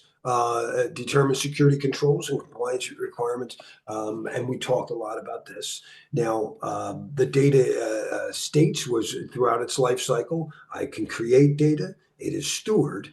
A state is a point in time, right? Remember that we measure time in state. I was here. I was there. Synac, But we also measure time in process. To get from here to there, do this, So we need to remember that. Remember the entire data life cycle. We talked about the importance of tailoring controls. One size does not fit all. And selecting standards that are going to be compliant. What's that? Oh, he might have been talking to somebody else. Sometimes that happens. I'll hear people tell their children, it's in the refrigerator. Either way. So we want to know data in use. Now, think about how encryption works. And this is the overall goal of our controls in SP 800-53. Controls, let's work from the bottom up. For instance, me, a crypto. I want to make sure that sensitivity or confidentiality of data is always there. I'm going to encrypt all PII when it sits on a disk. Of course, Larry's really a network. I'm going to use TLS, and if I can, MTLS, to make sure I'm mutual to secure it. All right, so now the social security number is encrypted on the disk. It's encrypted over the wire, and then it has to be processed by a server that needs to read it. This is the hardest part. We have cutting edge, bleeding edge technologies called homomorphic encryption that allow you to actually manipulate encrypted data. Microsoft has a product you can go into. I don't know anyone who's using it. Seal, anyone using Seal? But it's not popular. Now, almost everybody I know has to decrypt data while it's in use. This is when we do things like if you're a controller, you do masking. Don't let the customer service agent see that. They only see the last 4 digits. And if my process is going to use it and it's PII, I'm not even going to give them the real social security number. I'm going to tokenize it. Who cares if it's difficult or available? What are you referring to, Brad? Who cares if it's difficult for availability, right? So if I'm a user, it's taken too long, you have to change that strategy. Absolutely. I'm part of my background when I was at IBM and then as an independent, I supported Philadelphia's largest presence on the stock exchange. Traders don't want any delay. you do things that are fast. That's why most of my sniffing work is really application performance analysis, and it's not security work per se. I would find weird stuff as I was looking for, but what I was looking for, why is it so slow? That's all I really look for. I worked at the NYPD for 20 years. So if you have a cop in the cop car, he's got to run a plate and it takes too long, he could be killed by then. So you don't want that to happen. There you go. What do we call it? Just in time and delivery and stuff. Or no, there's another term, not just in time. It's similar to as needed access. There's a type of access control that actually it's cutting edge type thing. You might see one acronym on it to make sure it's like, instead of just RBAC and attribute based, which I've had a few questions on, they had something like, I forget what it was. It's like something like momentarily based. And it overlaps Arpita with privileged account management. All right. So anyway, scoping and tailoring, again, make sure that you right size your controls. We don't have to overbeat this up. That's what we're saying. Tailoring, very important concept in NIST, that you tailor the controls. You also tailor your assessments. Make sure the assessment is not over testing something. When you test your fire plan, your fire drill, don't light a fire. It's probably not necessary, right? And that's why I think the ISC2 keeps reiterating the fact that it depends on your organizational needs. If you are a healthcare company, then you might want to place more importance on confidentiality. If you are a financial services organization and you are processing millions of transactions per second, then availability is really important. It doesn't mean to say the other two are not, but you really, when you're taking the exam, don't be biased towards confidentiality or integrity or availability. It really depends on the question and the context of the question, because there is no one size fits all. It really depends on the industry and the organization. Strategically aligned to organizational requirements. Yes, don't overdo security. I think Larry's favorite example is airport security, where it's so secure that nobody wants to fly. There's a great, I think you may have heard me go on about a favorite book of mine, Speed of Trust by Stephen R. Covey. He talks about that if you do it wrong, we're going to secure ourselves out of business. He said before 9/11, it took it was cheaper to fly, and it was a half hour to move through the entire process. Now it's like 2 hours, and it just keeps getting worse. And it's like, it's so hard. Nobody even wants to fly. Yeah, absolutely. All right, so we talked about the different standards and more overlap, bringing up 27001. Again, how does it apply? Blah, blah, blah, blah, blah. Nothing really big here. Digital rights management versus data loss. I got a couple of questions on making sure I understood the differences here. This is more about copyright protection, and it does like interesting features like setting up Larry's allowed to view this file for 6 months and then auto expire, yada, yada, yada. The file's encrypted. I can't do anything. It's to protect, the intellectual property there. Data loss prevention is for an organization to ensure that mostly we think of internal information is not leaving the perimeter. Now, internal information is often in the cloud. So CASB gives us a tool that allows us, and it often includes DLP, to monitor all of the data usage in the cloud and watch out for sometimes your users are doing stuff like this is pretty funny. Besides ransomware, another funny attack that people do is cryptojacking. And they get you to use your CPU to do whatever mining in their pet thing. And sometimes it's internal users. There have been people caught, internal admins, using the company infrastructure to do mining.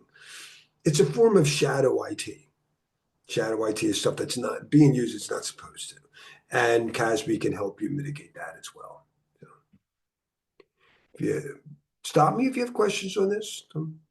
Just Hey, Larry, can we go back one slide there real quick? The way I've used digital rights management versus DLP is historically in my world has been digital rights management control how long and who can use something in an authorized manner, and DLP is stopping it from being used in an unauthorized manner. I know there's an unauthorized. The unauthorized in the first one is beyond the authorized. In my mind. Way to remember that. No, I think that's absolutely true, right? Digital rights management makes sure only authorized people can view it. Data loss prevention makes sure that unauthorized people can't. Yeah, that's perfect. Yep. Thank you. Yep. All right, so we just mentioned all this. You can go back and look at it, but it's not a big deal. It is worth a couple of questions. DLP is growing and growing them. My wife had CrowdStrike rolled out a module this year or last year with it. And for the first time, she was always having to prove that the problem that somebody had wasn't her CrowdStrike. This time it was. So I don't know how yours is working for you. They are doing man in the middle attacks. If we move to DPKI, this isn't going to work. But anyway, we'll talk about it. We kind of talk. I should say again, it does a man in the middle, and it helps identify, as long as you classified your data, as long as you set in that label that this wasn't supposed to be. There's internal use only, whatever your right. So again, CASB is because people have so much cloud activity now and allows you to monitor what's going on. And there's all kinds of things. So again, when PII, like a social security number, is considered PII, do I really need to give it to anybody? What do they need that number? Maybe as to just keep it unique, I'll encrypt it and give some token that internally I'll match it. That number equals that, but externally it doesn't. Right. So, and we see this all the time in GDPR type context, where the controller needed to take PCI data and he tokenized it, the credit card number, before he gave it to the processor. Yeah, it does a lot of stuff. I have a story real quick. Yeah. So what happened at one of my jobs, I won't say where, a woman was in charge of updating some servers from external to internally. She did all the right steps, but she got to the point where she had to push out the updates and forgot that the updates will put everything back to default, which left all the ports open. Thank God I caught it. And they went crazy. I said, what is this? There was a recent event that, what was it? Oh, it was a CrowdStrike event too, that people lost access. It overlapped with BitLocker and they couldn't get their keys. My wife had to go, I'll say it, but it was just, something you just said reminded me of what happened in that event. I get a lot of my stories over the dinner table. An organization is implementing new security controls. In which state is data most vulnerable?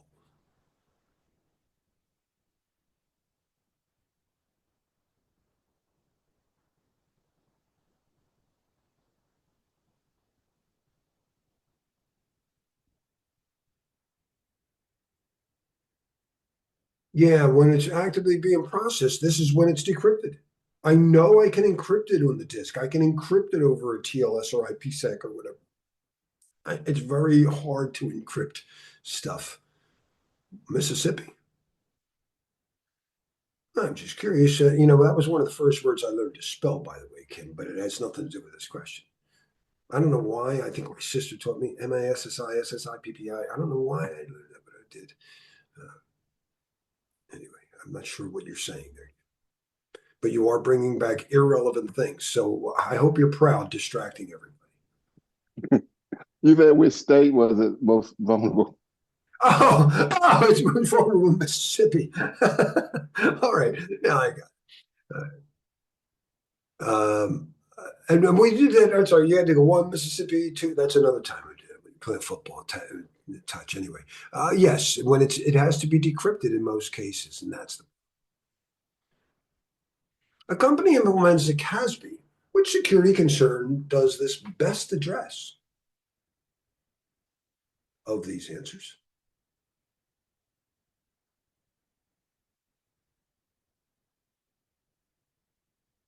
Yeah, we just kind of talked about that. There's inappropriate usage of systems. It's a lot better now, because there's a lot more monitoring. When I'm old, I can remember all kinds of wild stuff being done with systems. Even my mom would always abuse work resources. In September, when you get that list of things you need for school, we were kind of poor, so I don't blame her, but my mom would steal it from work. She'd go, oh, I can get that from work. I can get that from work. I joke around. Other kids had like Philadelphia Eagles loose leaf books. Mine said something like General Electric on it. A healthcare organization is selecting security standards for their new telemedicine platform. Which approach to standard selection is most appropriate?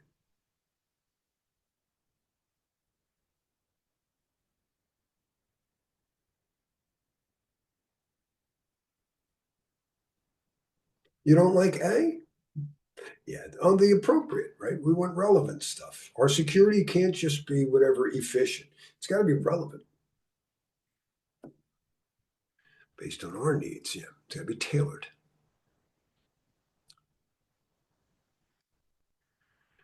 All right, that's our domain two. Yeah, check my time today. Oh, I went a little over there, but I hope we hit the tasks right, and it does overlap a lot with our risk assessment, right? It was better, the risk assessment is identifying our assets, threats, and vulnerabilities. This is all our assets again. So we just got a little more detailed in understanding, not just identifying, but throughout the life cycle of these assets. How do we maintain security of these things? Cool. All right, let me pause the recording. All right, welcome back, everybody. Domain three, security architecture. Now, if you've taken my class before, this took me a long time because I had the operating systems in one part, how computers are architected, a single computer, right? How does it work? How does the operating system separate people from the devices and make sure? Why is it that these files are mine? I'm the data owner. And if I go to properties, and I look at security, since I'm the owner, at my discretion, I should be able to set the permissions. This is a discretionary based operating system. So the owner is me. Does it have owner name here? It shows you the object, the actual file. The owner is me, right? And I could change permissions and I could grant, in capabilities of the orange. Look in the better the Padgett model is read or write. Are you going to be reading or writing? I'm going to be doing something else. I might modify stuff. I might execute it. I might want to bring out some things that since I don't have slides on them. We call these permissions. It says so right here. And I can give them to an identity or a group or role.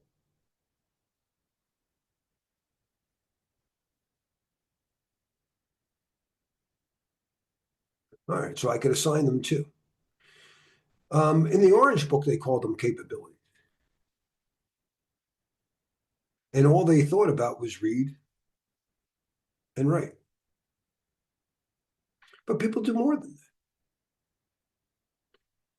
If this is from the Bell LaPadula, I thought it was La Padula. You don't have to pronounce it.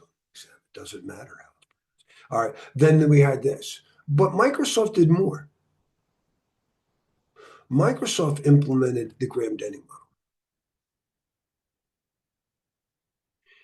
8 permissions and maintain ownership.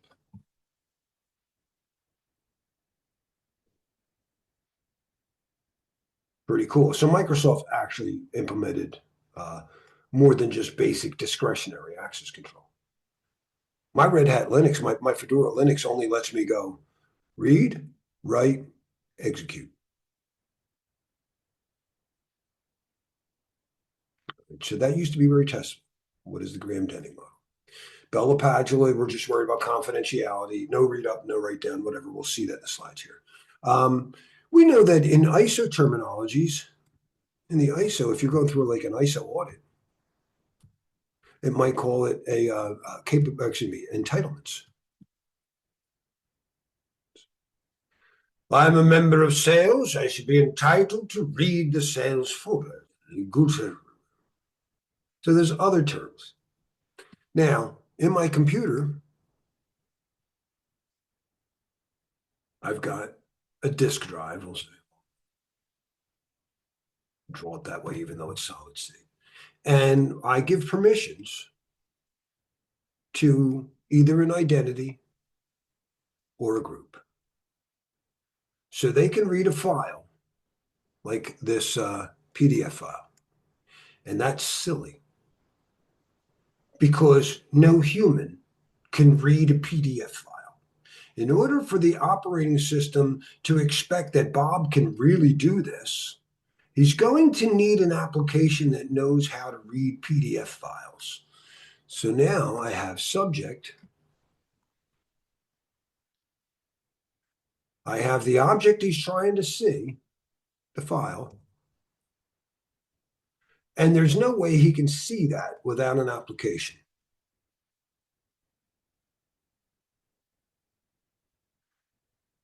And let's imagine that this is an XLS file, payroll.xls, and he needs to read it so he can dump it to some storage archive thing.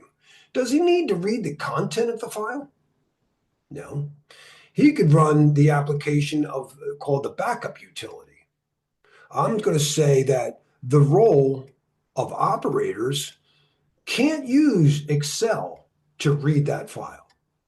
They have to go through a different application to read that file. It's the same. They still have to have the file permissions.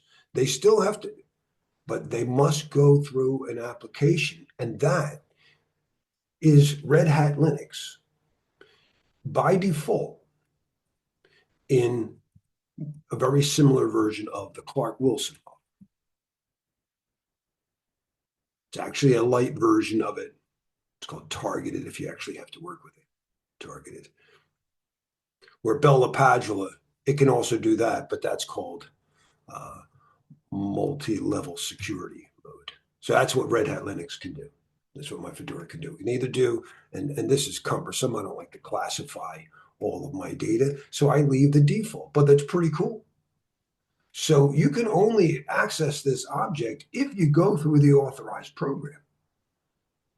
The Clark-Wilson model ensures that subjects, it's called the access triple. Ooh, is it? Tell me more. One, subjects must go through two applications, let's say apps, to three, C objects.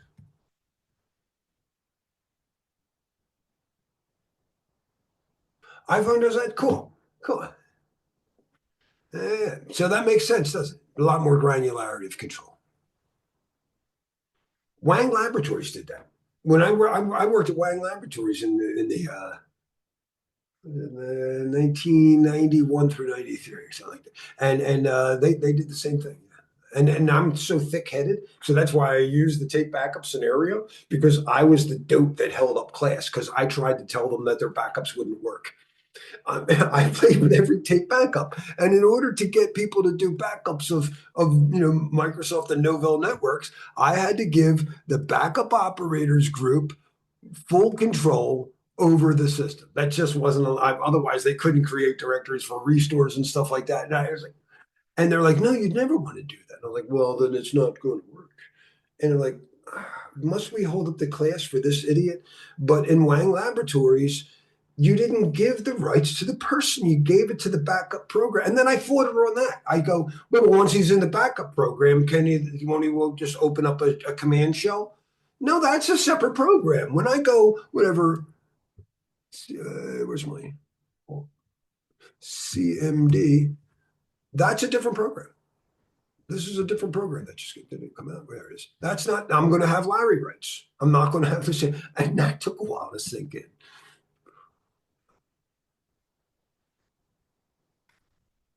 But now that I get it, the Clark-Wilson model makes so much sense.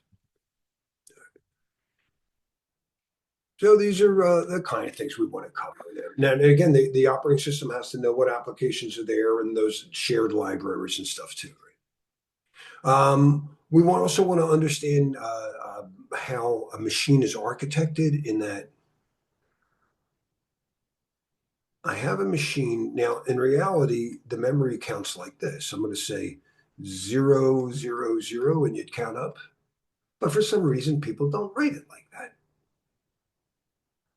So people then will put 0, 0, 0 when they're showing me stacks and application, it counts down. Okay, because that's how memory is processed. For some reason, we started off with these rings. Ring 0 will be the operating system. Ring 1 will be this. And they're not really rings. They're really the operating system when it loads. When an operating system loads, it has to load the OS kernel, the operating system kernel, the major part of it, must be in the lower parts of memory. It's in an area of memory, we'll call it ring 0 or protected mode, whatever, ring 0. It's a terrible name, but it's leftover, ring 0. And that's like if running in the first floor of the hotel. Only certain, people who work at the hotel are allowed to run on the first floor. That's just, where you're not allowed, you don't assign rooms to users there. And then the way this was first came out was from an old Honeywell thing in the 90s. They said, yeah, device drivers aren't like regular users. This is like, the people have to come into the hotel every day and bring whatever suppliers, someone's got to picking up the trash all the time or whatever. And so device drivers, a special thing, has to have a device. Actually, device driver, I think they were here. It doesn't matter. The drivers would go in ring 1. And then another thing is when I say, change the IP address of the server or whatever, add a new disk drive. These are important utilities that regular users don't run. And people who check into the hotel aren't going to do that. So now I have a ring 2, and that's going to be for utilities. And that's 2, whatever. And then all the users, the normal users that check into the hotel are in ring 3. They're on the 3rd floor. Users, ring 3. Sometimes called user mode. Your phone and every version of an operating system I've ever touched has never used these. Everything's either in the user, the application mode, or it's in the system mode. You get a new app, you get a new iOS, and Apple protects that, quite a bit. It's hard for Android because they support so many different operating types, and device drivers, if they're not in ring 1, they're thrown down here. Utilities are thrown down here, and that's why a bad anything driver, any USB that says, would you like to install this? You say no. For the most part, because any bad driver gets in protected mode and can do whatever it wants. When we do some crypto and networking, we're also going to remember a couple other things about the way this works again. So let's draw this back out.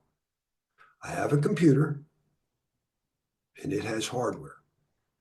I have an operating system, I'll put it in ring 0, and people use applications. The application, the user types something, type in this Word document, the application says, is he allowed to save files? Yes, he is, and it puts it on the disk. But later on, when we wanted to send that to somebody else, maybe it's an email, your data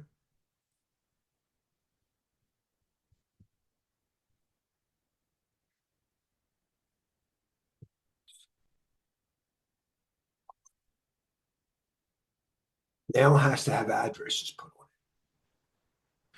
it. At the application, your data that you created, your email, that's the data, put a D in there, whatever. It's going to get a port number.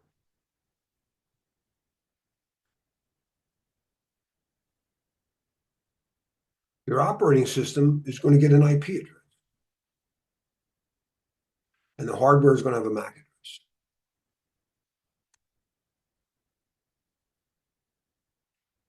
Other than that, everything stays the same. So just planting a seed when we get in the network, how all this works. When I was a little boy, you loaded up your command.com and everything was contained in the kernel in a single file. When you changed anything, you added a device driver, reboot. That was frustrating. Monolithic kernels have gone away for the most part. Maybe in an IoT device, it makes a lot of sense, a lot of support, easier support. But it's a lot easier to have microkernels to dig it. It's a little more modular. And now I can add hardware and stuff without rebooting and stuff. And then I could do even more. I could separate the part of the OS. Remember, an OS does three things. An operating system's job, still in the OS here, OS kernel must know, one, the users, two, the applications, because again, you can't run an exe file in an iPhone or whatever, because the kernel has to have these libraries that know how to run that. And then it has to know the hardware. And if I can use a microkernel, why don't I separate these? And you can. So in my virtual box here, just past it,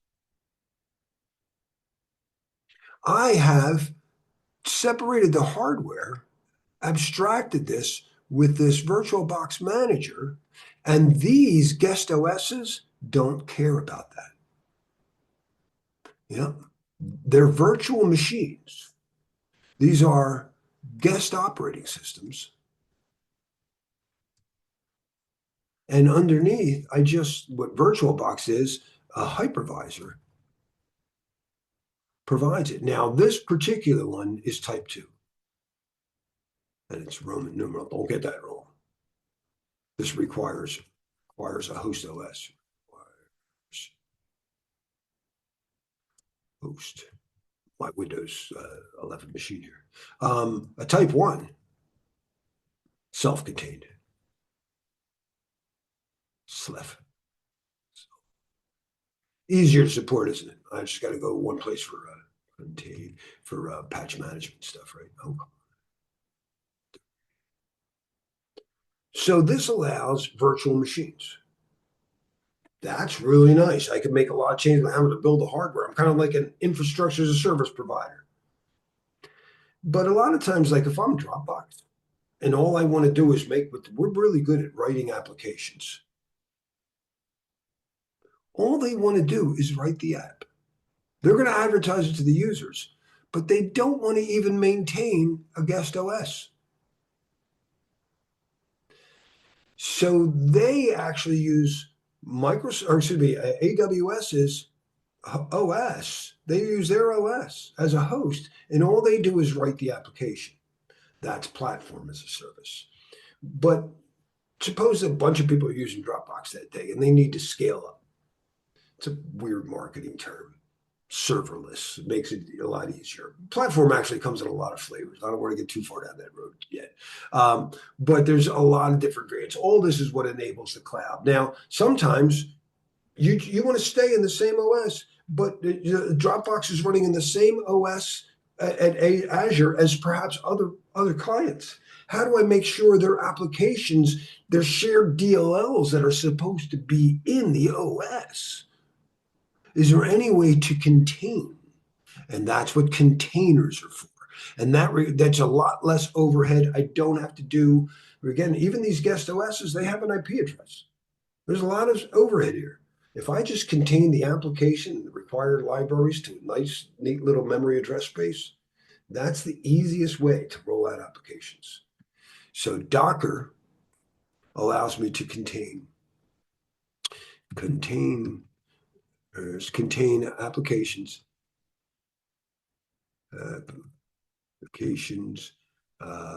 libraries. But with serverless computing, it would also scale up and be orchestrated by something like Kubernetes. Something like that. Right? So we have orchestration and container tools. These are stuff that I used to cover in my old slides, and I forget how much I cover. So if I do it redundant, you'll forgive me. But my favorite part, we're going to also get back to crypto and crypto attacks. We'll see if we hit it today, but I think we got a chance to get in there. We'll see. Some of this is a long section, just 3.1, but 3.13 is really big. I even broke it up to 10 questions for that one. So threat modeling, we talked about already. We're trying to figure out what's out there. We talked about Dread and Pasta and here again, it's redundant. And Microsoft Stride. by default. If people don't need it, don't give it to them. Don't put a steel door in a straw house. That's defense in depth. And a lot of that overlaps with the very testable term about zero trust. And it goes down there, or trust but verify. Zero trust, in my experience, is pretty much like don't trust anybody but us. Be careful. It's more of a marketing term. Ross is surprised that Kate said server meshes on CISSP. Oh, cool. They might not mention Kubernetes, but they will talk about orchestration. You'll need to know that that's always included in serverless as opposed to traditional. Fail secure is actually a very cool thing. And that's what blue screening is. And it overlaps with something that isn't here, secure recovery, trusted recovery. Trusted recovery, it's old Orange Book stuff. Fail secure, the blue screen. A device driver from a third party failed, and you don't know that it's kernel mode. You shut the doors. In IT security, be careful. This is part of fail, actually, I'll put it in quote, fail safe. In physical security, hey, the power's out. It's on fire. Let's leave the building. The doors are locked. My badge isn't working because they're electronic and they should fail open.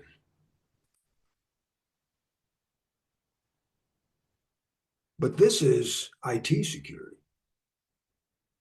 In IT, typically it's closed.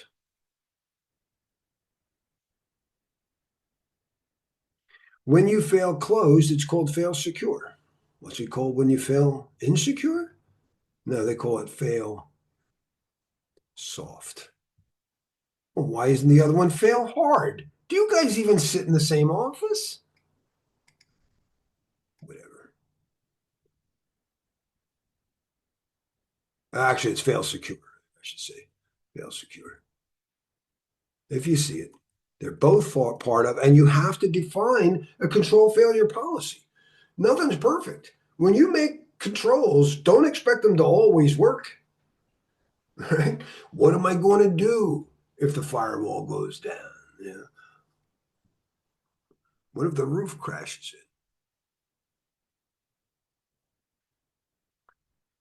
in? The downshift. What if the brakes fail? Downshift, right, guys? Human safety first. Human safety first. And that's why we fail open in a physical. I just wish the names were different. Keep it. We used to use a different one, but the KISS principle still holds. We would a different acronym, but the fewer parts to break. They're very basic there. Segregation of duties. We see this a lot in our access control. We talked about role-based access control. Zero trust. A lot of this is with understanding. I don't want to get too deep here, but when we authenticate people to use application today, we're probably using some SAML OpenID type of thing, to do that. And we're just giving them application access. When you let people like dial into the network and stuff, they're getting layer 2 network connections. You're connected, you're part of the network, you're allowed to send. So whenever people were able to do that, we'd authenticate with and dial up that time. That's why it was called radius, because we thought you were dial in, but we could use radius for all kinds of stuff. But when you dialed in and connected in radius, you have a layer 2 connection. You're allowed to talk to the network. That's probably not what most people need. Most people just need to get access to that one API or the couple series of them. So access control is changing. In the zero trust architecture, we almost never give the device full access to the network. We let that device have access to whatever certain APIs,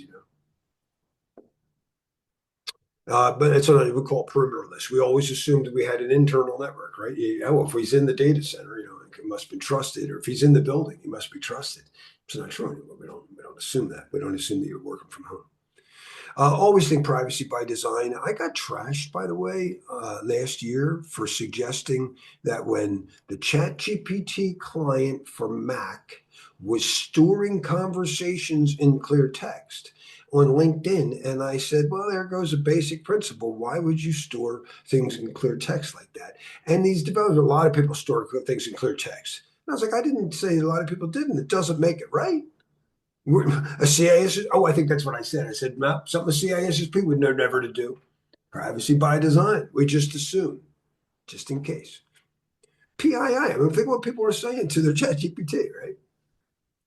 A shared responsibility, very important in your cloud contracts and understanding. It's really true in any service. You know, anytime you have a service agreement, you'll have some, especially in networking, a demarcation point of where does this end and what part of this is customer premise equipment that I'm responsible for.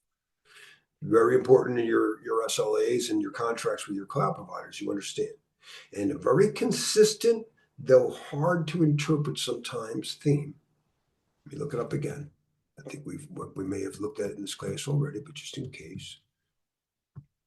Now, that last song, by the way, Maria, was Harry Connick Jr. Great, not just a singer of the classics. He also writes his own songs. He wrote that. He went to my church. Oh, did he really? Are you from Nolans? No, he used to live in New Canaan, Connecticut. Oh, good. That's awesome. I love his stuff. So we were looking at the cloud shared responsibility matrix. I want you to watch out for data security because a lot of people misunderstand. But if you look at the way it's worded, it's not wrong.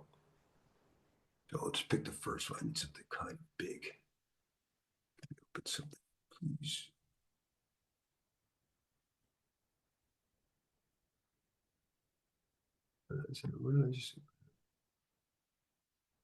Oh boy, I should open up a big one. Hold up here. Let me see if I can tool size real quick here.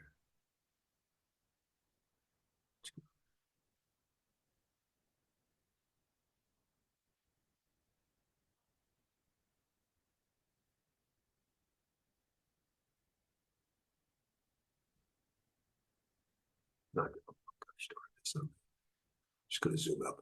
All right, so I forgive the blurriness of this. Cloud responsibility or cloud customer, excuse me, cloud customer, cloud provider. So I'm using AWS. Well, physical security, if I'm doing it on-prem, I'm responsible for everything. But as an infrastructure as a service, platform as a service, SaaS customer, and what is this, Fire? I don't know what this one is. It's pretty much some of it. That's the whole point is I transfer the risk of running physical security, of running other stuff, the server itself, other network controls, the routers. There might be stuff like the SQL servers belong to them, but it's hard to do. The platform is a lot of different stuff. But when it comes to data,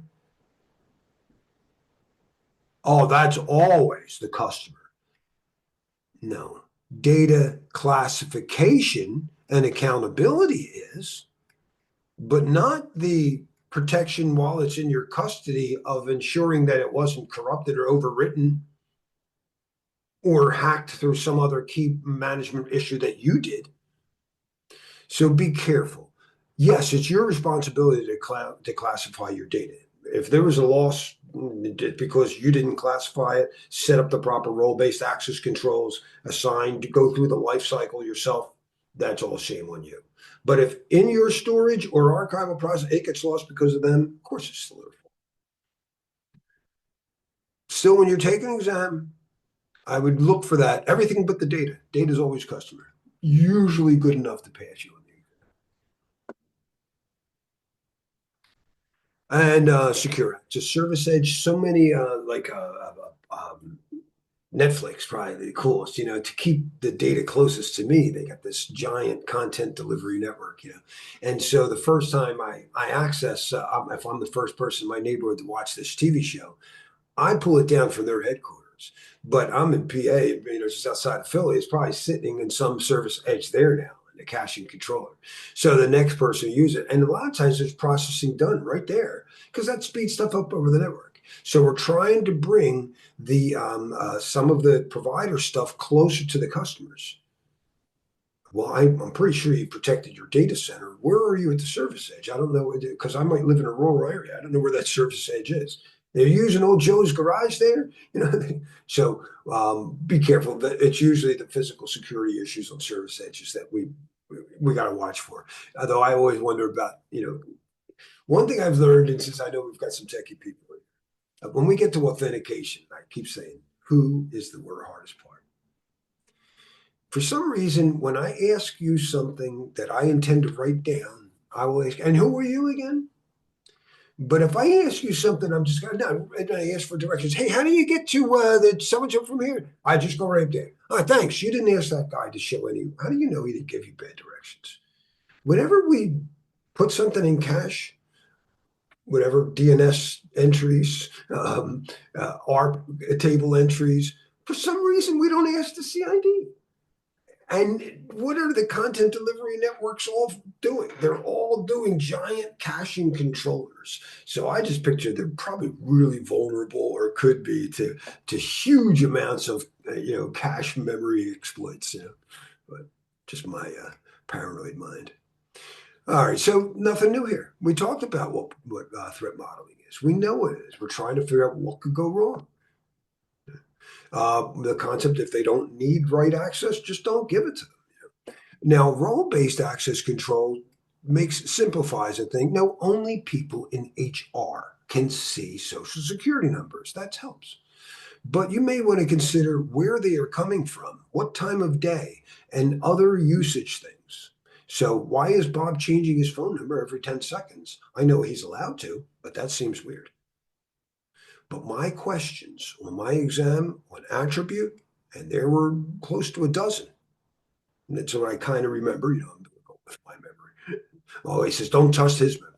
But whatever the case is, they were always about limiting it based on time and location. In addition to role, you wanted to make sure only people at this site or this IP address segment or during work hours, something like that. So that's additional attributes.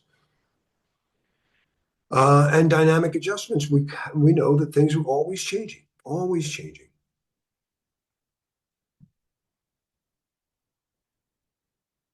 Defense in depth, we mentioned, it's like I said, put a steel door on a straw house. You have to make sure that everything from, holistically, administratively, physically, technically, preventive, detective, and response.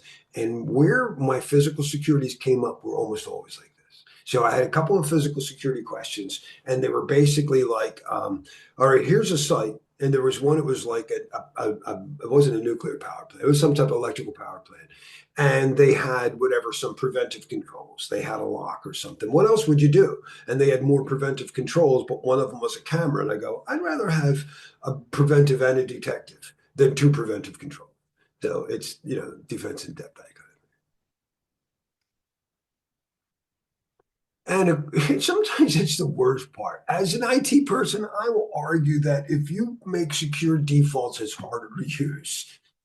So people go with a default. It was easy to set up. That's why Microsoft beat Novell. I'm sorry, Novell was a much better operating system, but it took an admin to set up. Your receptionist could set up a Microsoft network.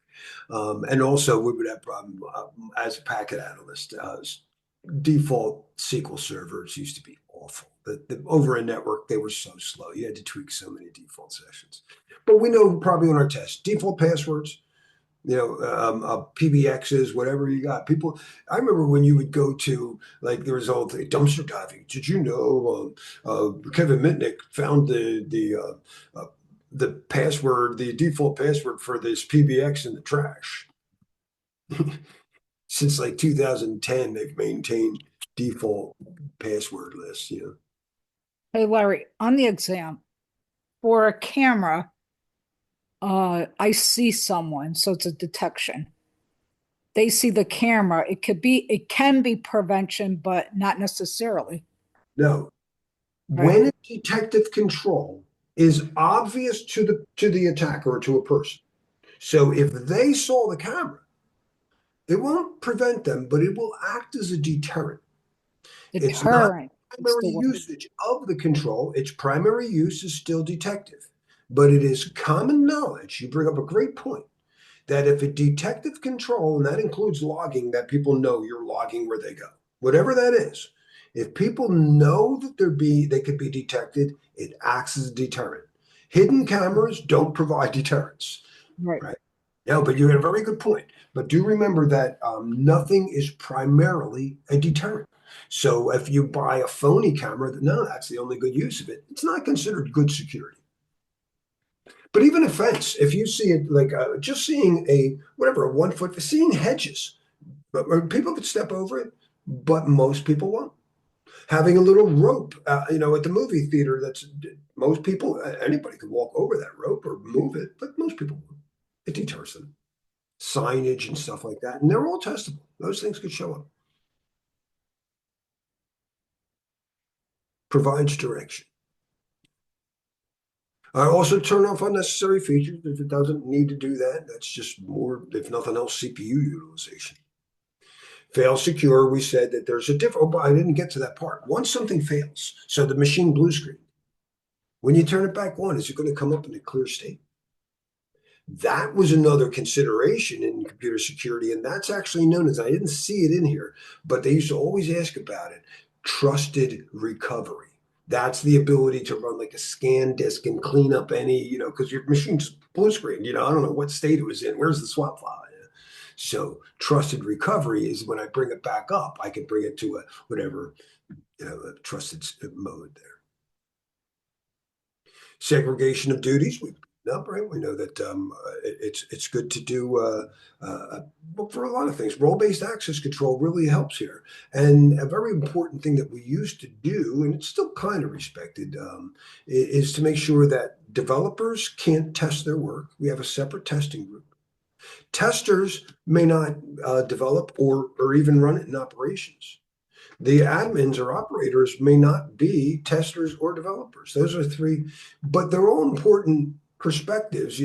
When you're using an application, especially when you're trying to roll them out. So now we tend to get developers and operations staff and maybe even security personnel involved with the user in doing DevSecOps. Anyway. But we want to overall just find out if Bob can whatever. Actually, separation of duties is part of a two parity. Maybe I shouldn't make that because it shows up a few. What was that, Ross, about the CrowdStrike? Yeah, so I think like after it was Delta or whatever it was, they had the outage and they tried to access back into their operating system. And CrowdStrike basically said you need to enter a passphrase or something, and it was like kernel level login, and no one had access to actually get past it because CrowdStrike, once there was a system failure, the agent defaulted it back to like kernel system startup or BIOS startup. I couldn't remember what it is.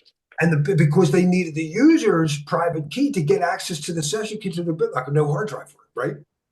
Yeah, but these are systems that are, spread apart, airports and everything. Like no Oh, yeah. distributing those keys where it's next to impossible. That was her week, but and it was like it was over the weekend. So Yeah. there were users that they were unaccounted for. Like we still have 50 workstations. She had like hundreds of thousands of workstations she had to help roll out and regress. And there was a fix from CrowdStrike, but it required that they had physical access on the network. Had to be on the network at the time, logged in or connected.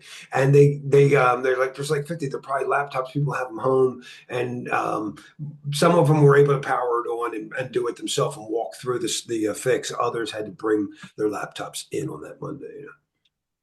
Yeah, it's crazy, crazy failure. You just made me think of that in your previous slide. Like secure fail or secure. I can't even say it, but yeah. Anyways.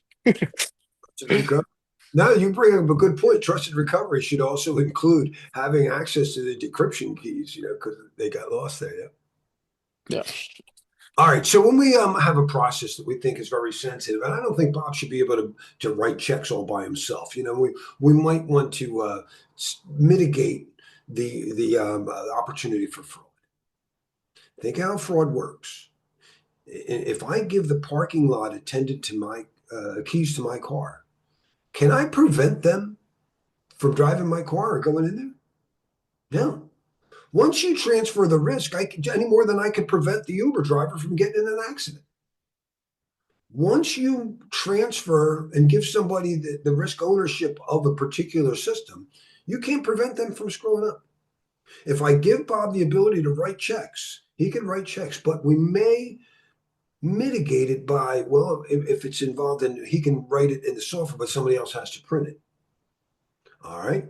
Bob has the ability to fill it out. Alice has the right to print it.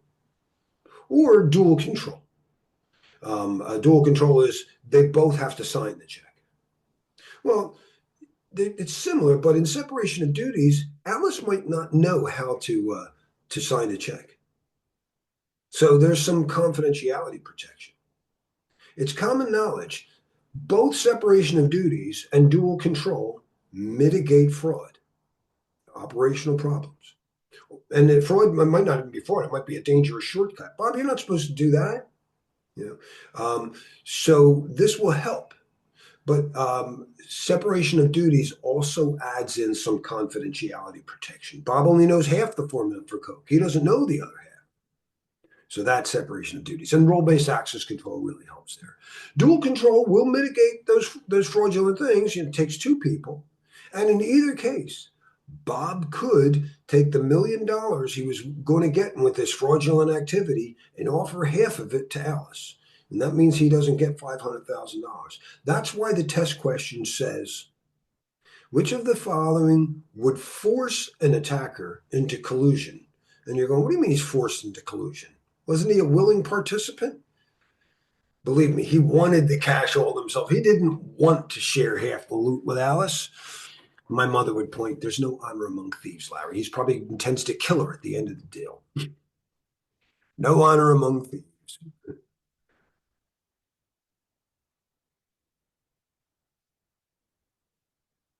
All right, we'll keep it simple. That's all. Everything's simple. Everything's simple. We don't need to beat that up. Zero trust, we mentioned. Again, it's understanding that we give people more than we need. There's no insider user directly anymore. We treat everybody as an outsider. I want to authenticate the machine. I want to authenticate the person on that machine. And they do it with, it is at an API level. When you like use a machine, say Microsoft, enter it and whatever, you authenticate it. It's looking at the TPM. That's what makes it unique. But it doesn't have to give it the ability to be on the network, not at a layer 2 thing. Microsegmentation was the answer to a number of my incidents, by the way, on my exam. I would use this to segment the affected host. So whenever there is a thing, and reducing the risk of lateral movement. So we do want to do that. Very nice. All right, we always said privacy by design. Just consider, what data do I really need? That's not. And the user control, this is all part of being GDPR compliant. So all this stuff overlaps with what we talked about. We talked about the shared, and always watch out for the data. Customer is always responsible, at least on an exam, but we know that's just managing the life cycle. If something goes out technically on their end, that's still their problem. The secure access edge, this is all types of technology to help push things out, closer to the user, saving processing. So only where that data only has to travel as far as it needs. But that means that these people got to put machines in other physical locations, and that's a consideration. It's a big challenge. A company is deploying a new cloud-based application and wants to ensure its security is built into the design from the beginning. During the initial planning phase, security architects insist on implementing controls that restrict each component to the minimum access needed for operation. Which security design principle is being followed? And I could argue too, but I think I know which one. I would pick A because it is known as an architecture. Design and architecture are the same thing. Why not least privilege? Implementing controls, each component to the minimum access. That sounds a lot like least privilege. I went back and forth between A and C. It's not saying insider, they're both right. I think you're right, Maria. I think it is. And I apologize. I copied this in late last night before I fell asleep. There we go. Very good, Maria. You changed my mind too, I noticed. Let's see, was zero trust related to focus more on never trusting and always verifying rather than specifically minimizing access rights. And you caught that. Very good. And that's the question, was specifically on access rights. Security team is designing a new authentication system. They want to ensure that even if one security measure fails, other controls will still protect the system. Which security design principle are they implementing?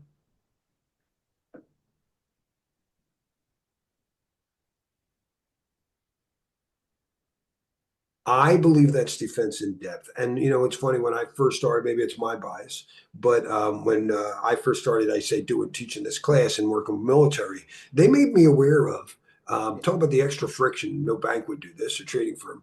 But they had, at that time, every connection to the internet went through three firewalls, and they were all different vendors.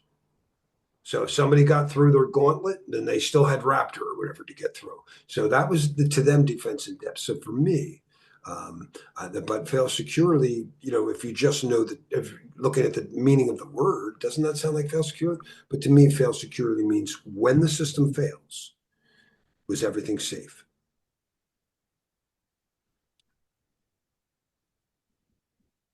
Very close. Yeah, ensures that systems fail in a secure state.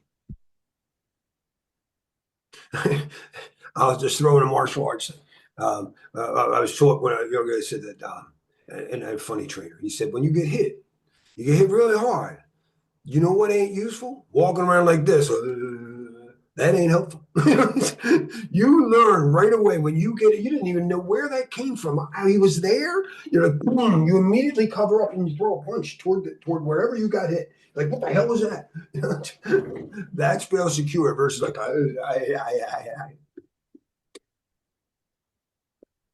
An organization is implementing a new financial system and wants to ensure separation between those who request financial transactions and those who approve them. Which security design principle best addresses this requirement? And some really aren't that easy. They really are. And if you're upset about question 34 really bothered you, and question 35 is this easy, you might miss it. That's why it's so important to just be level-headed. When you don't know something, go, I don't know. See, moving on. Don't let anything bother you. All right, I think it's time for a break, isn't it? Yeah. Well, actually, let's go 6 more minutes. That way we can do that break on it. Yeah, let me do that. I can get 10 of and 10. So we talked about the Bella Padgel. It was just worried about confidentiality. No read up. If you're in, the second floor, you can't hear anything on the third floor. And when you're talking, write down. Nobody on the first floor should hear you talk. But you can hear everybody else.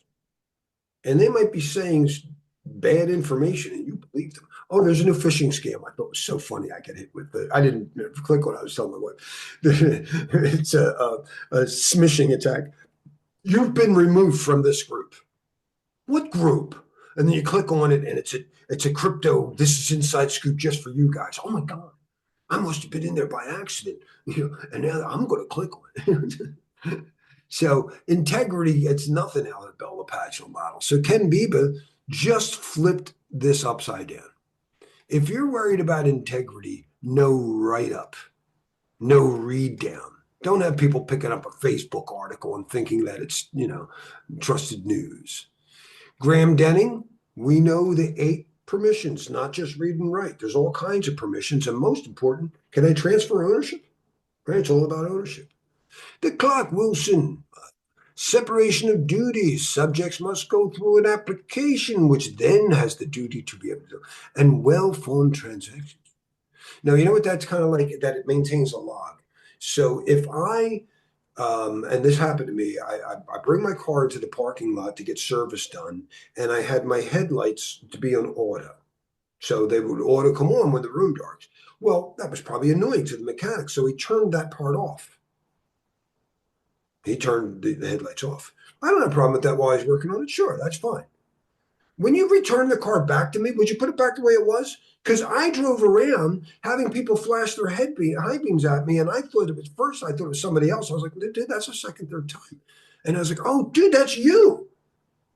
So if you put in month, day, year in your database, but the back end storage goes day, month, or year, month, day, I don't care. Log that event and return it back to me. The Clark-Wilson model will maintain a log to ensure that data comes out the way it comes, the way it went in, and it's actually internal and external consistency.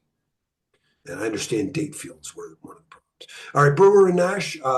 It's actually from an old Lloyd's of London insurance thing. It was before computers, and it related to like they insure Coca-Cola and Pepsi. Well, if you're working on Coca-Cola, don't go to Pepsi. That's not right. When you take your exam, you're going to be working on a Microsoft machine that knows how to implement this.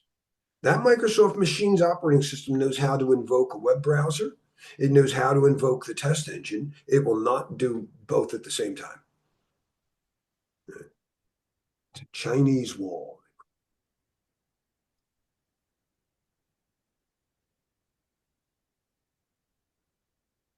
Now again, Bella Padua, no read up. That's the simple property, no write down. They didn't beat me up on this. This is old stuff. It is still in use though. It is. People think it's dead. No. Red Hat Linux does this, but it's not the default. The Biba model, they're both classified models, aren't they? They both use upper and lower boundaries of access. They actually both create compartments. It's common knowledge, at least on older exams, they are both multi-level, lattice-based. The lattice is a crisscross framework I've got. So they're lattice-based access controllers with different classifications and different compartments. We watch how information flows up and down. Some people call them information flow models. Most people don't work with them. This is a wonderful thing. This is what Red Hat Linux does by default. Oh, I'm sorry. Graham Denning is Microsoft. They do implement this. This is the different types of access, right? 8 basic commands. Don't need to memorize what they are. Clark-Wilson, again, is that, subjects must go through an application. And this is how the targeted mode, the default mode of Red Hat Linux works this way. Brewer and Nash, again, when you take your exam, Microsoft is running this. It's a dynamic access control. You can load a browser, you can load the test engine, but you may not do both. A government agency requires that users cannot read data at a higher security level than their clearance, but can write data to higher security levels. Which security model best describes these requirements?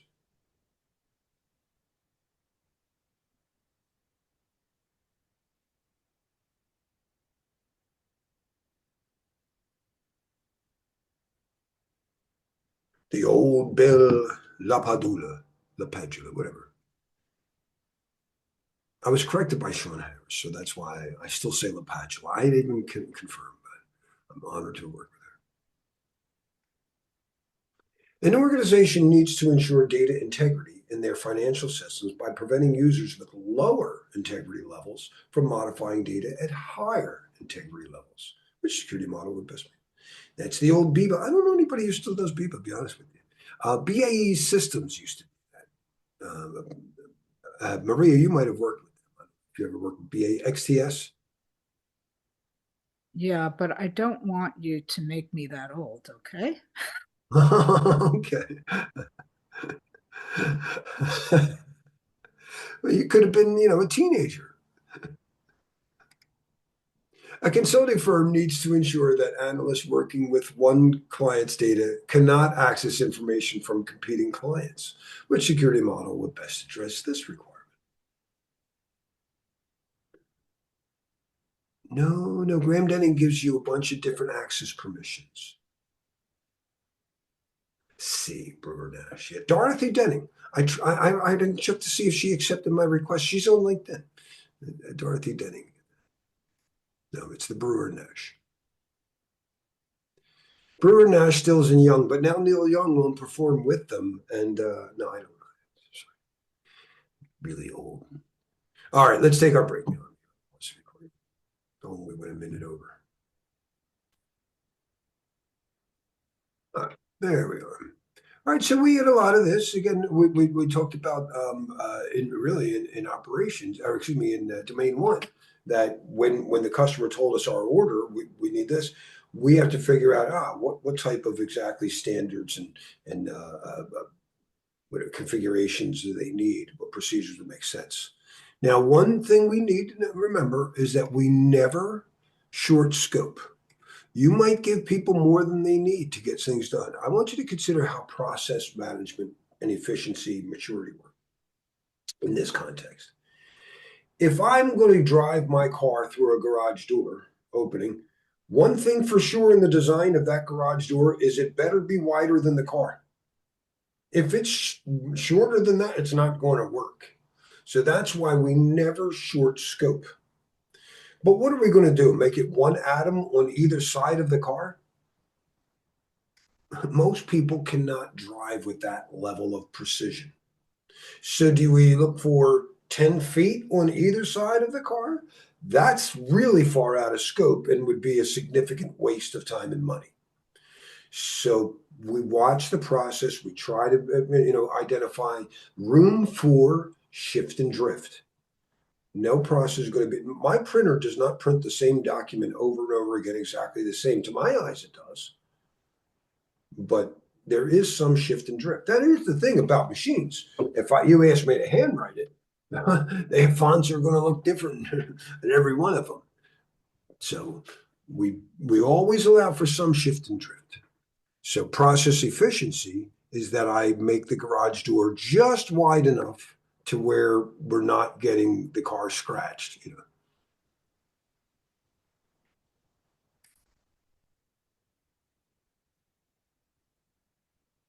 Again, we have to make sure that they fit us. So whenever you implement a standard, make sure it's tailored with the appropriate whatever bit length and however you need to do it, the number of whatever characters in a password, however you configure. The security architect is designing controls for a new healthcare system. The architect wants to ensure that security requirements are identified before selecting specific controls. Which of the following is the most important step in this process?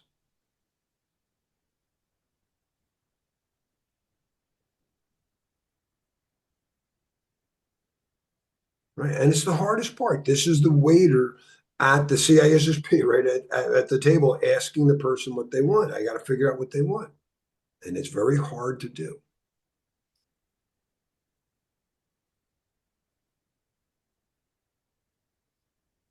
The company is selecting security controls for their cloud infrastructure. During the selection process, they realize they can't reduce the scope of required security measures due to regulatory requirements.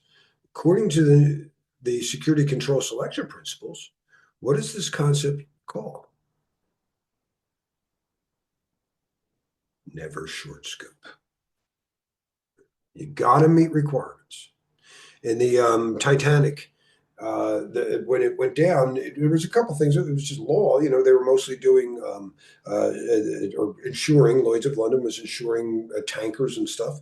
So how many lifeboats belong on a ship? And they used to base it on the weight of the ship, not how many passengers were. There were 2,700 passengers. They had lifeboats for something like 2,000. But even that didn't work. There was a lot of other process errors that happened. Interpreting of the instructions that were not quite clear. Yeah. In fact, this is literally the thing, because if you ever saw the movie The Titanic, the guy shows you, the rule is women and children first. The rule is that the limit of the boat, 75 people can fit on a lifeboat. In the beginning, not everybody thought the ship was really going to sink. They didn't line up. So some people were lined up. And on each side of the ship, there were two security people doing the managing the boarding process. So now I've got, and this really happened, I think it was 12 people on a boat. All right, are there any more women and children? No. And they're the husbands and fathers or whatever standing there. Can we get on? No, no, women and children first. And they sent that boat out with 12 women and children, could hold 75 because there were no women and children waiting. And it said women and children first. And in the movie, there's a guy who shoots himself. That's supposed to be him. And there's no evidence he shot himself. And his family, I don't know what happened there, but supposedly litigated the movie. But it is important. The other guy read it as, all right, there's 12 people. All right, men, now you can come. And that makes a lot more sense. During the selection of security controls, a security team wants to ensure their controls align with industry standards while meeting specific system requirements. Which approach is most appropriate?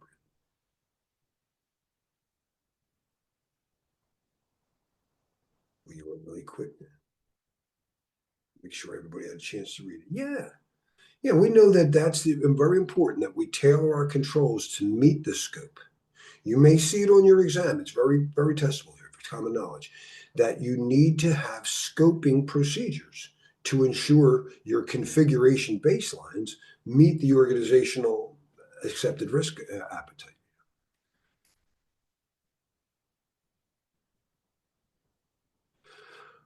All right, really, we kind of talked about the TPM already. Encryption, decryption, we talked a little bit about that. Memory protection is a separate thing. Memory protection has a couple of contexts, and I don't want to go too far out of scope. The point is, when an application is launched, it gets it's like getting your own hotel room. What's to protect that what happens in that hotel room doesn't leak over to other hotel rooms? Like, I'm sure you don't have a key to get in my room. I hope that doesn't work. But you might be able to blast your stereo and some of it comes in. And when you say, in a policy of any operating system or any hotel, when someone checks out, you're supposed to clean the room. Do you think they shampoo the carpets? A lot of times when applications are unloaded, that memory is not really cleaned up properly, or the memory is not really protected very well. One of the most famous papers, watch my time, I'm going to make sure you get this, but one of the most famous papers ever in security is Smashing the Stack for Fun and Profit. Things have grown since then too, because it's not just the stack. You can see the heat, but let me draw something out here.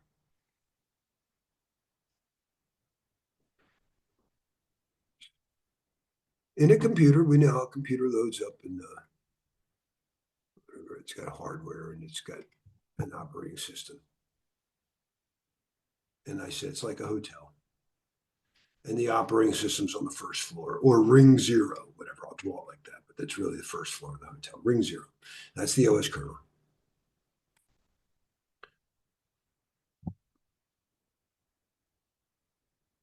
And now you're going to load an application into a room in the hotel. So now the application is assigned a room in the hotel. It's a memory address space. So he's just going to say, and for some reason we count down. I'll make it a very small application. It started at 0000, or maybe make it, put them at whatever, D000. And he's going to run all the way to DFFF. Right. When your application, whatever word.exe loaded, an exe, an executable, loads in a portion of memory that people can't tamper with, called the text portion. This is like file, open, yada, yada, yada. I don't know that anybody's ever been able to overwrite that memory. If they have, I didn't find out. But there are other parts of that memory area that, well, first of all, if I'm bringing in a document, you got to let me carry in my unauthenticated stuff into there. What good is a word processor if you don't let me bring something in your memory? So that is called the stack. Now, word.exe has some core functionality, but spell checker is a separate DLL, whatever, but thesaurus. So each time I bring something from the hotel that didn't come with the room precisely, but I mean, I'm ordering room service from the hotel. It's their stuff. They can trust that. That goes into another location at the bottom of the text called the heap. And I'll do this in a different color.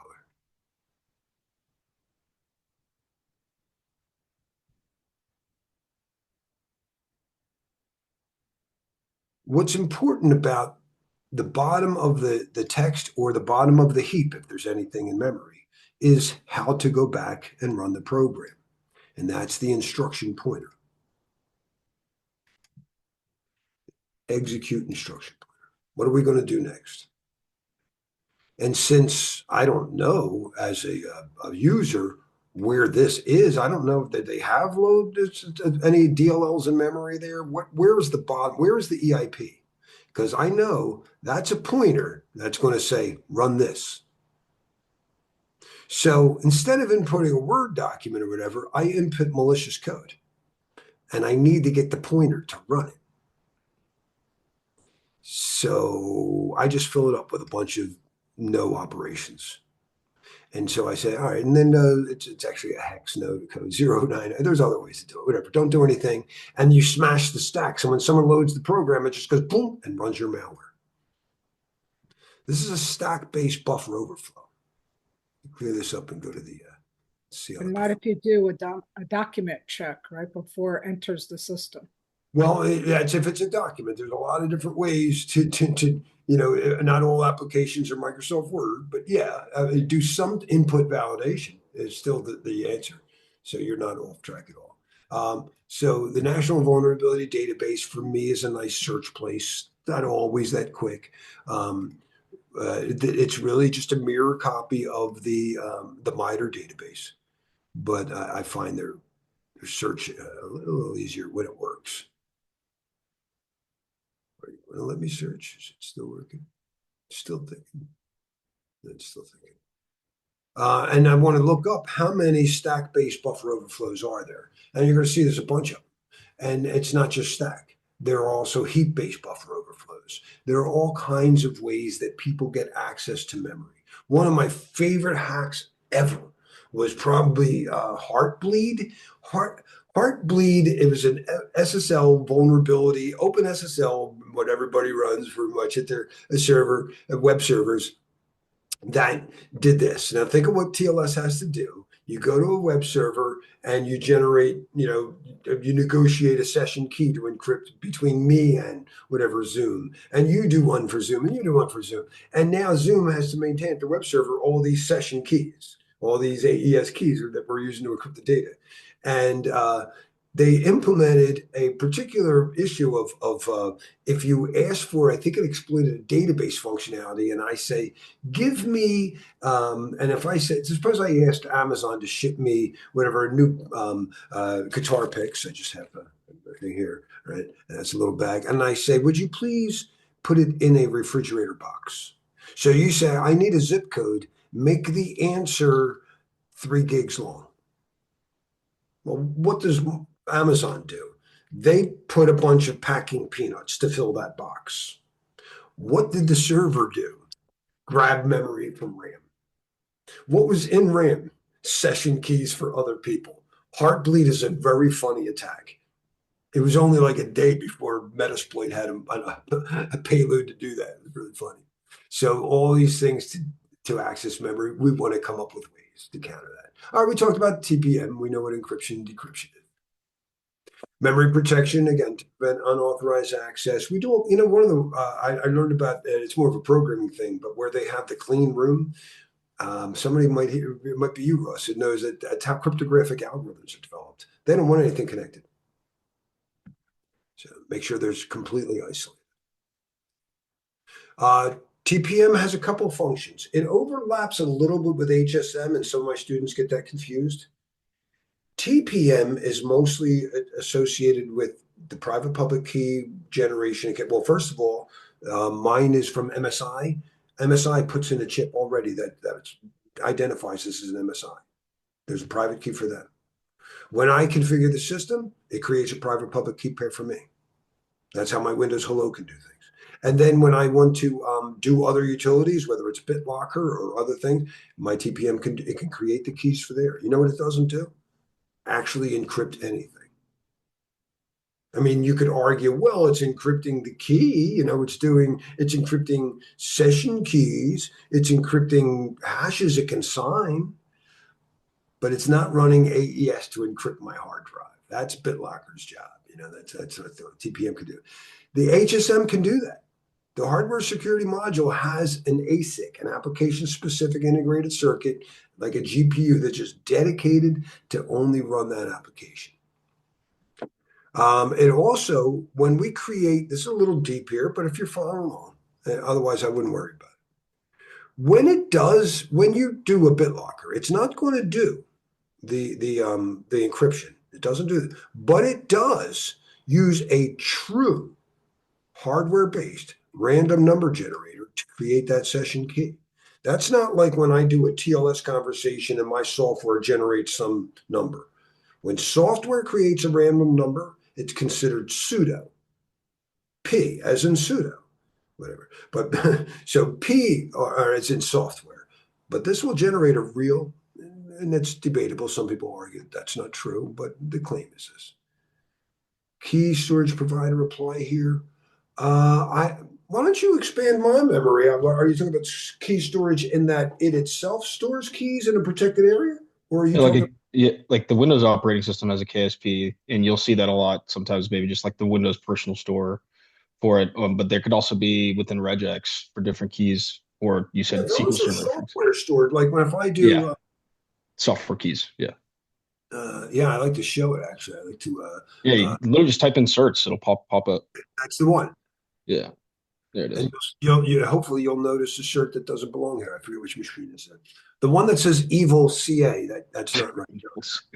But I run open SSL and I create ones. So on your trusted roots, I like to show these are. So you're at DigiCert, and when I got the DigiCert that signed the ISC2, it's not in this list. But when I looked at who signed that, I believe it was this one. DigiCert and that. So that everybody knows. Yeah, they had the G4, which is newer. Depends on your most recent operating system, because they'll prepackage these roots into it. And it might be for different trusts too. You might be running a different RSA root. Oh, there's the G4. Yeah. I want to see something. I want to see if you learned your lesson. No, you're still at RSA. Mm-hmm. Not elliptical curve. We have it. After SolarWinds, Microsoft went to elliptic curve. All the newer Microsofts are ECC. There's a lot of applications that don't support ECC. I know we're kind of on a tangent, but I've stood up. We do, PK as a service, or if another company you'll need an RSA and an ECC root if you want enterprise global PKI, and you're going to have to usually package both identity certs with full trust chain to those different root types if you want it to be compatible across. So it's been all elliptical curve since 2012. So I get that issue. People try to tell me, like, for instance, we're going to get really out of scope here, Larry. Stop doing it. Yeah. I'm sorry, my bad. No, but there's a protocol called Quick, and we're not. And I try to tell people this would be way better. All your blockchain protocols would should stop doing TCP and move to Quick. And we're like, oh, but it's not supported everywhere. I go, does YouTube work there? Because if YouTube works there, it works. But people don't realize this is so much faster than TCP. It's a joke, but people still use TCP because of awareness. They just don't realize you could do it. All right, let's go back to the focus stuff. One thing that was on the test. TPM is not just for encryption confidentiality. Remember, encryption is about signing. On the exam for the last few years, they've had questions about which of the following things can detect kernel level malware. And it's not your antivirus. Antivirus is only as good as the kernel that gave it the key to open up your room. You need something below the kernel.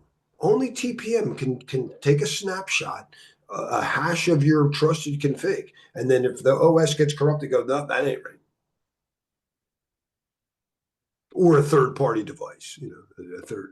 I was always put a sniffer on it and see what it says, but that's not the right answer to everything. All right, encryption, decryption. We know symmetric. I encrypt the data and I decrypt the data with the same key. With hashing, I use cryptographic math, but I can't dehash. Watch out for that. Nobody is reversing hashes. It's a lie. It's a phishing attack to get your password. If you ever see any of these tools, they're like, "Hey, put in a hash and we'll tell you what it is." They're trying to fish for stuff. But whatever the case is, you don't reverse hashes. It's truly one way. Asymmetric algorithms encrypt with the private, then you decrypt with the public. Well, what kind of encryption is that? That provides authenticity and non-repudiation. Encrypt with the public, decrypt with the private. That gives you confidentiality. We share keys confidentially. We sign things publicly. A system administrator is implementing security controls for a multi-user system. Which capability would best prevent one user's program from accessing another user's memory space?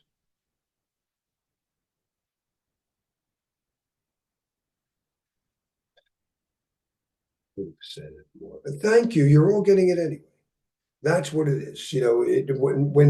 When I think of virtual machines, we always think of something like VMware or my VirtualBox, and these are virtual machines. You know what? The word started with me, but digital equipment, and then later Microsoft when they said, "Oh no, because in the old days, if you loaded your word processor, that's all you were loading that day. You didn't load Word and Lotus 1-2-3 at the same time. It took Windows 386 to be able to go, no, I can set up virtual machines. So that's what they're saying. It's a virtual memory segmentation. But everybody got it. Yep. What about in here, though? As long as I'm here, I know it's testable. What if somebody were to crack this hypervisor and from this guest be able to see this guest? I don't know that anyone's done it yet. I don't feel like wasting time looking it up, but it's called Hyperjack, and it's very testable. We go through like a NAT or go through like the DHCP server, trying to figure out ways to get through it that way. No, it would actually have to be a vulnerability in, say, in my case, in VMware or a VirtualBox that for some reason the hypervisor isn't providing isolation properly, and someone found a way through it. Got it. That's why Red Hat actually, they say by running things in different compartments, because even in the default of Red Hat still has 4,096 different compartments, that you could run every virtual machine in a different compartment. So even if somebody were to hack the hypervisor, Red Hat itself is still isolating that memory. There's we use an environment called Cloud Share, not to be confused with DNS provider Cloudflare, but it's like a browser-based hypervisor kind of thing. You spin up VMs as need be. And I've thought about segmentation as a big time because it's not its own separate client, right? You're going to single database. It's interesting that this is coming up. I'm curious about that. I might do some pen testing on them. The security architect is implementing a solution to ensure platform integrity during the boot process. Which security capability would be most effective for this purpose?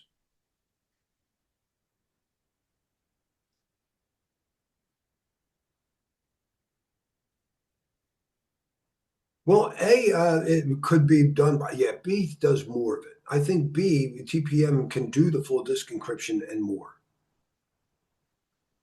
Because how are we protecting the keys to the disk encryption? Suppose it's encrypted, but the key is available to whoever logs in. So TPM to me is a more holistic answer to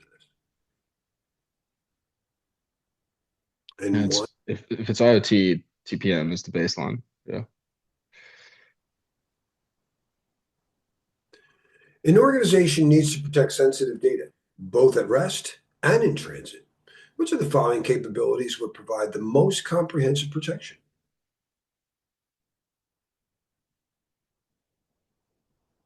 And some answers really are this vanilla.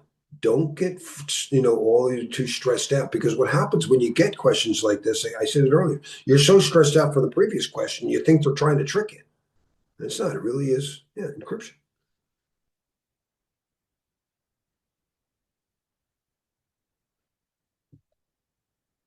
All right.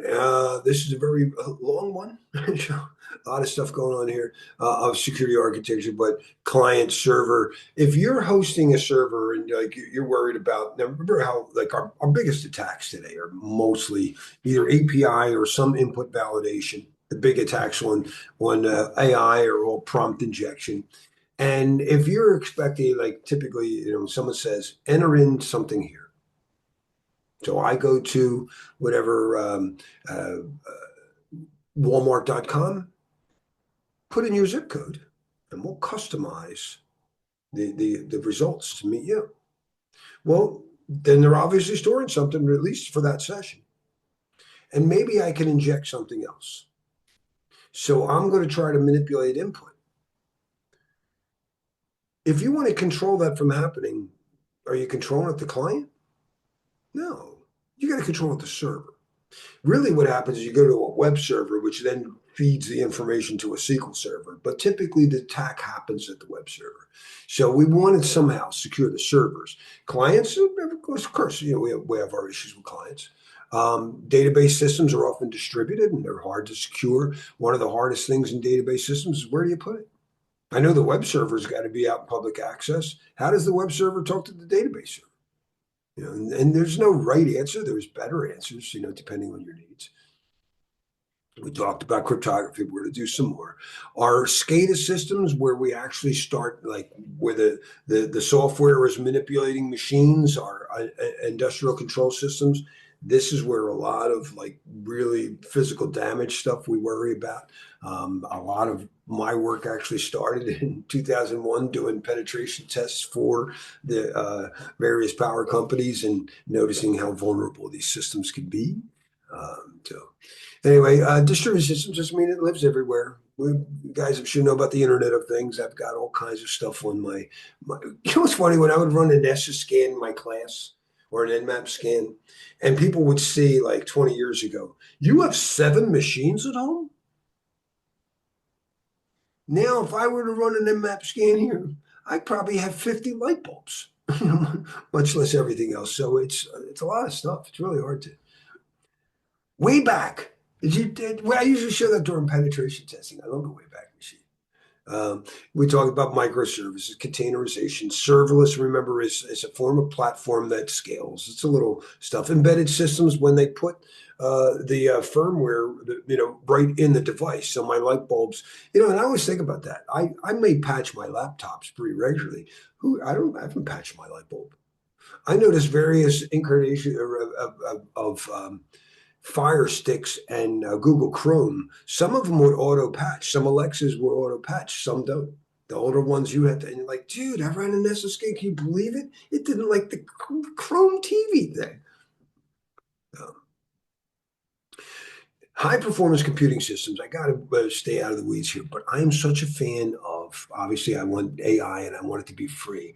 And I am looking at, since I know, I want to impress you, Russ, because I'm really impressed with this guy's work, Hypercycle. I want to get in on this.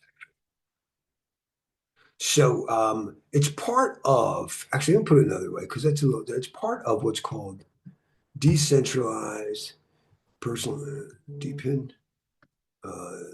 crypto. Or was it DEPIN? Decentralized physical.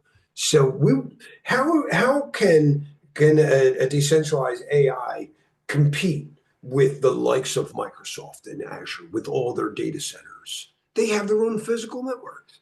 Now we're trying to get these into the hands of people so we can all contribute our processing power to make high performance computing. It's really neat. Ross, what Hypercycle does is basically, and they're the only ones that turns, like a TLS turns the internet into something, it adds crypto to it. This adds blockchain to it. It turns it into, without the requirement of maintaining a ledger. Ledgers are important in some cases, but it's not important everywhere. And now a ledgerless blockchain far faster than any blockchain can be, and it adds integrity and authenticity to the internet. So Web3 version of PKI of TLS essentially. Yeah. Yeah, really. Of TLS. I called it TLS version 2.0. That's exactly what I'm trying. I've been in talks with the guy. I want him to run it over quick. That's where my contribution is. I want it to run over Cool. quick. Anyway, all right. So we know what this. We know what client systems are, and we know how hard it is, especially to bring your own device and maintaining these things. I would expect, especially on mobile devices, to see MDM to help us maintain our policies and stuff. Oops. Server-based systems, I think if you're in this class, you know what it is. But we've got all kinds of, we've got to update them and stuff. And whenever possible, I prefer not to manage this stuff. So unless you're working for the cloud provider, I really like to pull them out. Now, address the OWASP top 10 risks. Let's take a quick look, because OWASP is usually, at least the name and what they show is usually very testable. Yeah, it's another great resource, not to, just for everybody. In addition to the books, I think many books refer to the top 10, but it's best to go to the website to check out their latest set of top 10 for API security, as well as for software development security. And the way we would really recommend you to use this information is tell ChatGPT to give you CISSP questions based on the OWASP top 10 and what the CISSP should know in that scenario. And really, if you think about the exam, that's exactly what they do. We might not know what the real questions are, but this is what they're looking for in a CISSP, is you should be able to figure out how to mitigate risks that are very real and present today.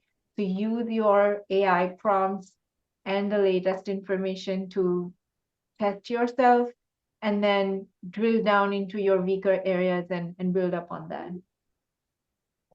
Yeah, absolutely. They also have top 10 cloud risk. This one's directly testable. A couple of things on here might be. But they also have now the top LLM risks too as well. So they have a few things.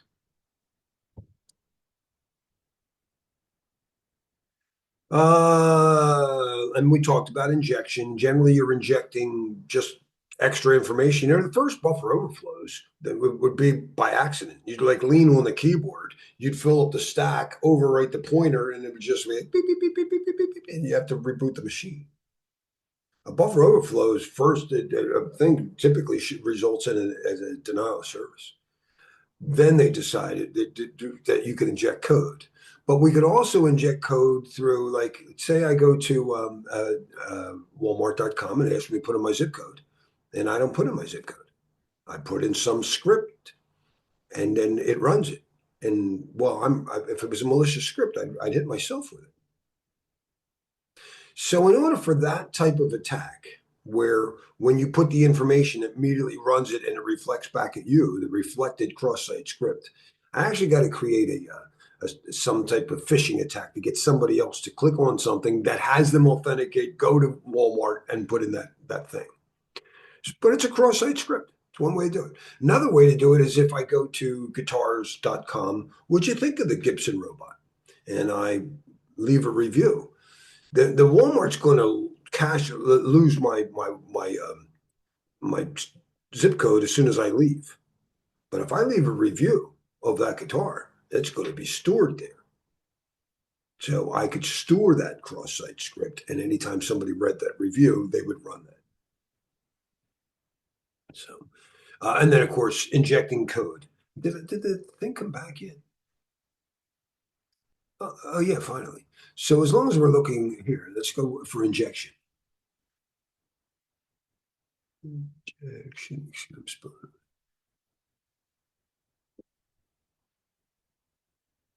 And today there are 22,677 known vulnerabilities and it could be there's a external entity injection, multiple interfaces on wireless bridge. They could lead to remote commands. So they're injecting code. They're injecting commands, and it's running it. What's your zip code? This command. Oh, okay. Exists in the web interface. I always hear about SQL. Here's a SQL. How many of the Mars SQL. Why do I see so many SQL injections on the CISSP study guides and stuff? Boy, it really is slow. I'm willing to bet that probably, let's see, 22. I'm going to say at least 1,700, at least three-quarters of them. 15. Still more than half. There's a lot of injection, but most of them are SQL injection. And that's why it shows up.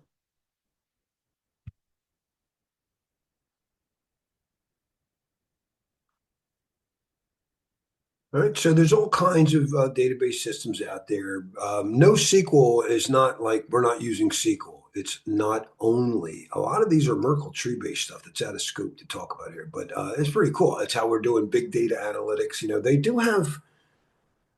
There's a question on data lakes, and they're often using NoSQL database to pull them up to pull the information out. Anyway, we'll come to that. But there's whatever. I've got to make sure that it's secure, that we're mitigating SQL injection attacks, yada, yada, yada. They used to beat up databases a lot. I'm not going to beat them up. Cryptographic systems, though, obviously very important. We did quite a bit of it yesterday in introduction, but we know there's only 3 algorithm types. Symmetric, and the only one that's street legal today is AES. I don't know how you're going to be running encryption today unless you're doing that cha-cha that I've never seen anybody use right now. But right now, that's the only one, any client handshake. This was, I thought you weren't going to go there. I am. I already sniffed it. This is not a new sniff. It's not the same. TLS dot handshake. And when a client does a handshake, the client announces what algorithms it supports. And this particular client,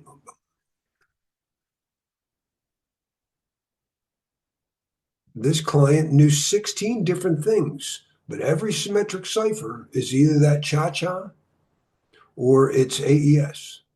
So I know that when you're reading other people's CISSP study guides, they might list at least a dozen. Oh, you've got blowfish, you've got the toothfish, you've got DES, you've got the triple DES. No one cares anymore. I mean, I actually do like toothfish. I even like blowfish, Bush and things, but they're not street legal.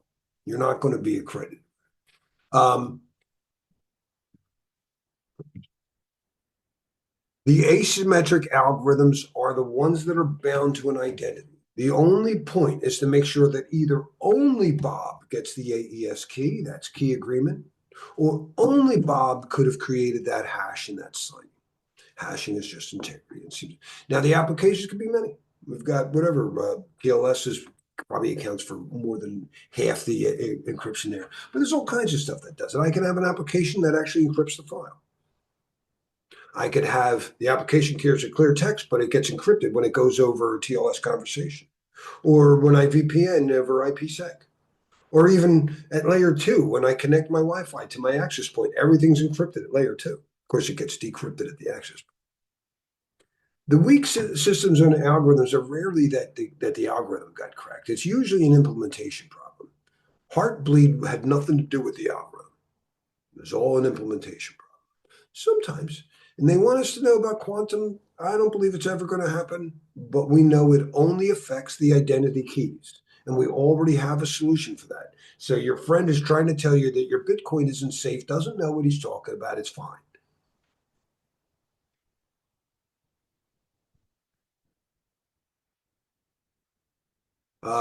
Operational control, ICS again. This is some very tough stuff, and we're closing up here. Again, people hack a system and can shut down the power. We're worried about that. There's only 3 power grids in the United States. East of the Mississippi, west of the Mississippi, and Texas gets their own. As I'm a very optimistic guy, but I also anticipate the next 4 years before we get general AI, we're going to have super powerful narrow AIs that are used for narrow purposes. And maybe it's an accident or malicious, but whatever the case, I'm expecting more issues, And when I was doing the power, I was doing stuff, and I said, could you imagine if power was out for a week, what would happen? And it was for the Marines, and they looked at each other and like, should we tell them? Well, they said, we use the number of 24 hours. If power, one of these grids was out for 24 hours, we assume chaos. And it could happen. We're here to ensure it doesn't, and if it does, we limit the impact and the likelihood. That's our job. All right, let's not beat you up with too many technical things, but at a very basic level, if I maintain the infrastructure, the hardware and the operating, the hypervisors, that's infrastructure as a service. Azure and AWS, big things. If I also maintain the operating systems, the middleware, the SQL servers, the DNSs, that's platform. This comes in a lot of different flavors. If you do scalability as well, it's also serverless, whatever. When I'm using Dropbox, Dropbox to me is software as a service. Dropbox is a PaaS customer of AWS. It's common knowledge. Most SaaS providers are PaaS customers. Zoom as well. Zoom does not maintain. They're also, I think, still at AWS. All right. And then you could deploy it publicly the way I do. That's Azure and all. A private, the Navy might maintain their own, or a hybrid. And it is common knowledge. This is important if you're going to do cloud bursting. So that's if you have it on-prem local, that would be considered your own. And then if it goes beyond, hey, our needs just went up, let's use AWS, that's called cloud bursting. Whatever. All right, any security, we know the shared access model. Bring your own key. Not everybody lets you, but that's the goal, that's the trend. Don't trust them. And of course, you're responsible for making sure who's there. And actually, their security considerations, I'll say most cloud providers are very good, probably better than your team are in compliance, public clouds. All right, and the top associated risks, same thing. I still say it's this. You might argue vendor lock-in. They're the only ones that support that. I think we should stop now. We pause the recording.